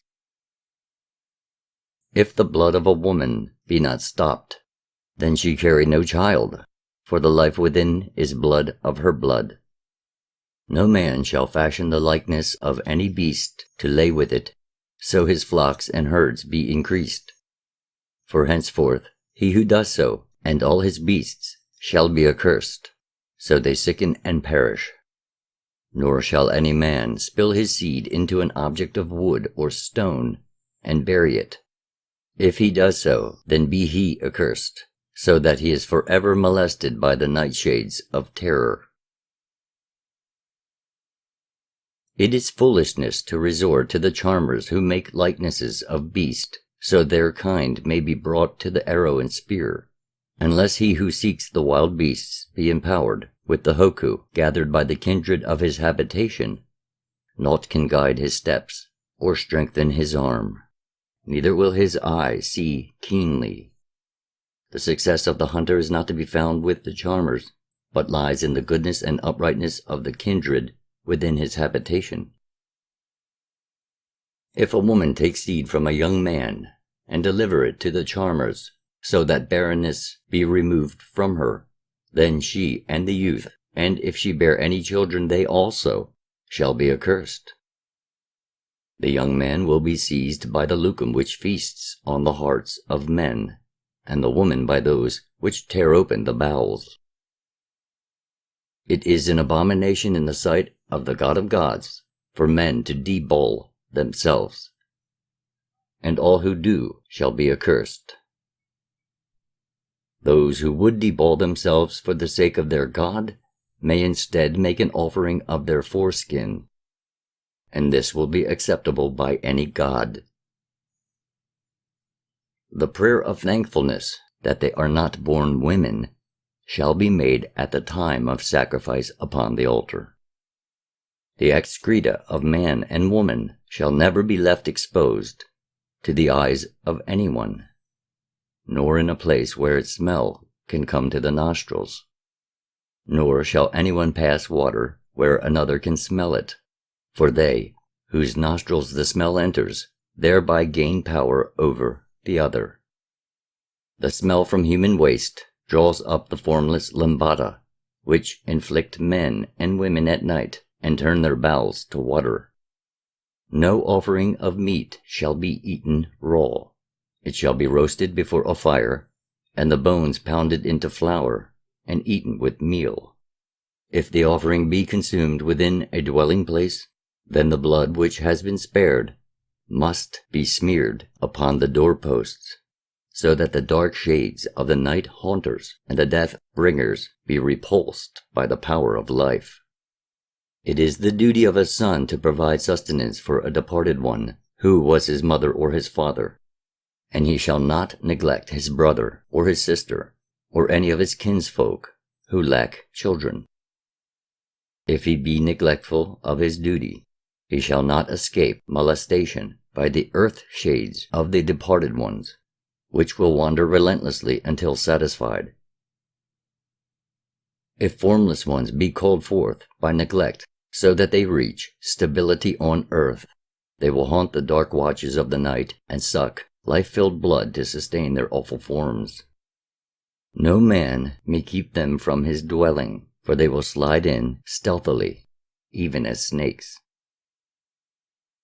It is wrong for charmers to call forth dark spirits, and each charmer doing so within the borders of the enlightened land shall be accursed, so he be seized by the night fiend. If such be done and the dark spirits wander out of control, then one of the twice-born shall be called upon to return them to their dark abode. It is not sufficient for men to shun the ways of wickedness, for unless the Lord of the body be clothed in brightness, they who watch for him in the land of the dawning will wait in vain. Those who lack that which would bring them into the place of light will fall prey to the Lord of the dark places, and be forever lost to those who love them. All those who are awakeners of the dead shall be accursed and delivered to the lucum of madness. If any of my people deal with them, then they too shall be accursed, so that they become prey to the terrors of the night. It is futile to consult the departed ones, for what can they do but advise on matters of little import? If they have anything of importance to impart, they will come unbidden to men of understanding and make it known.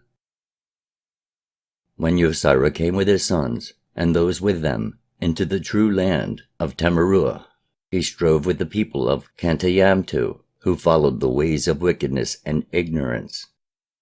He remained among the people of Temerua during the days of Gabu, dwelling at the place where now stands the temple of the Sky Seer, in an abode of reeds by the moving waters.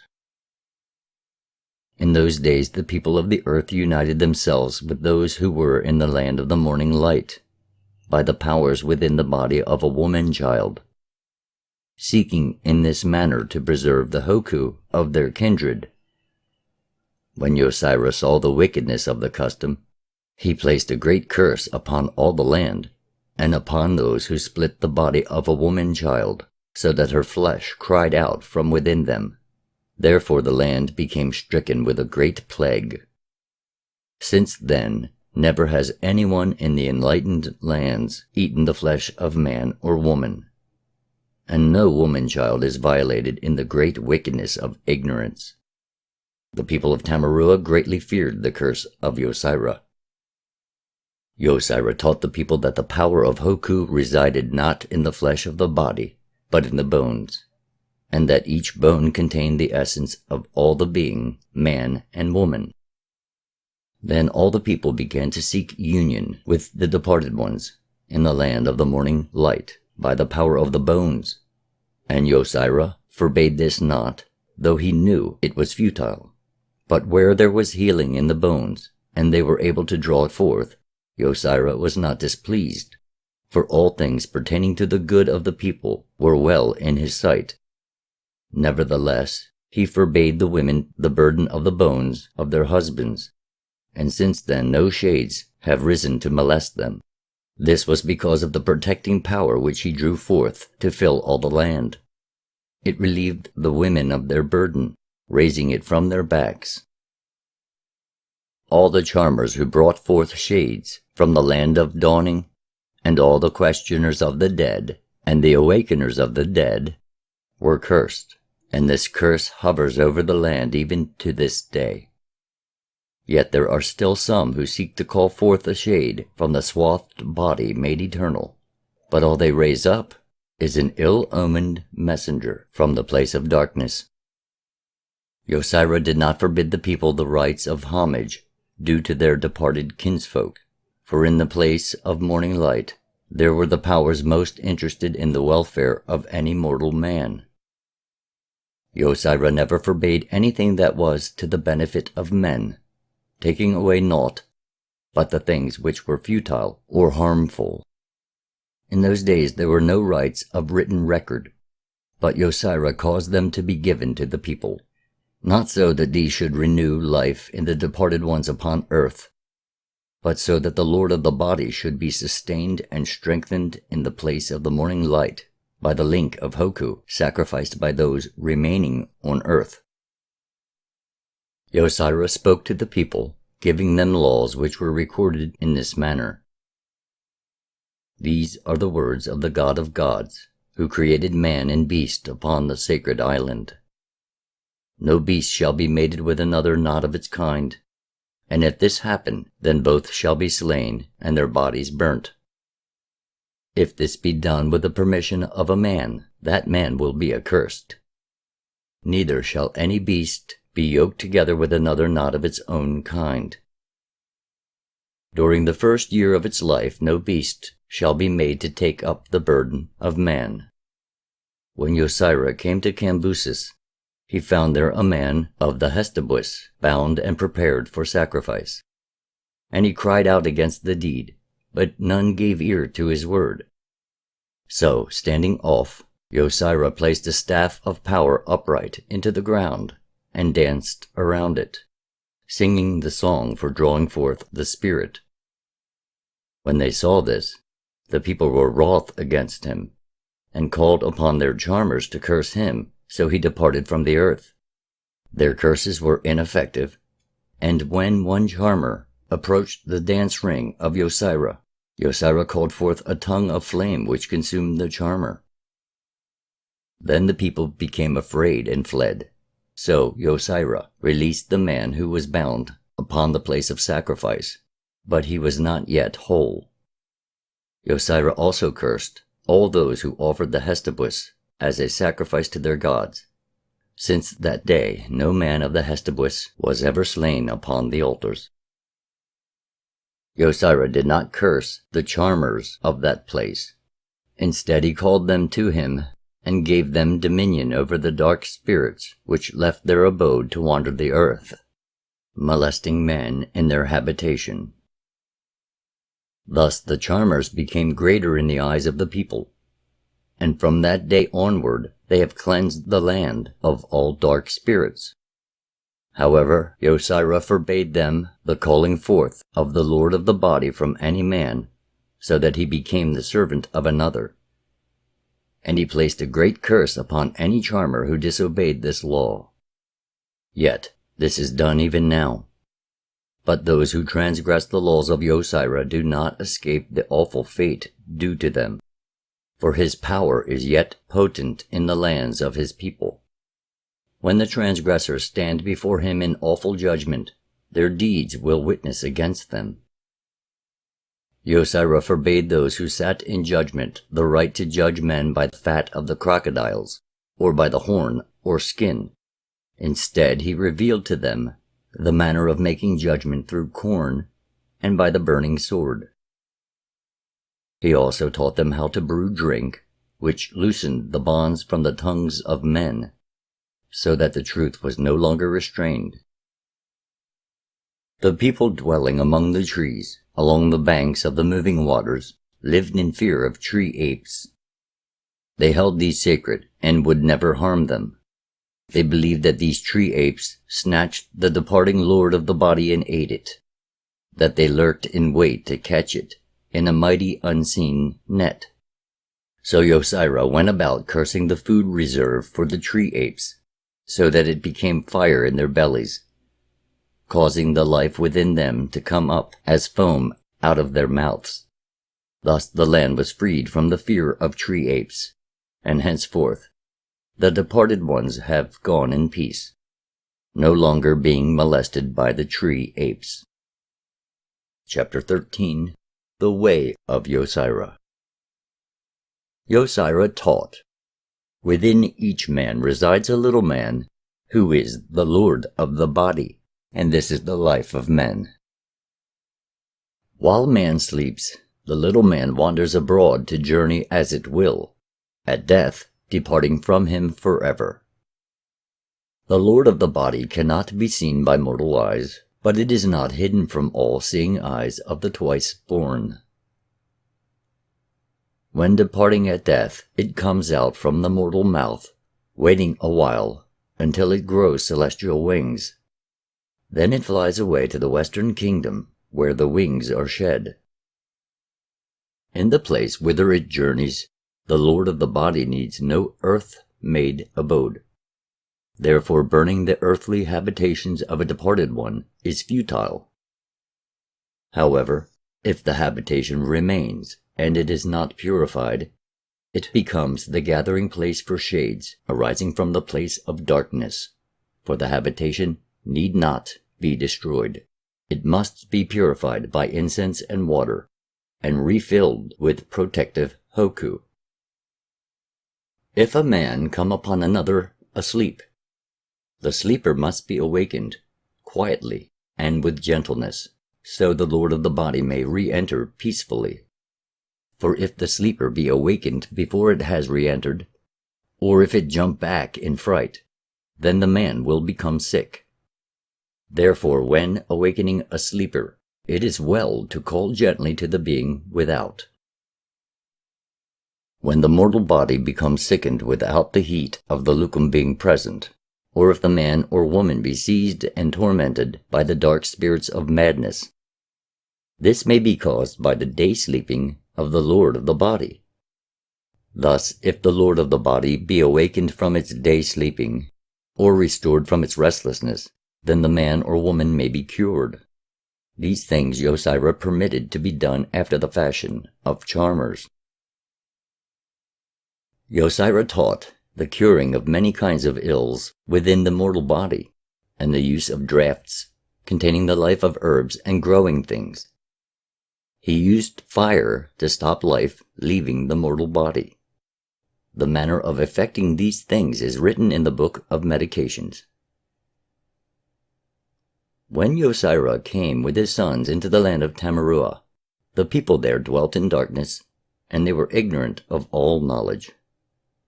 They were divided among themselves into many kindreds, and strife was frequent. They had no kings, and only the old men ruled. There were many charmers who ruled the people by delusions, and also those called the keepers of customs, and the teller of tales. One people dwelt among great trees and thick forests in the midst of swamplands. Their habitations were made of reeds and stood upon high platforms. These people were called the children of Panhita, for he was their god in the days following those during which men were first created in the midst of the waters. Another people dwelt beyond reach of the waters, and away from the trees, and they were nameless. They dug holes for their habitations, or sought abodes in caves within the hillsides. This people had no gods, but worshipped the dark spirits, and the Camawam in the forest, which seized men at night. When the men who had been seized returned to their kindred, they were without words, being dumb. They died in the midst of madness, tearing at their bodies. But there was no Camawam in the forest, this madness being the work of charmers wishing to instill fear into the hearts of men. This is the manner in which it was brought about. When the charmers seized men at night, they took them to a secret place, where their tongues were pierced well back with thin thorns. Thus the tongue swelled up, so they whose tongues were so pierced lost the power of speech. The charmers also pierced the victims about the waist with slivers of wood, so none could discover where they were inserted. They drove other splinters into them at the bridge between the private parts and the rear channel, and none could discover them there and know the victim was pierced with thorns and splinters. Yosira cursed all the charmers who practiced this evil with a great curse. So they were driven to madness by a demon which ate away their bellies. Since then the Camawam has been known no more in the land. Yosira taught men to beat metal out of stones and to burn stones, so that they gave up their heart. He taught men to work with clay, and he taught them the weaving of cloth and the making of beer. When Yosira came into the land, the people knew naught about the cutting of water channels and the sowing of corn, but Yosira taught them these things. It was he who brought fertility to the land. It was he who died in the midst of the waters to give them life, and his life is in them still. Therefore it was through the Spirit of the Great One, who died in the days of old, that the soil became fruitful. Beyond the reach of the living waters, which rise and fall like the chest of a breathing man, the land is dead. It remains barren like a woman who has not known a man. It was known even to the men of old that if the land was not refreshed with the living waters, but with other waters, then its increase would diminish from year to year until it became waste. The increase within the soil comes not from water alone, but from the life within the water. Life comes forth from life, and that which has not life cannot beget life. Therefore the good land is that which is married to the threefold God, and land not so married remains barren. The married land is covered with the rising waters, but the land not married is ignored by them. These things were written concerning the children of Panhita. Yosira spoke with Panhita as man speaks to man. Therefore the laws of the Inta were not changed, remaining to bind alike those of them who dwelt on the soil or dwelt on the sand. If any man went among the Inta, their laws became his laws, and if any woman left the people to dwell among the Inta, she became even as they and might not return. Even as the sun spirit journeys on a road set between the stars, so does the spirit of man journey with the movement of the waters. Therefore when a man dies, his body shall be buried lengthwise with a great river. Even as the land upon which things grow belongs to the kindred whose blood is within it, so shall no man own to himself alone anything growing up from it, whether it be grass or herb or tree. But each man and woman may take of every herb and fruit as much as can be gathered in the hands and eaten before sunsetting. Of all things which are a seed and can be eaten, each one may gather for themselves as much as can be stored within a jar, or suspended from a food pole. All things which are a seed and can be eaten, but which are not stored in a jar, or suspended from a food pole, shall be stored in the pit of the kindred.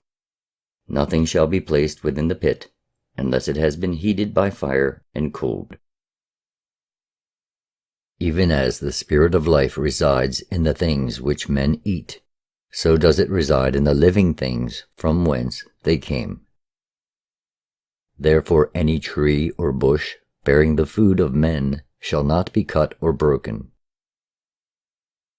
The blood of beasts cries from the soil, even as does the blood of men. Therefore, if shed, it must be appeased. Slay no beast unless it be needed for food, and bury the head and whatever comes out of its belly. Every other part which is taken shall be eaten or burned, except for the bones and the skin which are to be used. Fire serves man, but it can also become his master. Consider its nature. Does it spring out of the wood unbidden or of its own volition? Or does it require the agency of man? Does it reside in the wood, or is there a fire spirit? Only the fools among men start something which they cannot control. Never let a fire grow into a thing of much smoke. Keep it bright, using no more wood than is needful for the purpose. Let it not stray from its proper place, which is the place where it serves without menace. When they become of an age to do so, every man and woman should take themselves a mate. Those who fail to do so are not held in the highest esteem. By the things whereby a man commits a wrong, so shall he be punished. Likewise he shall be dealt with according to the nature of the wrong. The customs from times past are not unhelpful guides. When Yosira came to the place where the Inta dwelt, they made him welcome in this manner. When we saw you, our hearts were gladdened. The life was renewed in us, and though content as we were, you brought refreshment and joy. Yosira called these people his unweaned children. Chapter 14. The Tribulations of Yosira. These things were written in the Book of the Two Roads. Yosira, who is therein called Yoshira, came from beyond the realm of Athor, and was the first king of Tehemot. He established the festivals of the new moon, the festival of wool drawing, and the days of devotion. When first he brightened this land by his presence, the welfare of its people was in the hands of the false priests, who taught that man was a double-spirited being, in whom the spirit of good struggled with the spirit of evil for possession of his soul. Each deed and thought was said to strengthen one or other of the opponents. The people were not completely deceived in accepting this. It is perhaps an earthly distortion of reflected truth, but neither is it wholly true. In the days of old, men saw truth but dimly, for it could be only partially revealed in accordance with their ability to understand it. Truth is a light, growing even brighter in the darkness of man's ignorance. And as the generations pass and go down into dust, men see more clearly. Each light-bearer dispels a little more darkness, and Yosira was a light-bearer, the greatest of them all. Before Yosira came, bearing the lamp of brilliant light, truth was but dimly perceived in this land. The false priests of those days taught that when the great God created man, he held back immortality as a special gift for those whom he favored. This is not the attitude of one who is great, and therefore such doctrine cannot be accepted. That these priests were misled themselves was not so great an evil as their misleading of others who trusted them. A true priest should approach as close as possible to the shrine of truth and interpret whatever he sees there as clearly as his ability and the understanding of his followers permit. In those olden days no man had yet been reborn to wisdom and enlightenment. Therefore nothing was known about the gardens of light, and men believed in the dark abode alone. This dark abode was a place where sand and dust were the sustenance of the dead, whose bodies were clothed in long hair and feathers. Men in those olden days knew little more than that. They also believed that souls risen to glory really consumed the food and wore the garments and ornaments provided for their use. They did not know, as we do, that as the soul is subtle itself, so can it use naught but the subtle elements of earthly things. Even now incense is burned before the statues of those risen to glory, so that they may receive their portion. There are those who believe that the sustenance of the soul and its continued life depends upon the monthly communion sacrifice of its kinsmen on earth. As a man who walks with a lamp at night is attacked by those who lurk in the darkness, so are enlighteners who seek to bring light into the gloom of ignorance, attacked by those whom it would reveal in their true likeness. Thus, when Yosira cried out against those who, while not permitting the slaying of men and women in their daily lives, nevertheless allowed a child to be slain as sacrifice, or buried beneath the pillars they raised up, he was condemned as an enemy of the gods. When Yosira was in the land far up the river of life, one named Asarua, who stood close to the right hand of Yosira, slew a man who was kindred to the leopard. This enraged the god of these people, for the slain man's blood cried out to him. Therefore men of the leopard came into the land of the east, seeking to slay Asarua for his offense against their god. But he had withdrawn to a place of hiding. So when they found their search to be in vain, the men of the leopard returned to their place, informing their priests of their failure. The priests then held the rituals for calling down the war power, drawing it down in strength.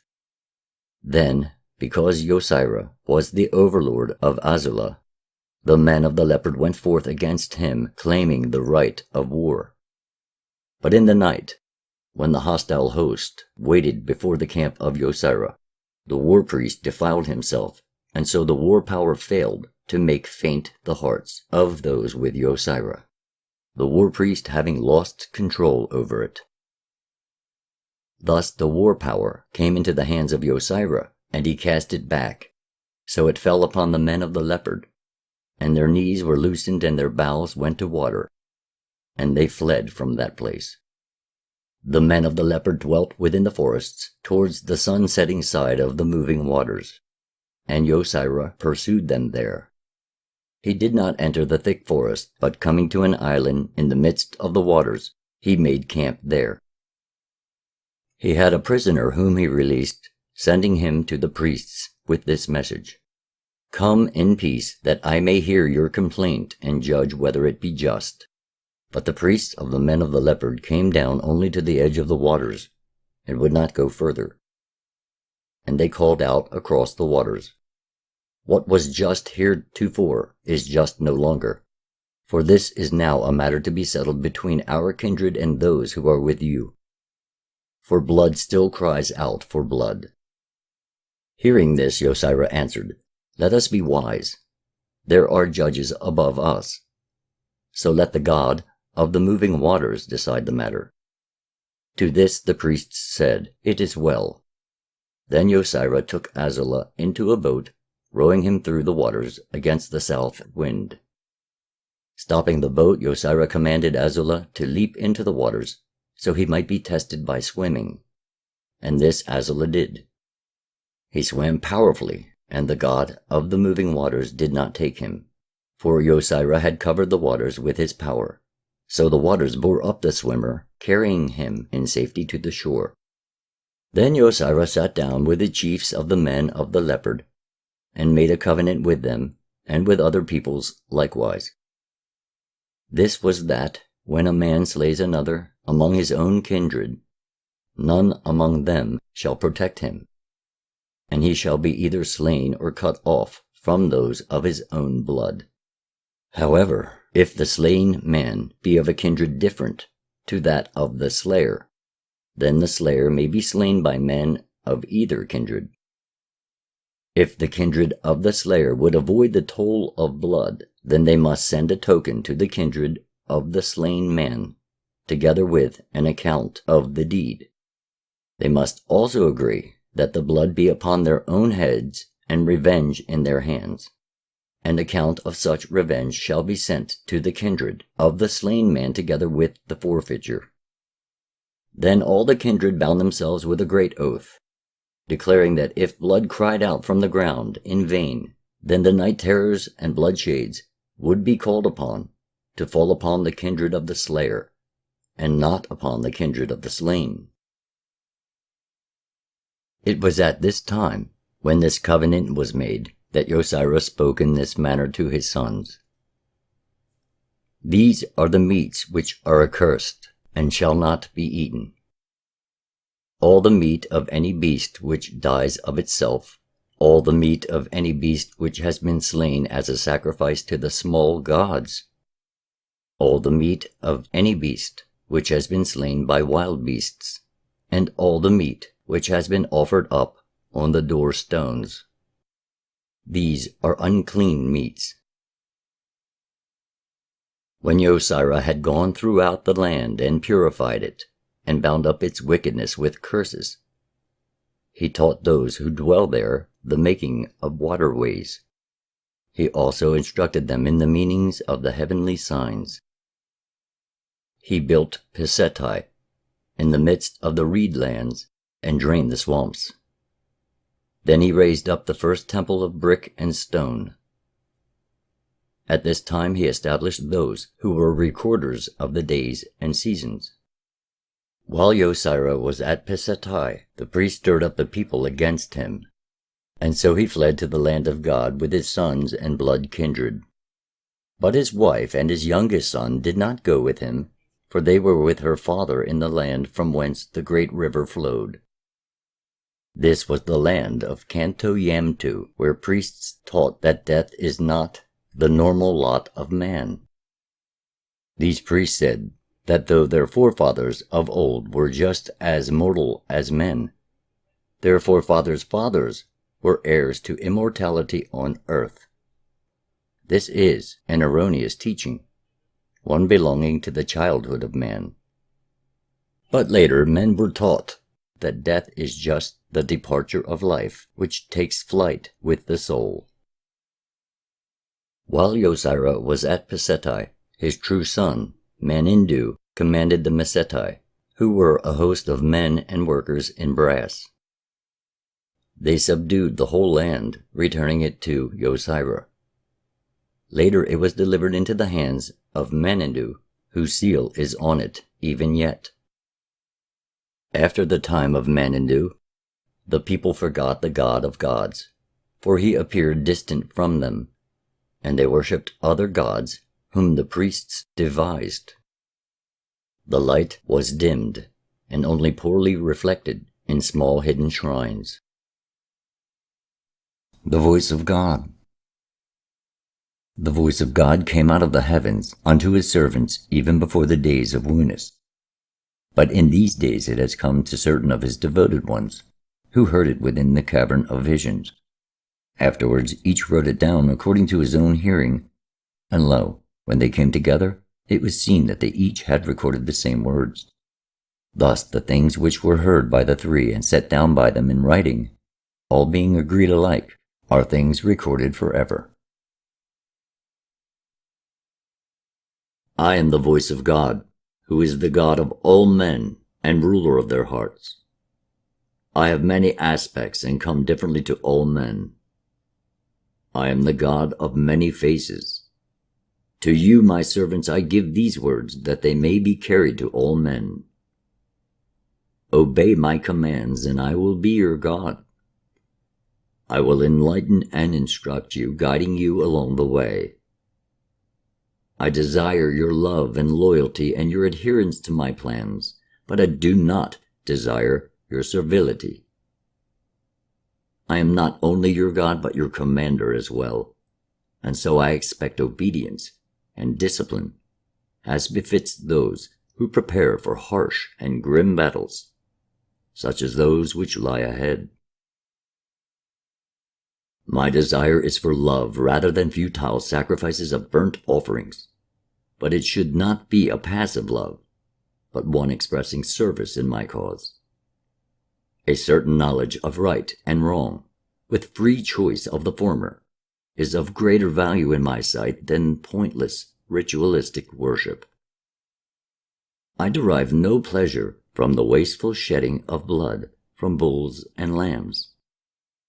I gain nothing from the fat of sheep and the flesh of goats. I am the creator of all, so what can men give that would increase my greatness? Men are misled if they believe that their sins can be purged by vain rituals. Only active goodness can obliterate the stain of sin. Men approach me in fear. They come to me with servility. They beg forgiveness for their sins and request my help in worldly matters. To sing my praises is their excuse for coming into places made sacred unto me. But they come wanting something, be it only reassurance. With this attitude towards me, do you wonder that I remain mute before their pleas?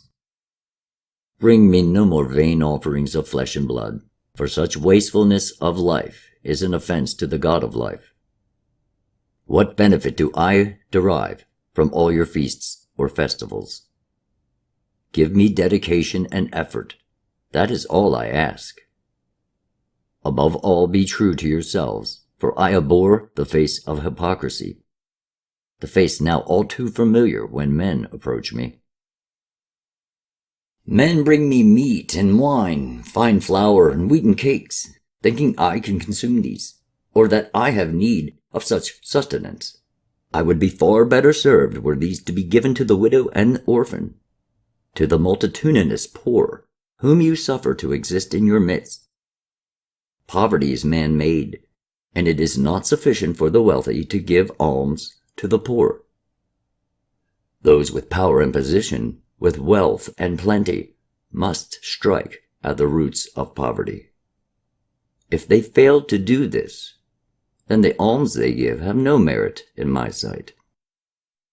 Your solemn assemblies, your tedious processions, your long faces and melancholy expressions bring no gladness to my heart. Your burdensome ceremonials and futile offerings of life and food benefit me in no way at all. Men themselves may derive benefit from these, but their hypocrisy, and they proclaim they do this in my name, is not hidden from me.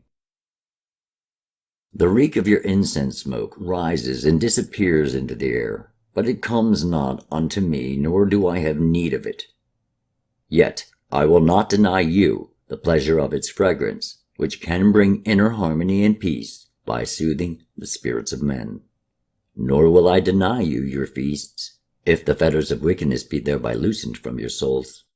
But do not say they are undertaken for my benefit or glorification.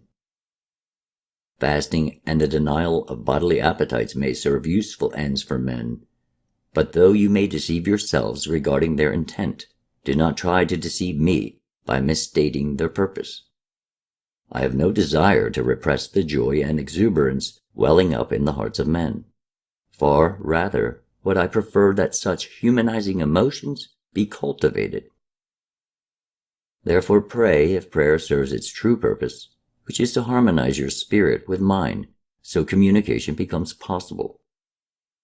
Keep your festivals and feasts if they serve their purpose, which is to inspire and refine your spirit. Do all that elevates your spirit and develops your souls. That is the true purpose of life.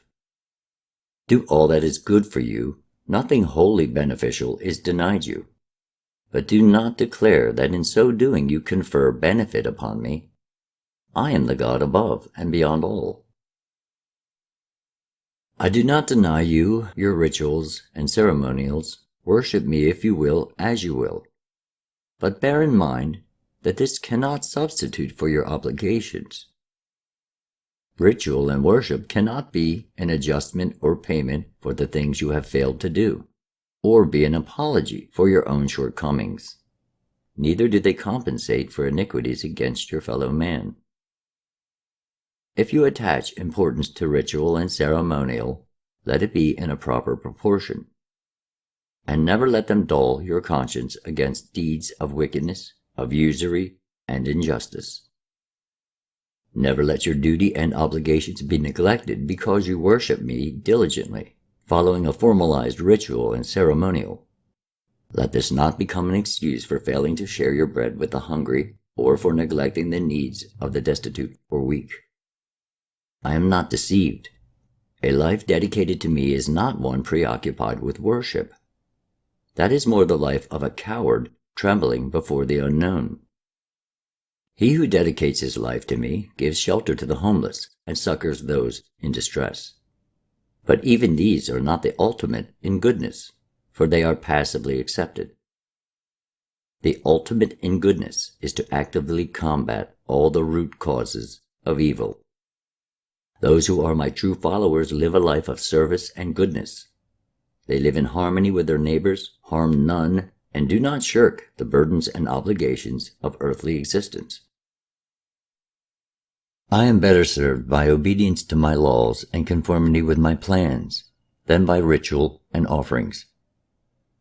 To listen to the words of the sacred writings while striving to understand them is better in my sight than offerings of flesh and treasure, which benefit the priests more than they do me.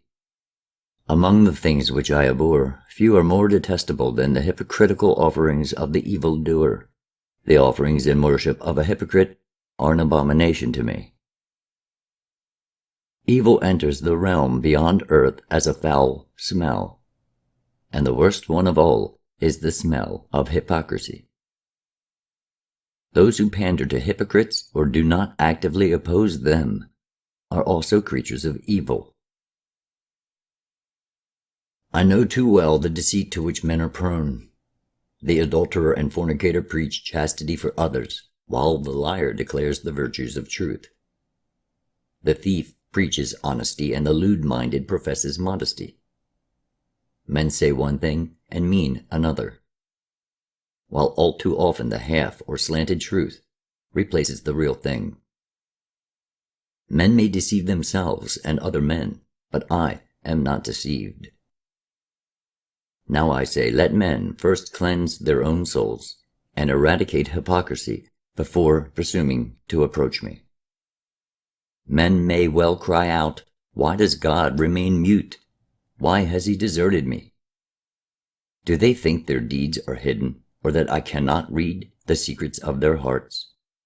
Worship by men of iniquity is mere mockery. How rare the sincere and genuine heart! Were men indeed deserted by their God, they would have none to blame but themselves. Do men think their lack of kindness and consideration for others, their insincerity and inconsistency, are truly hidden from me? I am the all-knowing one. I see too little love of goodness in the hearts of men, and too much fear for the consequences of their deeds. Real and sincere worship is to obey my laws, and to shoulder the responsibilities of men, to steadfastly conform to my plan, and to live in neighborly harmony. He who devotes his life to me also devotes it to his own welfare. He who serves me well likewise serves himself. This is the law of laws, for the whole purpose of life is not the service of God, but the development of the soul of man. He who worships me with empty ritual and vain ceremonial, but neglects the well-being of his own soul, does not serve me well, for he thwarts my purpose. I have endowed the creature made in my likeness with a religious instinct, for this springs from its everlasting spirit, as fire generates heat. Therefore, to worship is not unnatural, but blind worship lacks the vitalizing element. It defeats its own end. For in true worship, man should not reach out beyond himself to discover his own soul. Then, having done so, he should develop it until the soul aspires to godhood itself. Therefore, dedicate all your labors and the skill of your hands unto me, and let your heart ever dwell on the borders of the spiritual. Let the life which you cherish be the spirit life. Free yourself from all vain hopes and selfish thoughts, from all worthless encumbrances, from ungainful avarice and unbeneficial lusts, from the domination of the flesh. Life is not easy, nor is it wholly pleasant. It is not meant to be, but bear your burdens with cheerfulness and fortitude. Entrench yourself within an inner fortress of peace. Whatever you do or give in my name, and whatsoever sufferings descend upon you, suffer them for me. Thus you will avoid the stigma of false pride, and all given and suffered will be without any taint of self-interest. The path of godliness is not an easy one to follow, for it is beset with the pitfalls of perplexity and doubt. Then, too, there is not one path but several, and few among men know which is the best. There are many false paths leading nowhere. There are paths that lead to a wilderness of delusion, and some which lead to destruction. Yet among many beliefs springing up from time to time in various lands, there are always those which lead to the same truth, to the one fountainhead of light. Though some may be devious, and some wander through dangerous territory, they are like many roads leading pilgrims to one shrine. Though all true paths are lit by the guiding light of truth, not all see it alike. But the fault lies not so much in the light as in the beholder. It is this which leads to misunderstandings concerning each other's teachings, and to disputes between those who prefer one road and those preferring another. Each considers his own way, his own interpretation of the light, to be the best, if not the only way. There are few, even among truly enlightened men, who are able to conceive my true nature, and these know that I am even above unchangeability in manifestation. I can think of myself as some other, and forthwith that other comes into being. There are those among men who declare all life, all my creation, to be an illusion of the senses, a dream without sustenance.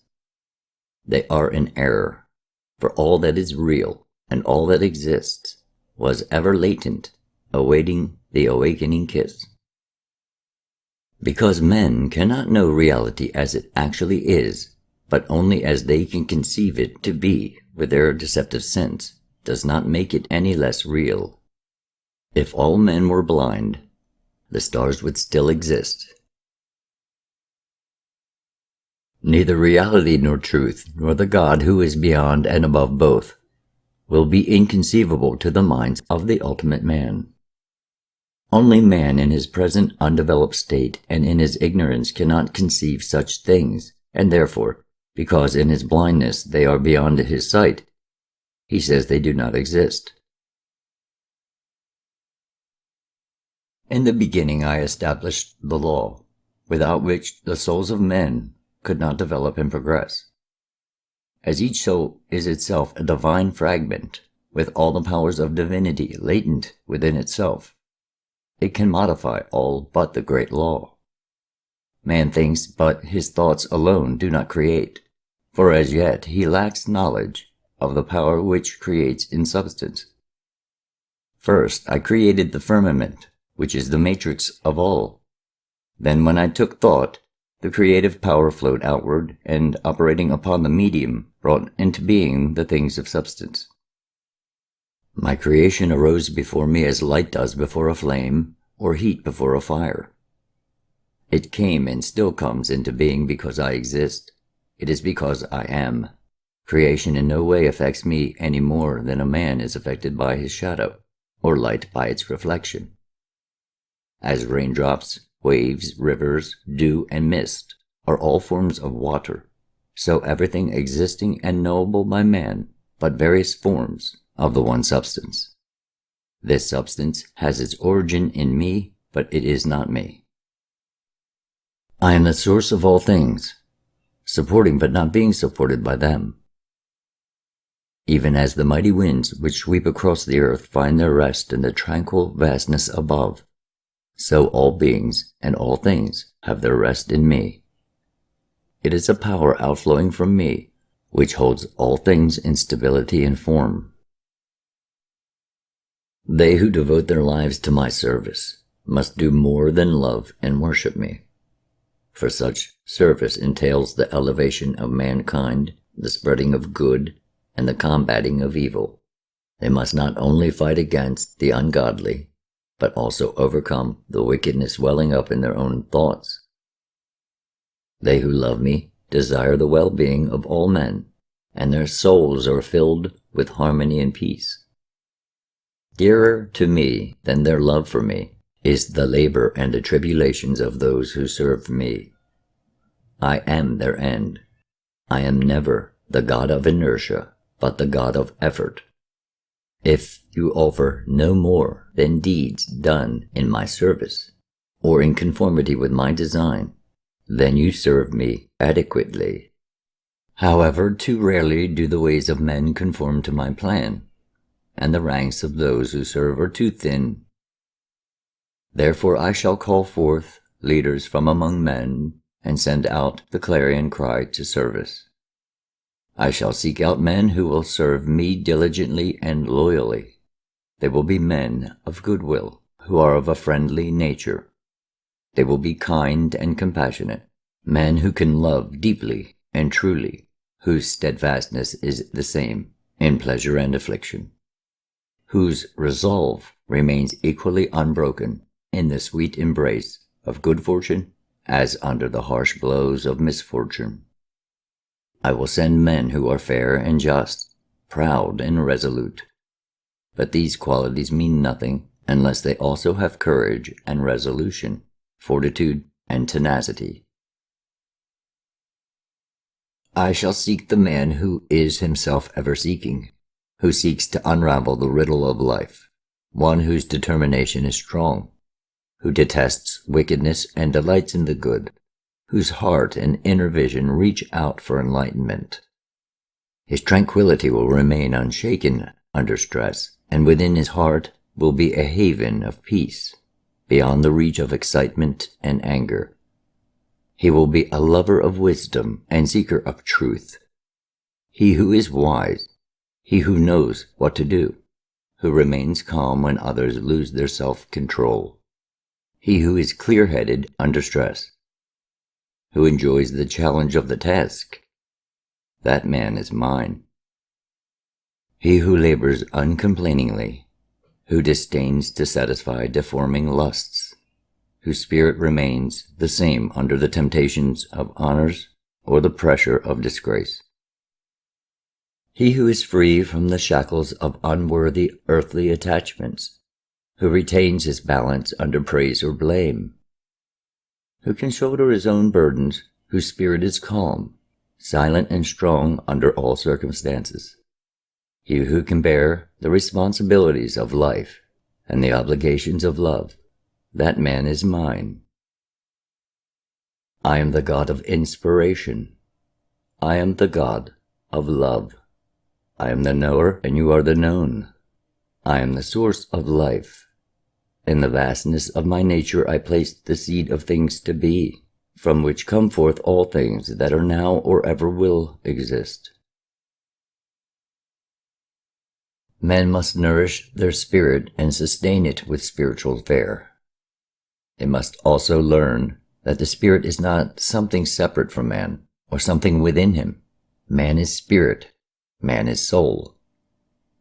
There is no need to engage in long-winded, empty discussions about faraway things lying beyond the reach and understanding of men. To know the reality of the spirit and to establish the existence of the soul, man has only to delve within his nature to seek within himself. The spiritual part of man is not a mysterious something outside his being, or a thing difficult to understand. To discover it requires no more than the effort of seeking. Men with sincere hearts seeking a path ask for a starting point. However, for most, the key is self-discipline, and this is the reason for many laws and restrictions. But these must never be unnecessarily restrictive. Each must have a definite purpose and beneficial end, obscure though these may be. The means for overcoming unwholesome desires and for harmonizing with the divine chord be within the reach of all, but effort must be expended in their cultivation. If the end is great beyond man's conception, it is no less true that the task before man is arduous and difficult in the extreme. To master himself and gain complete self-control is no more than the first step along the path. Though men may despair because I am veiled from them, though they may seek without finding, I am not indifferent to their needs and desires. Doubt and uncertainty are essential earthly conditions, serving a definite end. I have not surrounded men with perplexities and obscurities unnecessarily. The climate of unbelief and materialism, strange though it may seem to men, is best for their spiritual health. I know better than men themselves what is best for them. For I alone can see the broad design spread over the ages. I alone see the end and objective. Though unenlightened men expect it, it is not meet for me to interfere unduly in the affairs of earth. All things are mine and under my dominion, but man may deal with them as he will. I do not interfere, but finally man is accountable. Though I have all and nothing can add to my grandeur, with all this I still labor. Therefore man should never disdain to labor, for this is an attribute of the highest. I do not require of any man that he do something I would not do, or be something I would not be. I am the God of righteousness. If ever I ceased to labor, the universe would be without order. Chaos would prevail and precede its destruction. I am the God of many aspects, for men may conceive me in any form they wish, or even as something without form. I am the God of men's hearts. In whichever way, and by whatever name, men serve me, abiding by my laws and conforming with the great design, is right in my eyes. Any path which will bring man to his goal is the right road. Truly the paths chosen by men are many and varied. Some are even devious. But if they be true paths of enlightenment and development, they are acceptable in my sight. However, those who lust for earthly power, offering sacrifice and worship to earthly gods conceived to accord with their desires, are not acceptable to me. It is true that earthly success and power may come to those who strive for them, but do they achieve anything more than fleeting satisfaction? What manner of being would now dominate earth had all men been without divine enlightenment from the beginning, if earthly ends alone had dominated men's minds? Consider what earthly life would have been like had it not been left to develop predominated by materialism, if it had not been mitigated by injections of the divine. There are four main types of men who are good and serve me well. They are those who suffer courageously the afflictions and sorrows which develop the soul, those who labor that earth and men may benefit, those who seek after truth, and those with vision and creativity. Yet how rare are those among these who do not besmirch their record with deeds of evil and thoughts of wickedness. All too many may have, by their carnal desires and acts of wickedness, countered their goodness to the detriment of their immortal souls. If a man follow a false god with good will and honesty, serving men well and living in accordance with my laws, I will not repudiate him, and he will not be denied enlightenment on the way. There are many roads which the soul may travel to bring about its development and awakening to self-consciousness. But is it not advantageous to choose the best one? Only the foolish travel blindly, without seeking guidance and directions. Those who have little wisdom or who are easily misled follow roads which go nowhere. They who follow a barren faith reach a barren destination.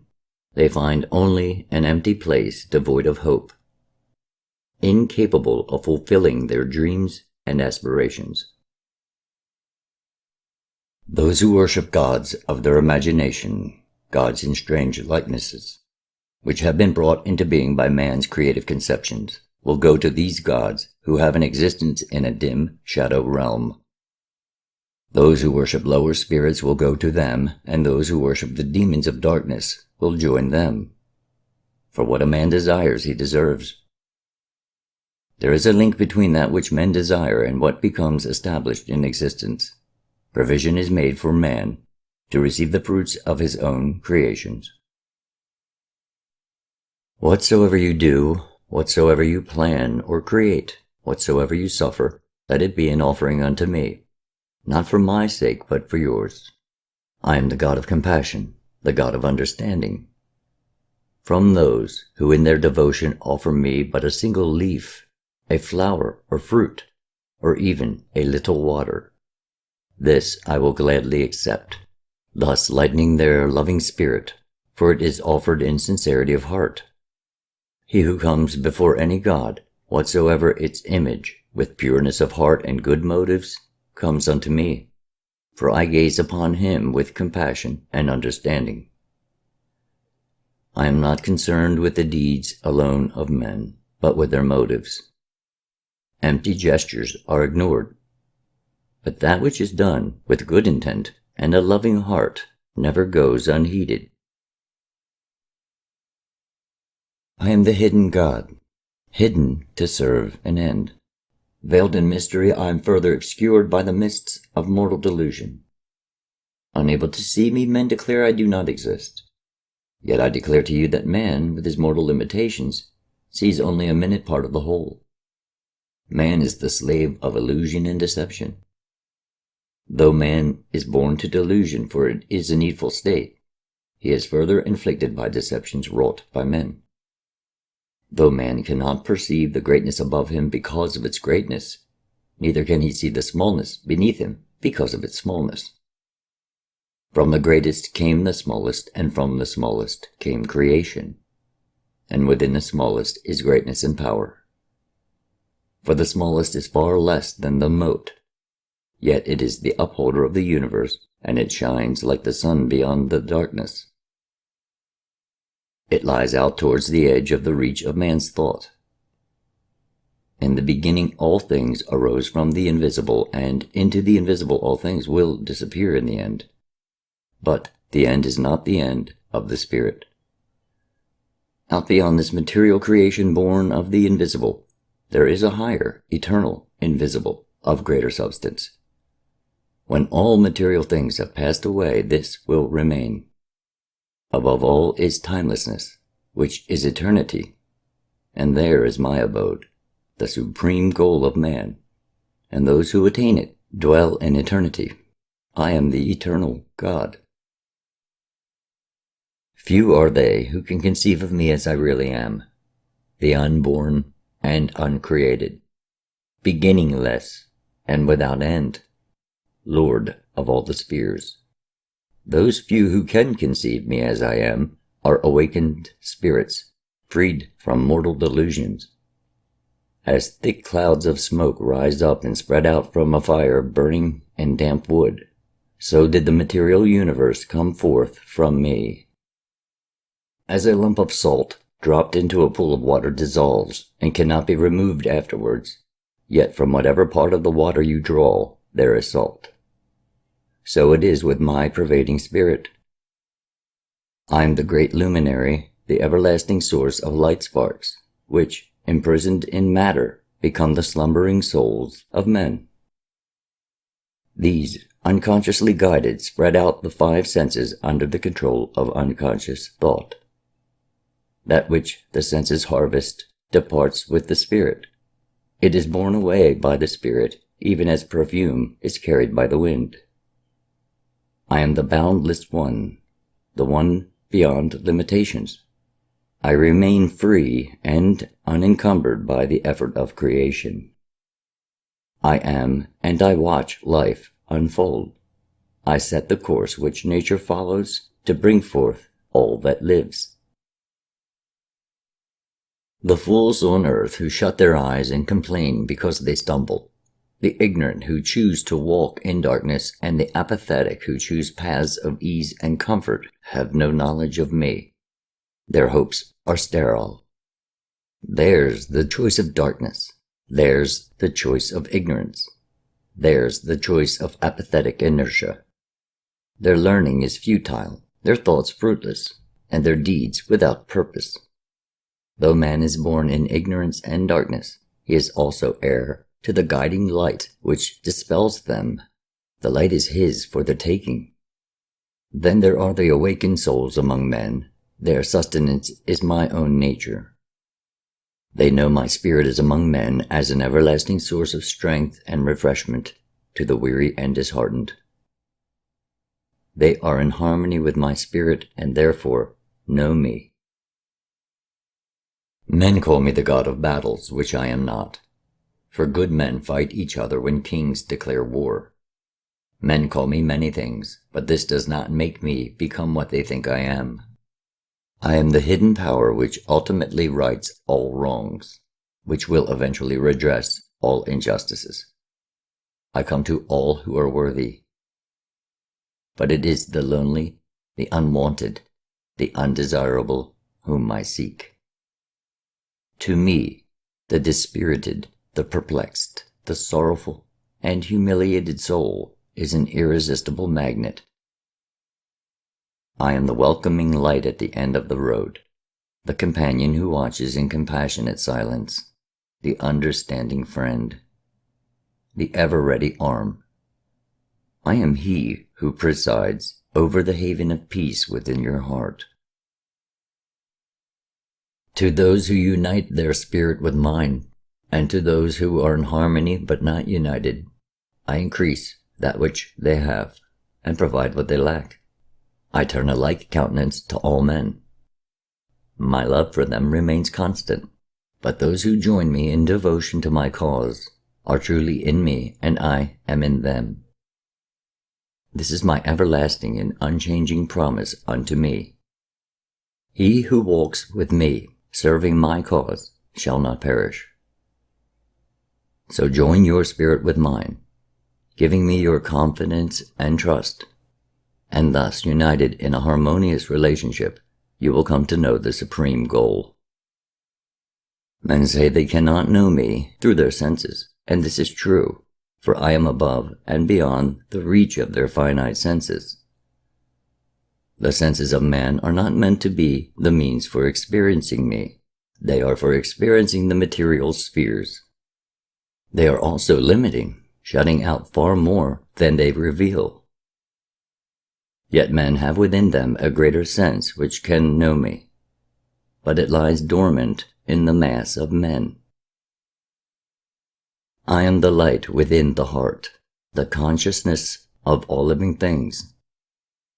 I am the God of consciousness, the listener in the silences. I do not manifest to man through his mortal senses, for these are bounded by earthly limitations. I manifest through the great sense which is of the spirit, the sense of the soul. As pure light hides many colors, so am I hidden in the hearts of men. As sparks fly from a bellows-blown fire, so from the eternal fire the life sparks fly out to glow for an instant in matter, and then fall back. As the sun radiates heat, a flower perfume, and a lamp light, so does the heart of man create his own spiritual state. The eye of man sees a pebble, a star, a sheep, or a tree, and these do not appear to him in any way alike. Yet all are differing forms manifesting in the one outflowing force, originating with me. This outflowing force generated matter which gave birth to substance and endowed it with the matrix for form. The fragments of divine spirit interpret that which the divine spirit created, but they cannot know it in its reality, for enshrouded in matter they sleep. Because the material sphere is a separate part of the greater whole, the mortal part of man can never hope to know, in full, its boundless beauty, or experience its limitless bliss. Out beyond the limits of man's thought and conception, beyond reach of even the most vivid imagination, the wonder and glory of it all stretch out into absolute perfection. Even at the outer reaches where eternity begins, the wonder of the inner glory remains veiled. No words of man can ever hope to describe the true nature of divine things. To the divine alone can the divine be known. The radiant living heart pulsating with love can never be known to man as man. But when man becomes more than man, he may take his first glimpse behind the veil. I am the inspiration and goal of man. Before creation, I was the one alone. I thought, and the thought became a command of power. And into the void of the invisible came that which was the potential of substance, though itself then part of the invisible.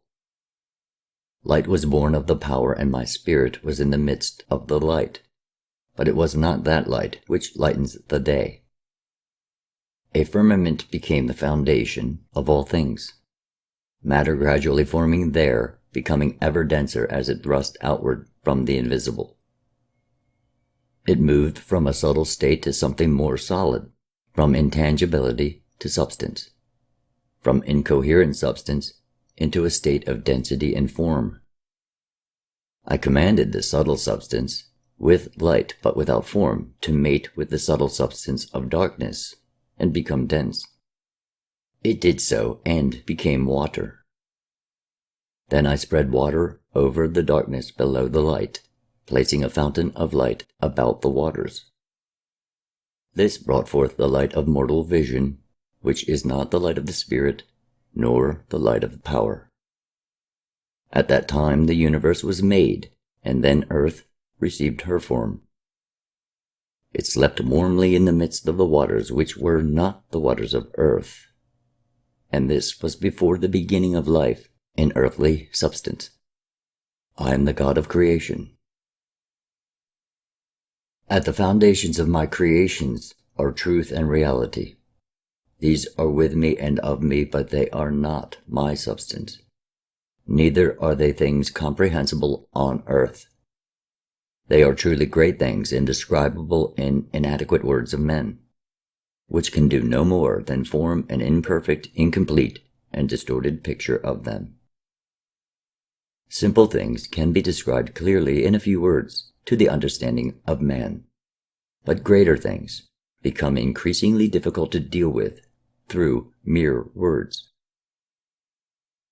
What words of man can be used to describe the indescribable? How can things beyond the comprehension of mortal men be brought within the limits of their understanding? Before the shadow there was the reflecting light, a light so bright that were it not veiled in darkness it would consume the shadow. Seeking to explain and describe transcendental things in the limited language of man only leads to obscurity and confusion. The words form incomprehensible sentences, and unthinking men will declare them to be incoherence. Therefore look behind the sentences strung together with mere words. I am the unknown God, veiled from man by man's mortal limitations. The universe came into being and exists because I am. It is my reflection in matter. As a man remains unaffected by the manifestations of his shadow, so do I remain unaffected by the material creation. As heat comes forth from fire and contains its essence and nature, though it is not fire, neither has it the substance of fire, so does my creation relate to me. I am as an object reflected in water. The water may not know the reflection or find it within itself, but this inability has no effect on the reality of the object, nor on the fact of its reflection. It is as a man looking into clear water on a calm day sees his reflection therein, but if the wind blows, the image becomes distorted, and if the sun hides its face, the image disappears. Yet none of these effects touches upon the image itself, nor upon that which casts the image. When the wind drops, the cloud vanishes, and the sun reappears. Both distortion and deception end, and the reality is again reflected. Within my creation is my spirit, which supports it, and this spirit is the bond between my creation and myself. No man acknowledges the air because it is still, but when this same air becomes a whirlwind, men give it their whole attention. With me all is real, while with man all is illusion. But man may abandon his illusions in seeking me, and he will thereby discover reality. I am the reality behind the reflection. I am the uncaused cause. Those who turn away from the glorious jewel within to seek an outside God, a separate, unresponsive being, are looking for a mere trinket, while disregarding the priceless treasure already in their keeping. Men of light worship the vision of light. Men of darkness and ignorance worship ghosts, and dark spirits, demons of the night. These are men who, moved by dark beliefs or their carnal lusts and perverted passions, perform awful austerities and self-mutilations never ordained by me. They delight in tormenting the life and spirit within their bodies. They are truly deluded victims of the darkest form of ignorance. Yet some derive pleasure from their pains and torments, and so continue them. But these may be truly described as mutilated souls. Some men follow gods who punish wickedness and reward good, and therefore tend towards goodness. But is it not folly to follow non-existent gods? All men choose their own spiritual destiny, whether it be done knowingly or not. For under the law their future state must rest in their own hands. I am the God who ordained the law, and nothing man can do will change it. My love alone mitigates the consequences of man's unredeemed wickedness. I am the changeless one. Could a God of love become a God of vengeance? Revenge is something alien to me. Therefore is it reasonable that men should believe I could be one thing today, and then because they fall into error, become something else tomorrow? My nature is not as that of man. I am as I am. I am not influenced by the mere formal actions of men, or by empty sacrifice. Lighted lamps and candles, days of fasting and self-mortification by man cannot sway me in his favor. I am not to be bribed, for I am God. He who handles fire carelessly and gets burnt cannot blame the fire.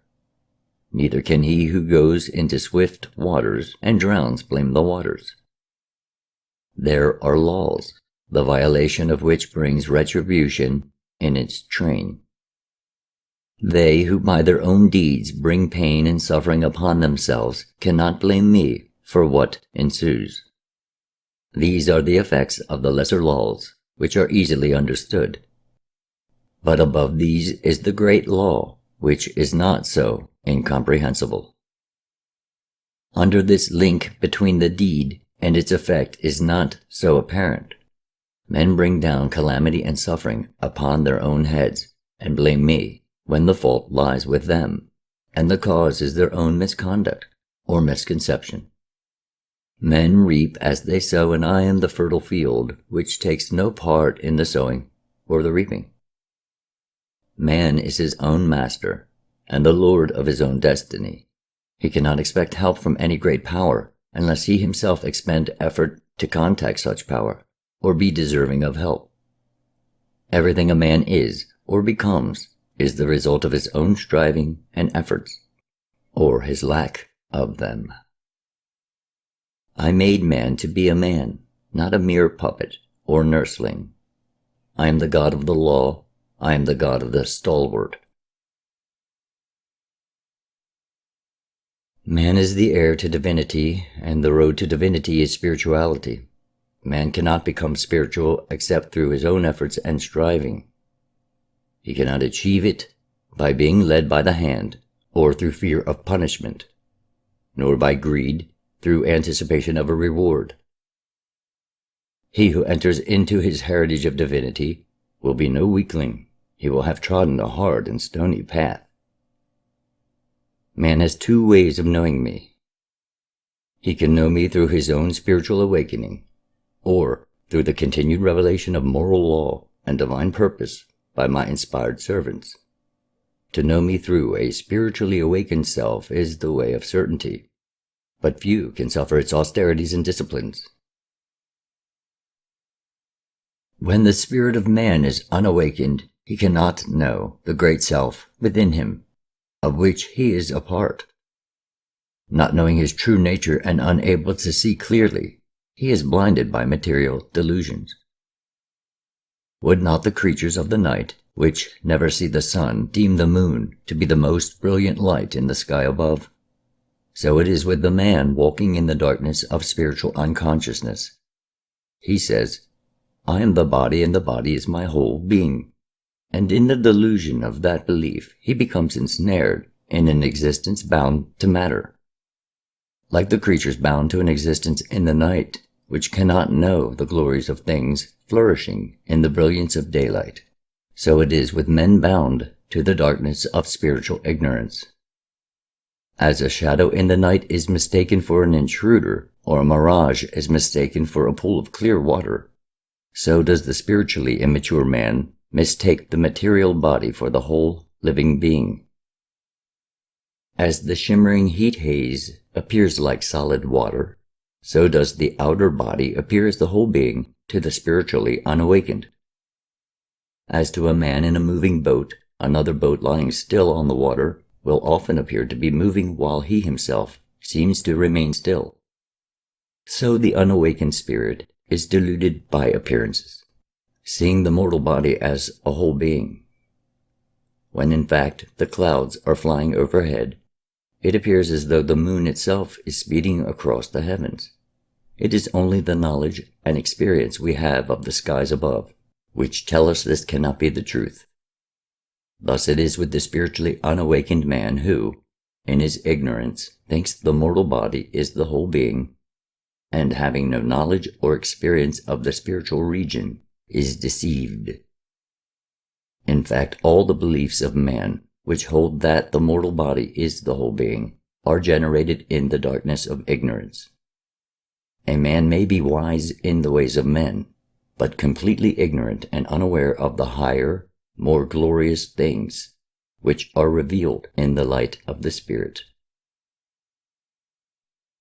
The man held in bondage to delusion says, if there be another body, a part of me which I am unaware, it cannot be real, neither can I know it. My eyes are infallible guides, seeing things just as they are, and any feelings I may experience have their origin within my mortal being. I am the child of my body. This man is deluded, like the creatures of the night, or as the man who sees a mirage. Are the eyes which see mirages totally reliable? Motes swimming in the sunbeam are unsubstantial things. Yet things such as these are the bricks of man's body. the eyes making them appear solid and substantial, the unreal for the real, his mortal body for his whole self. The deluded man ignores the spiritual part of his being and its needs. He cherishes the mortal body, gratifying its desires with earthly pleasures. Like the silkworm, he becomes captive in a cocoon of his own making. The man who lavishes undue care on the mortal body displays his own spiritual ignorance and inadequacy. To be free from existence in the darkness of ignorance, to know the glory of life in the light of spiritual consciousness, a man must first awaken his spirit. In this way alone can he become aware of his true nature.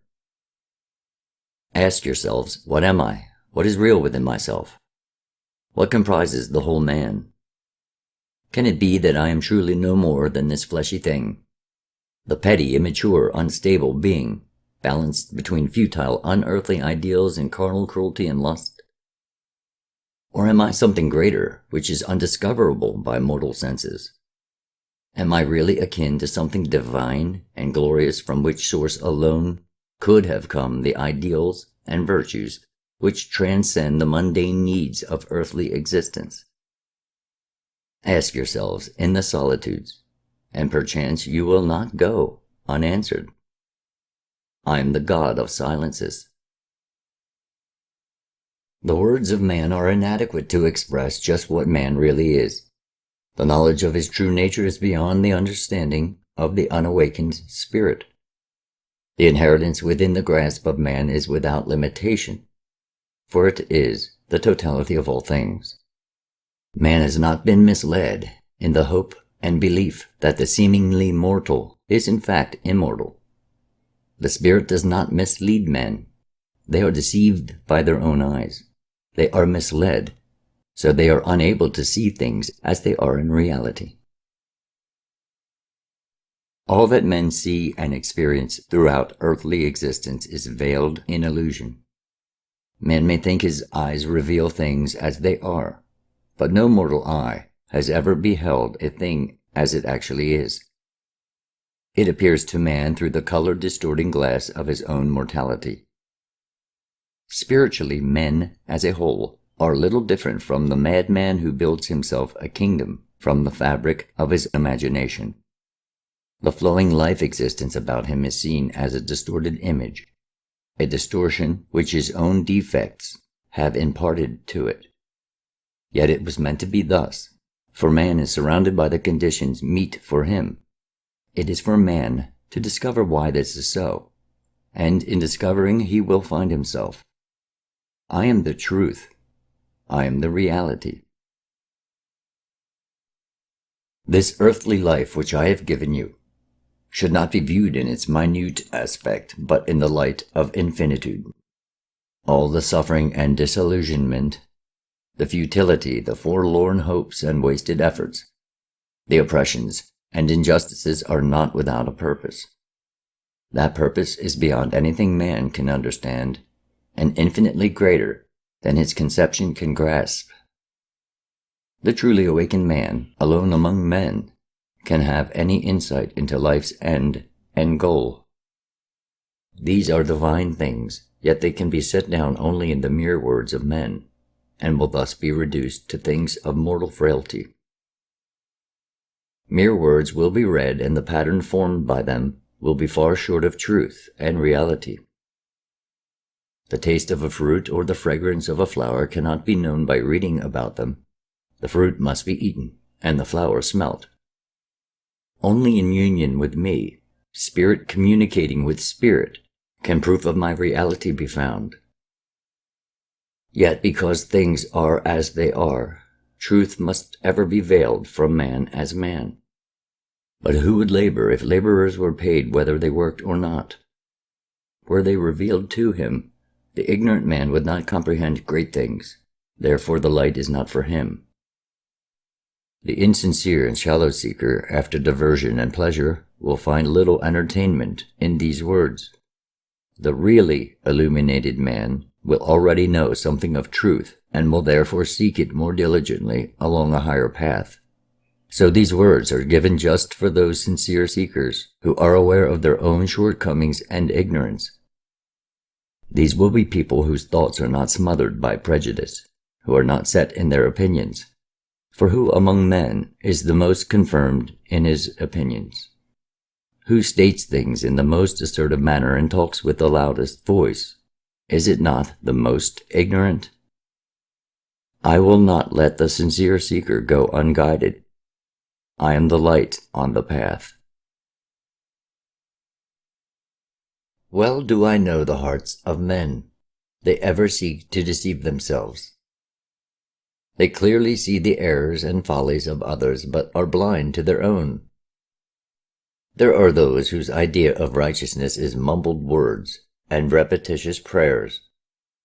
Their souls are warped with selfish desires, and their heaven is the fulfillment of these. Their prayers are pleas for pleasure or power, for freedom from the things which develop the spirit.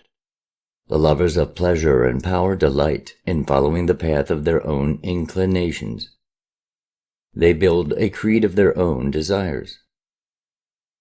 They have neither courage nor the will to follow a sterner and true path. Avoid the companionship of such as these, setting your heart upon the task in hand rather than the reward. I am the knower, I am the rewarder. If a man fixes his attention wholly upon one goal or one thing for his own selfish purpose, as if it were an independent, all unrelated to others thing, then he moves in darkness of ignorance. If he undertakes a task with a confused mind, not considering the outcome, or where it will lead him, or the harm it may do to others or himself, then it is an undertaking of evil. There is a wisdom which knows when to go and when to stay, when to speak and when to remain silent, what is to be done and what is to be left undone. It knows, too, the limitations set by fear and by courage, what constitutes bondage and what freedom. This is the wisdom I have placed at the disposal of man, if he would but seek it, the true wisdom of the Spirit. Opposed to this clear-sighted wisdom is the false man-made wisdom, obscured by the darkness arising from delusion. Here wrong is thought to be right, and error passes as truth. Things are thought to be what they are not. The unenlightened men, dwelling in comfortable darkness, unperturbed by the challenge of reality as revealed by the light of truth, lack any understanding of true values. That which appears to them to be no more than a cup of sorrow is in fact a chalice filled with the wine of immortality. The vain pleasures that come from pandering to the carnal cravings of the senses appear at first to be a cup of sweetness, but in the end it is found to hold the brew of bitterness. He who does right does it not for me, but for himself. He is the one who benefits, not his God. He who does wrong inflicts himself for it, and he is the sufferer. He who does right does it to his own good, and he who works wickedness does it to his own hurt. It could not be possible in a just creation that those whose ways are evil should be dealt with as those who live goodly lives and perform good deeds. The fate of the selfish and that of the unselfish could not be alike. I am the God of justice, the maker of the law. The spirit of man has the potential for doing all things. It can even rise above earthly limitations. The awakened soul can do whatsoever it wills. Man makes the environment for his own development. As it is now, so countless wills from the past have fashioned it. When the body awakens in the morning, it is like a man entering his habitation. It becomes a place of awareness. The soul becomes active in matter, that with which you hear, taste, smell, and feel is the soul. Physically, the ear of a dead man is still in perfect condition for hearing, but the hearer, the interpreter, has gone. The eyes of a corpse are not blinded, but that which operated them is no longer there. So long as the soul looks outwardly only, into the deceptive environment of matter, and is satisfied with the material pleasures it finds there, and which its baser body finds compatible, it remains cut off from the greater realm of the spirit. It binds itself to matter, failing to find the greater pleasures always there in the silent depths of its being. Confirmed in his attitude by experiences in a deceptive environment, mortal man becomes convinced that all desirable things lie outside himself. He concludes that satisfaction comes from gaining the things which promote material welfare. This is the folly of the unbalanced man. However, balance is the key word, for it is equally foolish to turn away from the material things altogether. Man is made of earthly things because it is intended that he should live and express himself on earth. It is also intended that he should discover his nature through earthly conditions and experiences. However, the divine spark must kindle the spirit. It must not be smothered. Balance is the ideal, the whole becoming neither wholly inwardly nor outwardly oriented. Man needs his body, and must not repudiate it. And if it requires man's labor to sustain it, then is not man entitled to enjoy its pleasures? Here also it is simply a matter of proper balance. Man lives in a sea of material manifestation where I am only indirectly reflected, as the soul of man is indirectly reflected in his body. If a man sees with nothing but the eyes of the body, then he cannot perceive me, for I am beyond his vision. I am the God veiled behind matter. I am the God of the Spirit. Yet there is a vision possible to man which pierces the universal veil, a vision free from all obscurity, a vision uncontaminated by the dark shadows of base desires or fear, by unstable emotions or unworthy motives. It is the vision seen when man develops a new faculty, a new sense. It is an inward vision of splendor. A wave of spiritual light will engulf him, a mysterious power, indescribable in mere words, sweeps like a shooting star over the expanse of his spirit, giving a sudden illuminating flash which floods his whole inner being, his soul, with a glorious light. In its brilliance he is granted, for a brief moment in time, a glimpse of the vision splendid. He is then united with the living heart of the universe by a bond reaching out to infinity. Nothing known to man, no symbols of his conception, can express the joyousness which floods his whole being. It can be experienced in quiet tranquility of spirit. It can burst all the bounds of restraint, expressing itself in an all-embracing, overwhelming feeling of love, lost in an unfathomable sea of silent contemplation.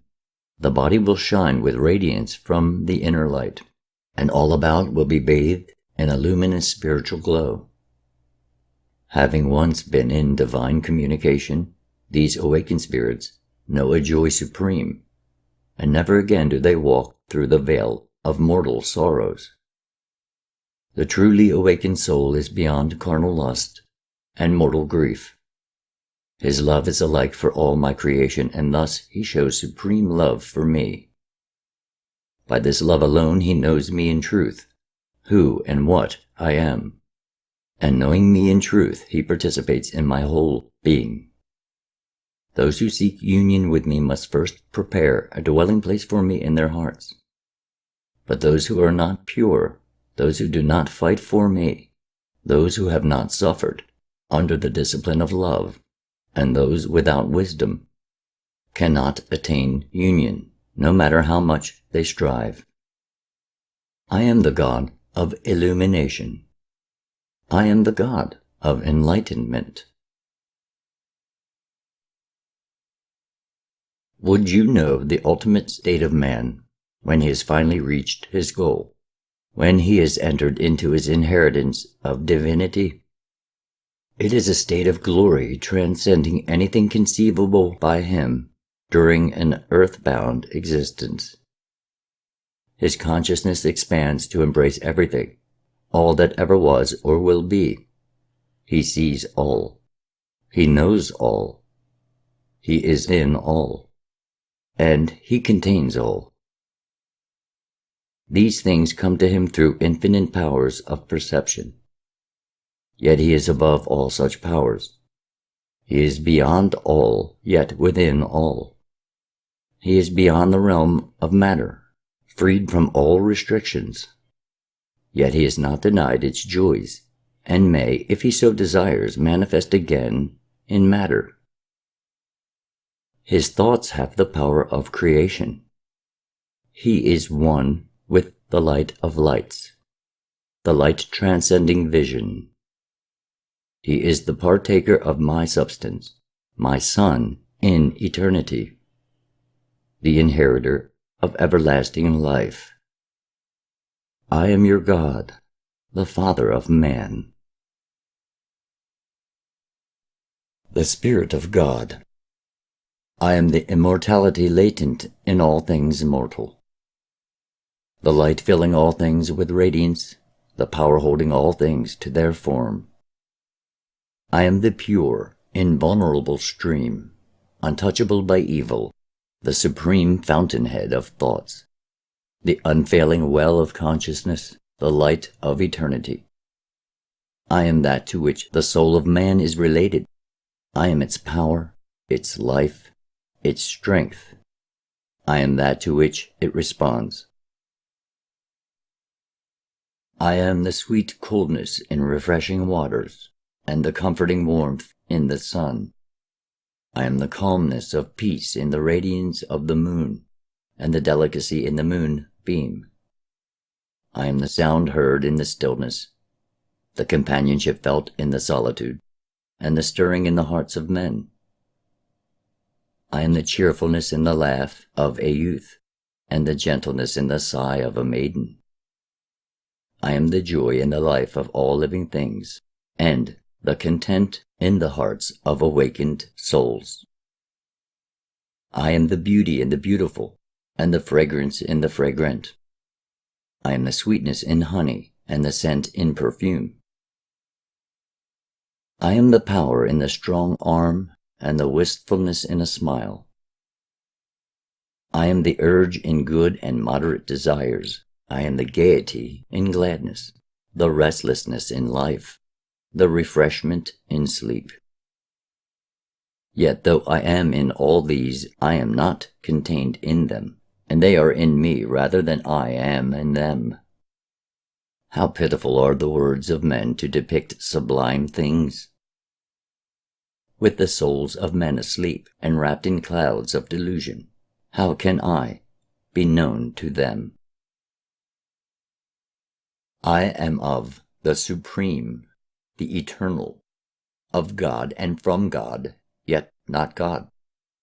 As heat to fire, as fragrance to flowers, as light to a lamp, so am I to God. I am the power of God operating in matter. I am the first created of creation. I am the eternal thread upon which all creation is strung. I am the effective thought of God.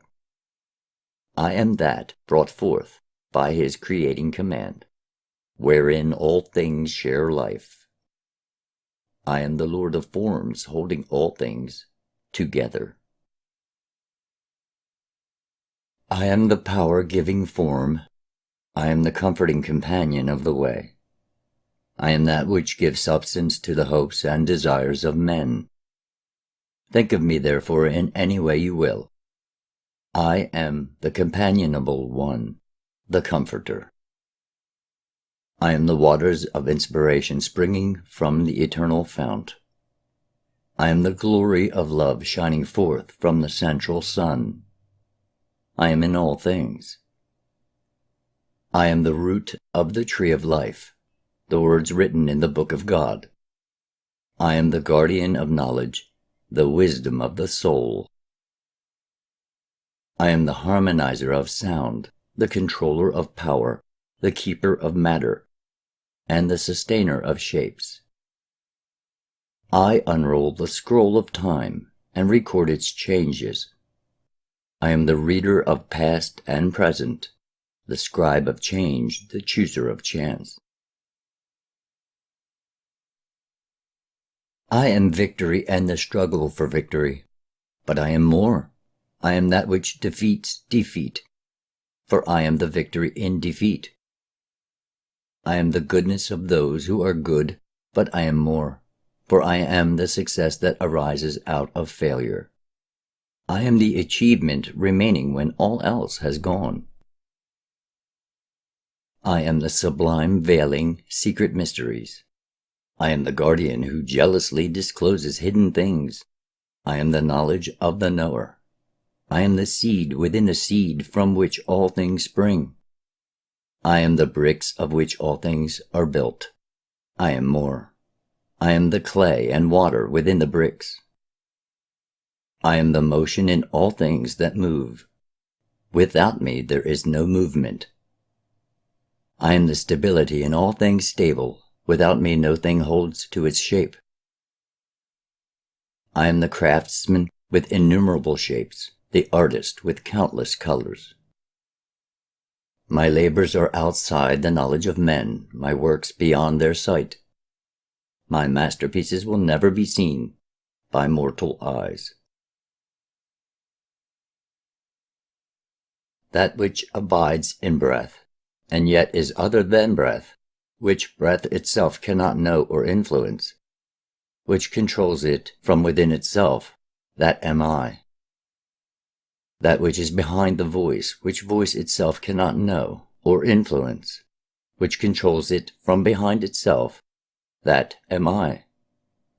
That which is in the eye, yet is other than the eye, which the eye itself cannot know or influence, which controls it from within, that am I. That which is behind the touch, and yet is other than touch, which touch itself cannot know or influence, which manipulates it from behind itself, that am I. Yet this you must know. I am not you, nor are you me, though I abide in you, as you abide in me. Let wisdom disentangle these feeble words set down through the hands of mortal men. The glory that shines from the Lord of the day, the gentle gleam radiating from the mistress of the night, the comforting glow from the hearth fire, all these are of my substance. I penetrate earth with love. I raise up the seed. I am the breath within the breath of all living things. I am the sweet scent of flowers and the bitter tang of vinegar. I am the differentiating essence in all things. The Song of the Soul. I am the sleeper awakened from slumber. I am the seed of life eternal. I am the everlasting hope of man. I am a shoot of the Spirit divine. I am the soul. I have been since the beginning of time and shall be forever. I am the design interwoven in the warp and weft of creation. I am the indestructible essence of life. I am the treasure chest of man's hopes and aspirations, the storehouse of lost loves and fulfilled dreams. Before time, I was an unconscious spirit potential, united with the supreme all. Ever since time began, I was in the slumbering sea of spirit, waiting to be drawn forth into separate mortal incarnation. Now, though the mortal body enwrapping me fall apart and decay, I remain everlasting and immortal. Through all the ebb and flow of life, whatever destiny decrees, I remain the everlasting jewel of ages, invisible to mortal eyes and untouchable by mortal hands. I am the eternal bride of mortal men, ever awaiting the awakening kiss, the whisper of recognition. O being of flesh, deny me not. Let me not dwell in forgotten solitude, left alone, unwanted, and unheeded. Hold me to you as a lover holds the beloved. Reach out beyond earthly things and kiss the lips that are yours eternally. Look out beyond the sphere of earthly opposites, out beyond the pettiness of gains and possessions. Grasp and possess me, your own everlasting and responsive soul. You will not find me where emotional tempests rage, or while sensual storms bring turmoil and disquiet. First, subdue these, for I await beyond in the quietness of calm waters.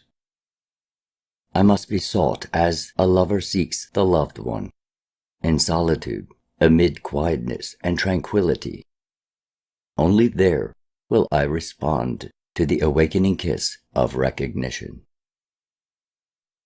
Do not neglect me, O my beloved, or tarnish me, for I come to you as an inestimable treasure. I bring beauty and innocence, gaiety and wholesomeness, decency and consideration, a jewel of potential perfection.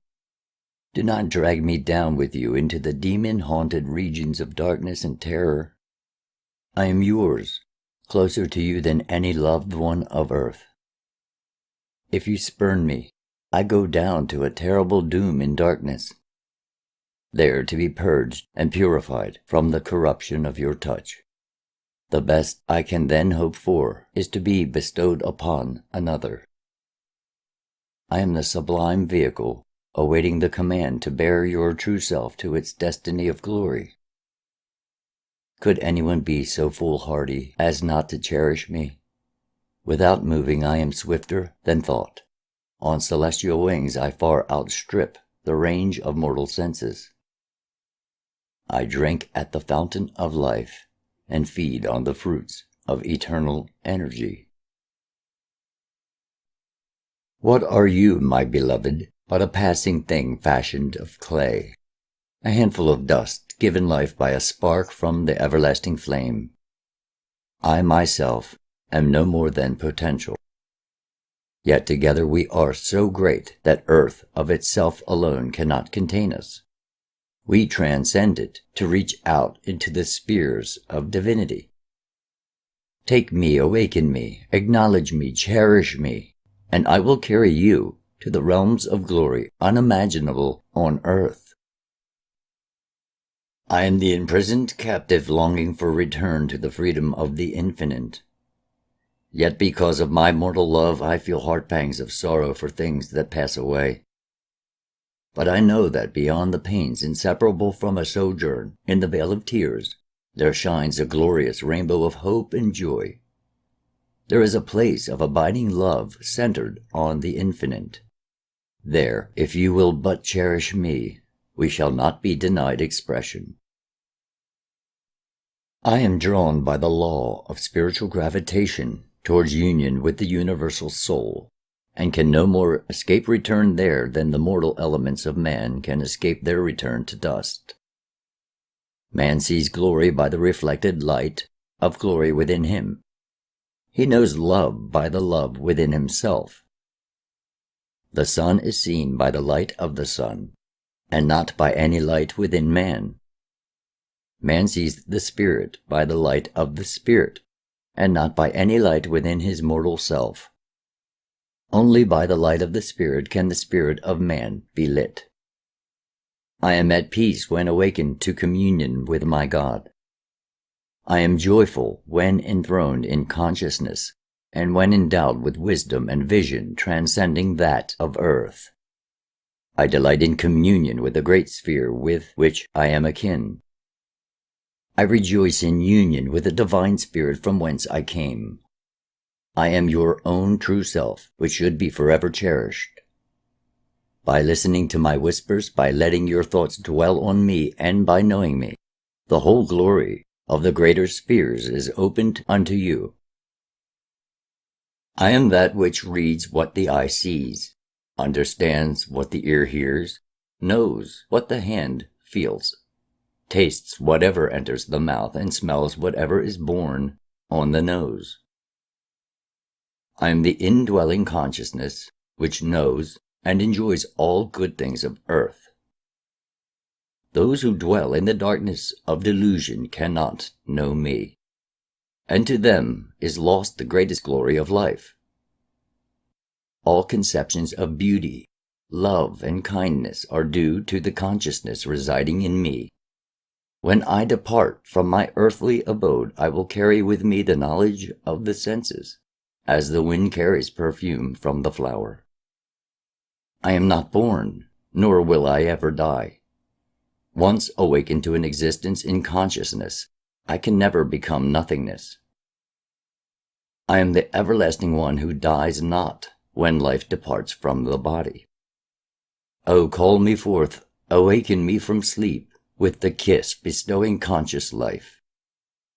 Let me not lie unnoticed, wrapped in the heavy mantle of perpetual slumber, dreamless, unknowing.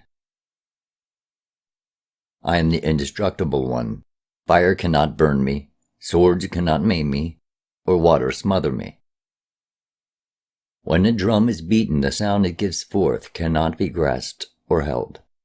As that sound, so am I. When a shell is blown, the note it gives forth cannot be grasped or held. As that note, so am I. When a pipe is played, the music it gives forth cannot be grasped or held. As that music, so am I. I am the immaterial in the material awaiting recognition, but in my own sphere I am the substantial one. There, man-known matter is no more substantial than the dawn mists are here. I am the fire of life in all things that breathe, and in union with the breath I consume the nourishing substance within the food which feeds the body. I am the kernel within the seed in the heart of all. I am the guardian of memory and the arbiter of wisdom. These things are mine, and ever with me.